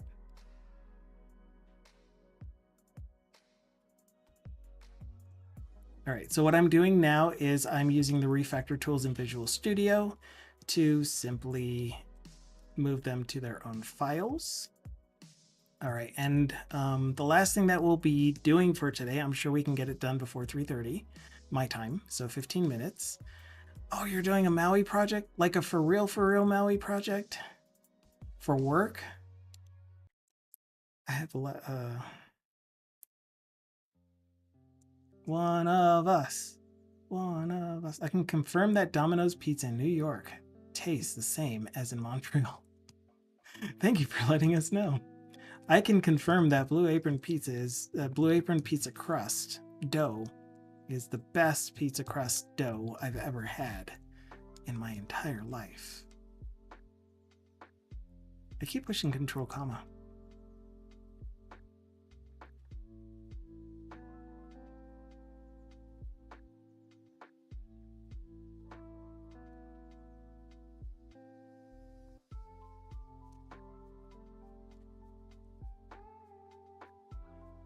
Oh man, and the summary on these is wrong, but whatever. The summary being the description of what the actual operation does. I guess it's not terrible. I'll just change this one to match that instead. Because this is the only one that would be different than the rest. Done. Okay. I think that I have, thank you for, again, pointing it out, calling me out on it. Please continue doing so if I ever get in my, I'm gonna say it, so if you don't like cursed languages, then cover your ears for like 2 seconds. All right, I'm gonna say in 3, 2, 1. When I get in my bitchy moods, call me out on it, please. I appreciate it. I really do. And again, I love being here with you guys. I really do. Really, really, really do. Okay. Now that those are in their files, I'm going to catch up on chat.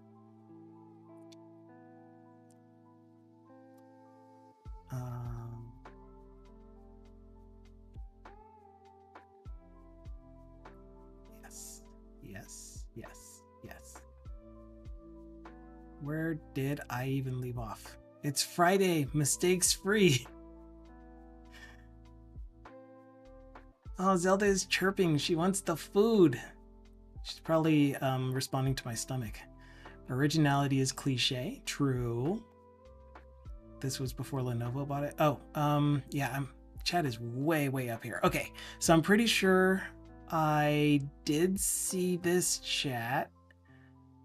This was where Frank was telling us about his trip, or about traveling, staying in the same time zone at least.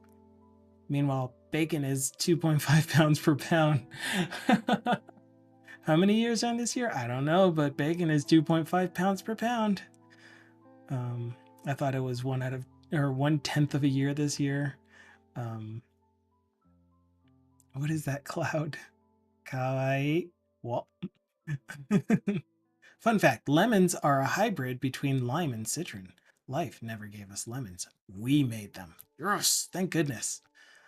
What would life be without lemons? I've seen how good Copilot isn't. Thank you. Yeah, I did a pretty good example of it. I was really thinking it was going to print out all of the classes following that first example. Maybe if I said, given this one shot, and this enum class, create the rest, or enum object, create the rest of the classes, then it would have done a better job. So I'm still going to blame the prompter. DC Aggie says Spanish for lime is lima, which makes me wonder who lima beans got their name, or how. Also, I just dropped my work laptop from desk height to cement floor, and it's fine. Guess that's an endorsement for MacBooks. That sounds scary. Let's hope you have a solid state in there. So still not gonna buy one, says Dickasoft. I'm not gonna judge you or judge how you obtain it. Oh gosh, that's terrible. It fell off of my desk. It can fall off a truck. Gosh. Well, if you want to donate one, and then the and thens. Oh gosh. And now that I'm reading it, I'm like, and there it is. The and thens happened. Thindle said to DC Aggie way back when in the early ooze, in the thousands, in the ooze, IBM ThinkPads had a feature where if it detected 0G, aka freefall, it'd bring the hard drive read arm back and put a physical lock on it. That's awesome. Did it actually work? That's a really smart feature. Originality is such a cliche. I would say that feature is pretty original. It's kind of funny that I was talking about not being original at that point, but that's pretty nice. This was before Lenovo bought it. They were tanks. Yeah, I had a Asus. I don't even know if it was a ROG, but I had an Asus tank for a laptop. It was so heavy. So heavy.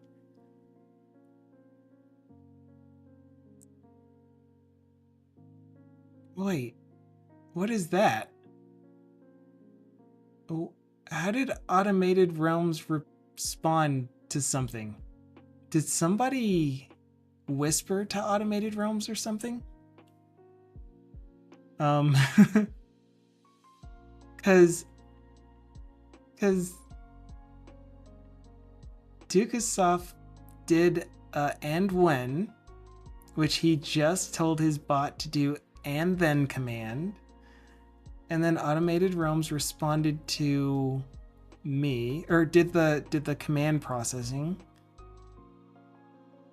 and then it immediately said, "Oh, I'm sorry, I didn't realize you were a lion enthusiast. Here's a fun fact for you. Lions are the only members of the cat family to live in groups called prides." I don't think that's a fact. And he who smelt it dealt it. And then we got Irish John Games shout out, who we're most likely going to raid after this. We're either going to raid him or Canny, as long as Canny is still lurking, still live. Whichever one is still live. And you guys can decide who. And we'll do that in about 8 minutes. But I do want to see if we can get into the source generator, copy the existing source generator to make enums and extension methods for the mapping rule and the value transformations, and make one for the comparison operators.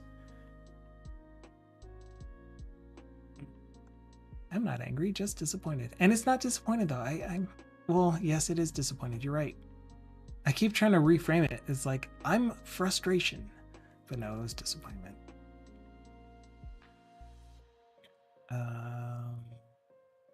And then I read those, so I was there for that. .NET project, .NET Maui, and then Domino's Pizza in New York tastes the same as in Montreal. And for real, for work, that is so cool. iOS and Android. Man, I think the Vegemon application we're gonna do as a Maui app when we convert it to Blazor. Because I do want that application to be able to run on mobile device. Because what that app is for is our field technicians. Our field technicians is what I'm going to call them. The people that go out and do the surveying, and they dig the holes and grab samples from the ground and from the wells and stuff. They go out with these Trimble devices. They're called Nomads. Trimble is a big engineering company. I don't know what you would call them, but microcontroller company that does a whole bunch of technology related stuff for this type of industry. So they take these Trimble devices out that has Windows CE on it, and they load up the data from our servers using the application. It spits out a CSV. They import it into the device, and it says, I'm out of memory, you need to delete more stuff. They clear the database, they delete the files, they try to upload it again, and it says, I can actually see the thing, so I can't upload anymore. The device just doesn't work. So anyway, there's a lot of issues with this, is what I'm trying to say. When they finally get the data on the device, and I'm still holding it, it's right here. It's heavy too. I guess I can show it. Trimble Nomad. For sale, in case any of you want it. Oh, it's so beautiful. So they have this thing, they take it out with them to the field, and literally when I say field, I mean the arsenal. There are certain sections that are just randomly chosen by the GIS specialist who runs a script and chooses some transects from the arsenal, and they say this location, this location, this location. So they go out there, they have the data on the device, and they report what flora and fauna they've seen. Well, I guess they don't really do fauna, they do flora only.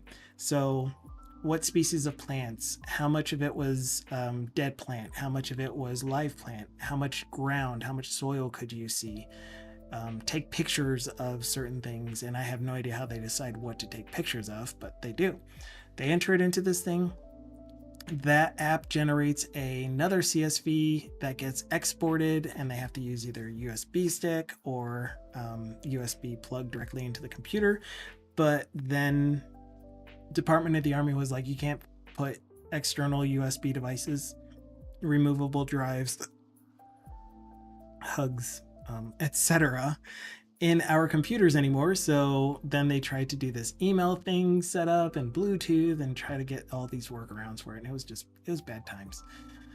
But they do still use this. So anyway, the application itself, if it was a PWA or a native mobile app, for example, they could take their mobile device, still take the pictures directly into the application, store it on device until they get solid internet, and then once they get solid internet, it gets uploaded to the servers and stuff. So that's the plan for that application. I'm looking forward to it. We're going to do our best to try to get through all of these. So if you couldn't tell, this is one of the reasons that I get stressed out.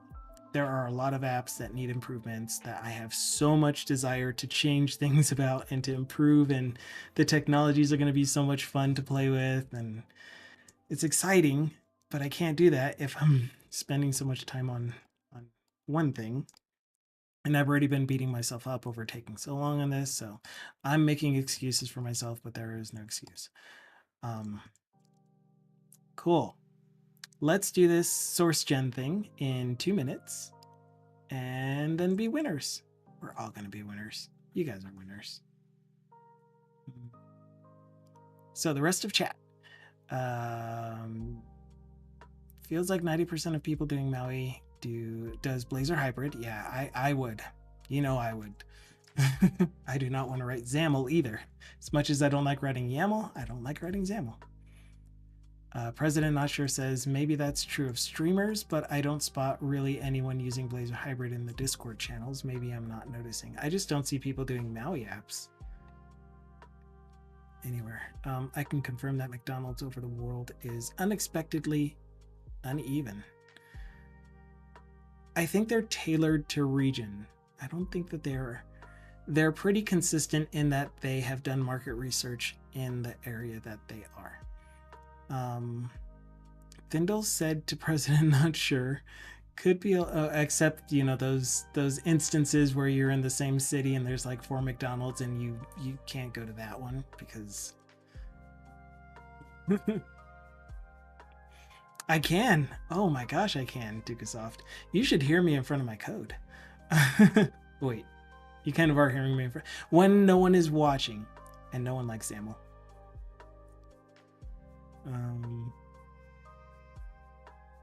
It worked great, but back then the ThinkPads were very enterprisey and priced accordingly. I mean, yeah, they still are. I'm not seeing all the messages you're reading out. I had to scroll way up. Or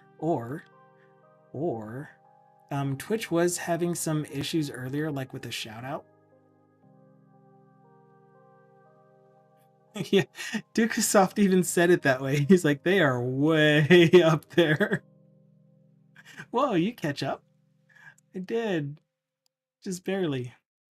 And look, we still have 1 minute left to try to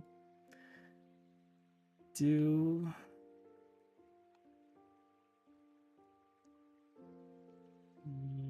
That's mapping rule. Okay, so they are all in this.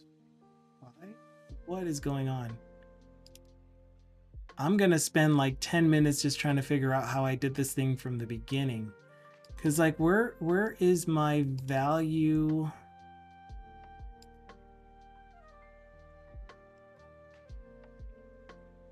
My value transformation operation stuff.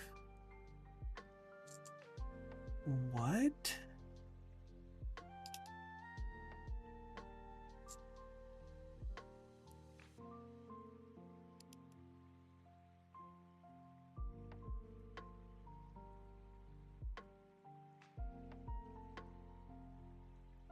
Yeah, this one here. Where is this? Yeah, I hope you are able to stream tonight, because I really do want to see if I can catch a stream. And if not, definitely no pressure. It would just be cool if. That's all I'm saying. It would be cool if. I prefer XAML to HTML and CSS. Really, I love HTML and CSS. I could write websites in just HTML, CSS, and JavaScript. I wouldn't have as much fun as using Blazor, but this is where we are getting all of the classes for it. But what even? How are you generating my value transformation base? I mean, operations.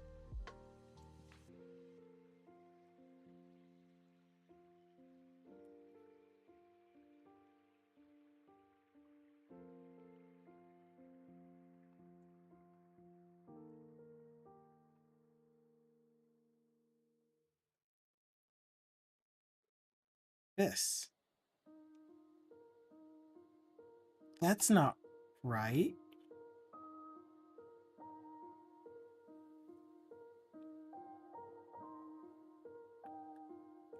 Oh, this is so confusing.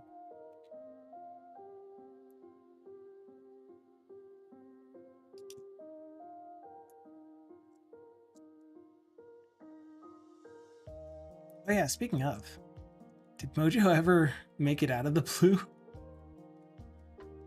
I think he stopped watching because he's like, I don't want any more calls out of the blue. President Not Sure says, I really never liked the web application paradigm. For a while, that was all there was out there for work, but I just needed to move on from that when I had the chance. Yeah, I love it. I love it. I'm gonna be sad when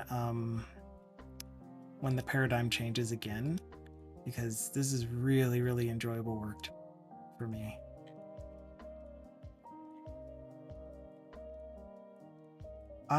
I'm lost. I honestly don't know anymore how my source generator is generating the enums for, oh, it's not new, for the value transformation. These.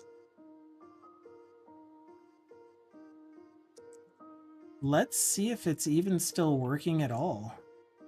Maybe I deleted stuff that I shouldn't have. Let's hope not.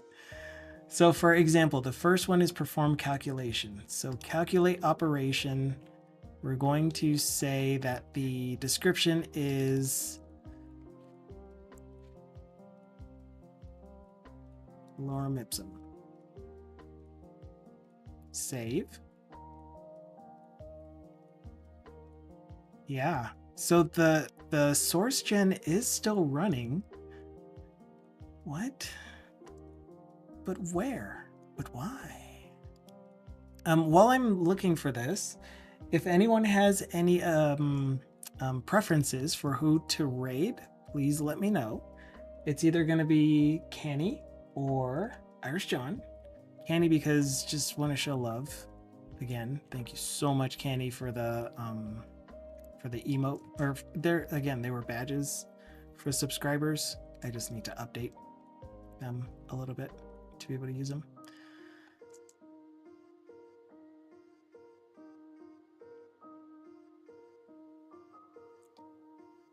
I know, phone. I'm late. Thank you. You don't need to be adding stress. We're good. I was looking for the name of the class. Control Shift F, name of the class is value transformation type. That is defined in our source generator project. It's not. What am I missing?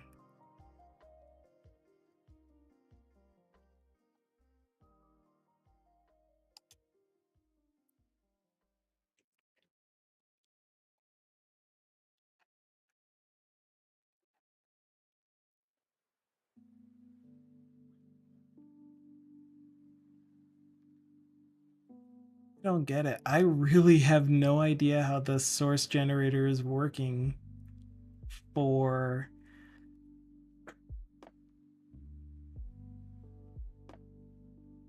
the value transformation class. Oh, is Visual Studio doing that thing again where it says that it's searching my entire solution, but it's not really?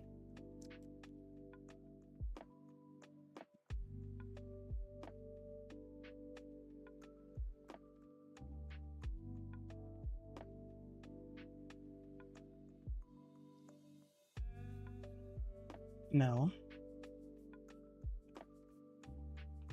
That's the test project.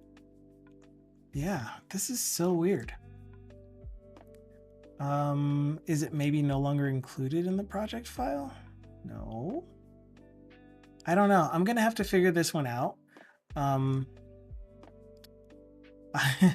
have no idea how this is not generating the enums for. I still want to find it. Register source output. Execute.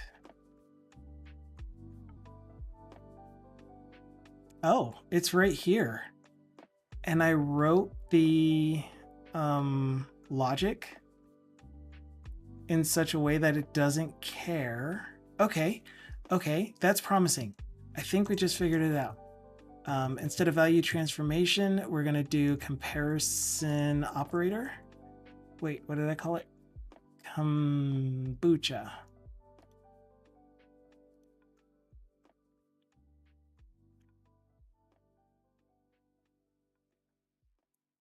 Comparison operation.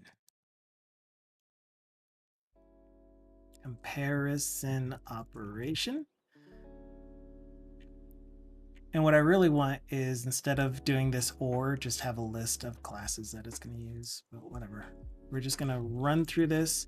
I'll update that later. So if it's one of these, then give us that. Yes, yes, yes. Yes.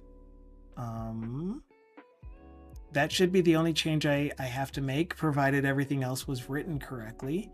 So let's build. Let it finish. And it looks like there wasn't a preference. No, Kenny, no. Kenny, no.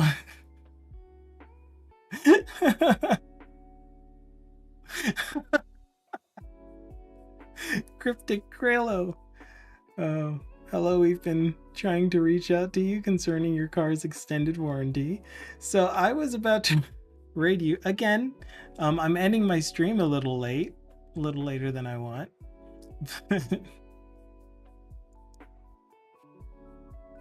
Thank you so much. So once again, if you guys don't know Kenny, Kenny is a very, very talented developer. I was trying to do throw instead of shout out. I can't even type this. Which Dugasoft already beat me to. Anyway, I mean, I still am ending my stream, so he says, but I just wanted to see if the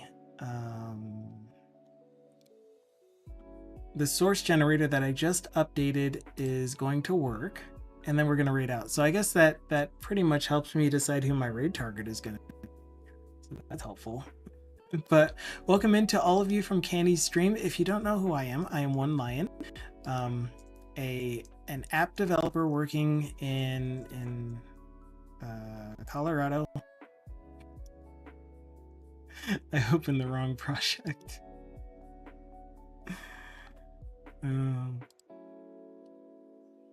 on at this place called the Rocky Mountain National Wildlife Refuge, which is a place where there was a massive chemical snafu that happened a million years ago. They all got cleaned up, and so the applications that I work on are ones that monitor the environment and generate compliance reports and such. Currently, we are working on a data import utility tool, adding some functionality to it. I just updated the source generator to generate an enum for these comparison operators because we're working on a conditional operation that is going to allow the users to say, when you get this field from this import file, if this other field is unit of measure UGG, then let's change that to unit of measure NGG, nanograms, instead of micrograms. And the way that we do that is we multiply the result by 1,000 or whatever the direction is. You either multiply or you divide. I don't know. But there's a lot of stuff that they need to be able to do to transform the incoming data that they get into the one that's going to be dumped into our database. So this should be one of the last operations that we are making for it. But yeah, so what exactly were you doing, Kenny? I mean, I was lurking on your stream, but not able to watch closely.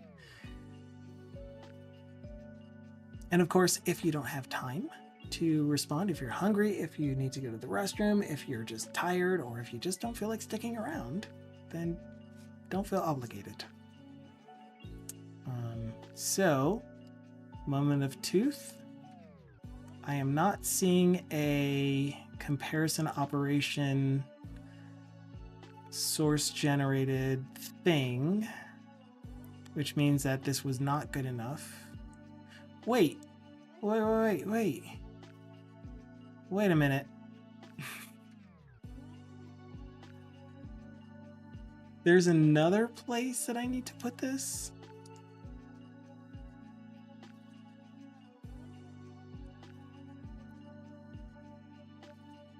Well, dag nabbit. So you have some time to respond if you feel like it. Horny Panda's here. He's doing PNG software and has the dog right now in his arms. Aww. Aww. How,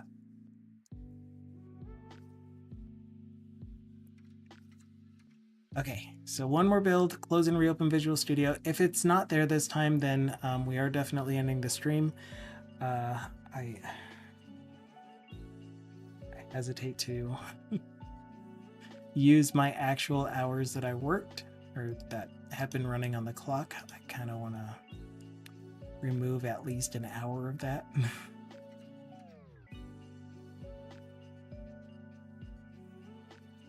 Oh, is that what you were doing? Thanks, Candy's dog.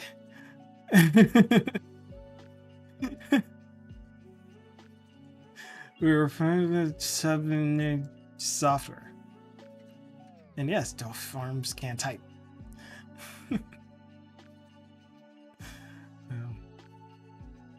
Wunderbar.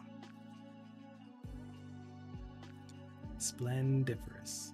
You guys missed a one lion tantrum earlier. Oh my gosh. I was being such a baby.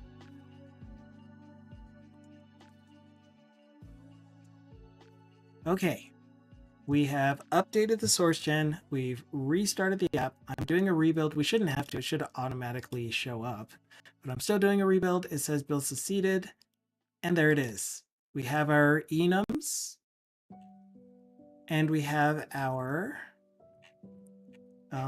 extension methods for those enums to be able to get the description, the display name, all of that information. So that means that in the place that we were trying to use it, which is currently nowhere anymore, but what we can do though is delete our local compare operator enum. And I'm going back and forth between saying enum, whatever. What is DOF? Degrees of freedom.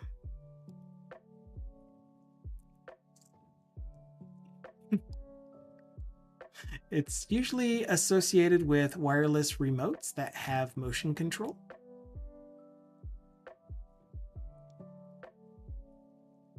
Director of what in the world, Automated Realms? So, Dukasoft asks Automated Realms, what is DOF? And Automated Realm says DOF is an acronym that stands for Director of Fun. It's a playful title given to someone who is responsible for ensuring that everyone is having a good time. Oh, you're just making digs at me now, Automated Realms. I already thanked everyone else for pointing it out. You do not have to dig at me. Oh my gosh. So underhanded. You thought that I was passive aggressive. Automated Realms is the king of it. All right, anyway, we're good to go. We have our enum that we're going to be using in the UI to be able to select what your operation is going to be. And it doesn't make very much sense to, oh gosh. All right, we'll come up with the UI stuff. Monday is going to be an amazing day. We're going to create some UI around the conditional rule and then decide how to implement the overall rules. But for now, thank you again, Kenny, for the raid. I am gonna head out because I need to cook dinner for me and my wife. And yeah, thank you for being here. I apologize for my behavior, but you guys stuck around. You're amazing. You're amazing people. This is why I love hanging out with you. You're pretty forgiving, and I appreciate that. But yeah, anything else? Anything else? That's it. That's it for me for now. So I hope you guys enjoy your weekend too. I hope to be able to see you later, DC Aggie, either today or tomorrow. And yeah, for light mode time, remember, take care of your eyes. Okay, ciao for now. Oh, I didn't even start the raid. Cooking stream confirmed. I don't even know what we have for cooking. Wait, today's Friday. I don't usually cook on Fridays. Raid. Christian games.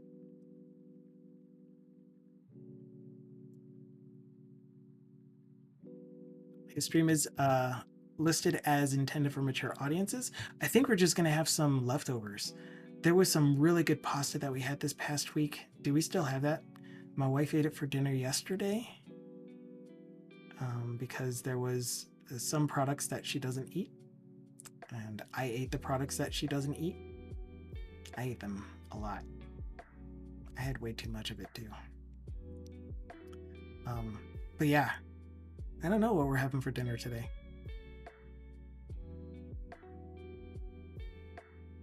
That never happens. Okay, Jeff, for now. I know that I have to do my time card. Not only do I have to do my time card, but I need to report my work log since it's the end of the pay period. So that's going to be another 15-20 minutes. Yay. Okay, ciao for now. See you on the Monday or whenever you come by again. No pressure.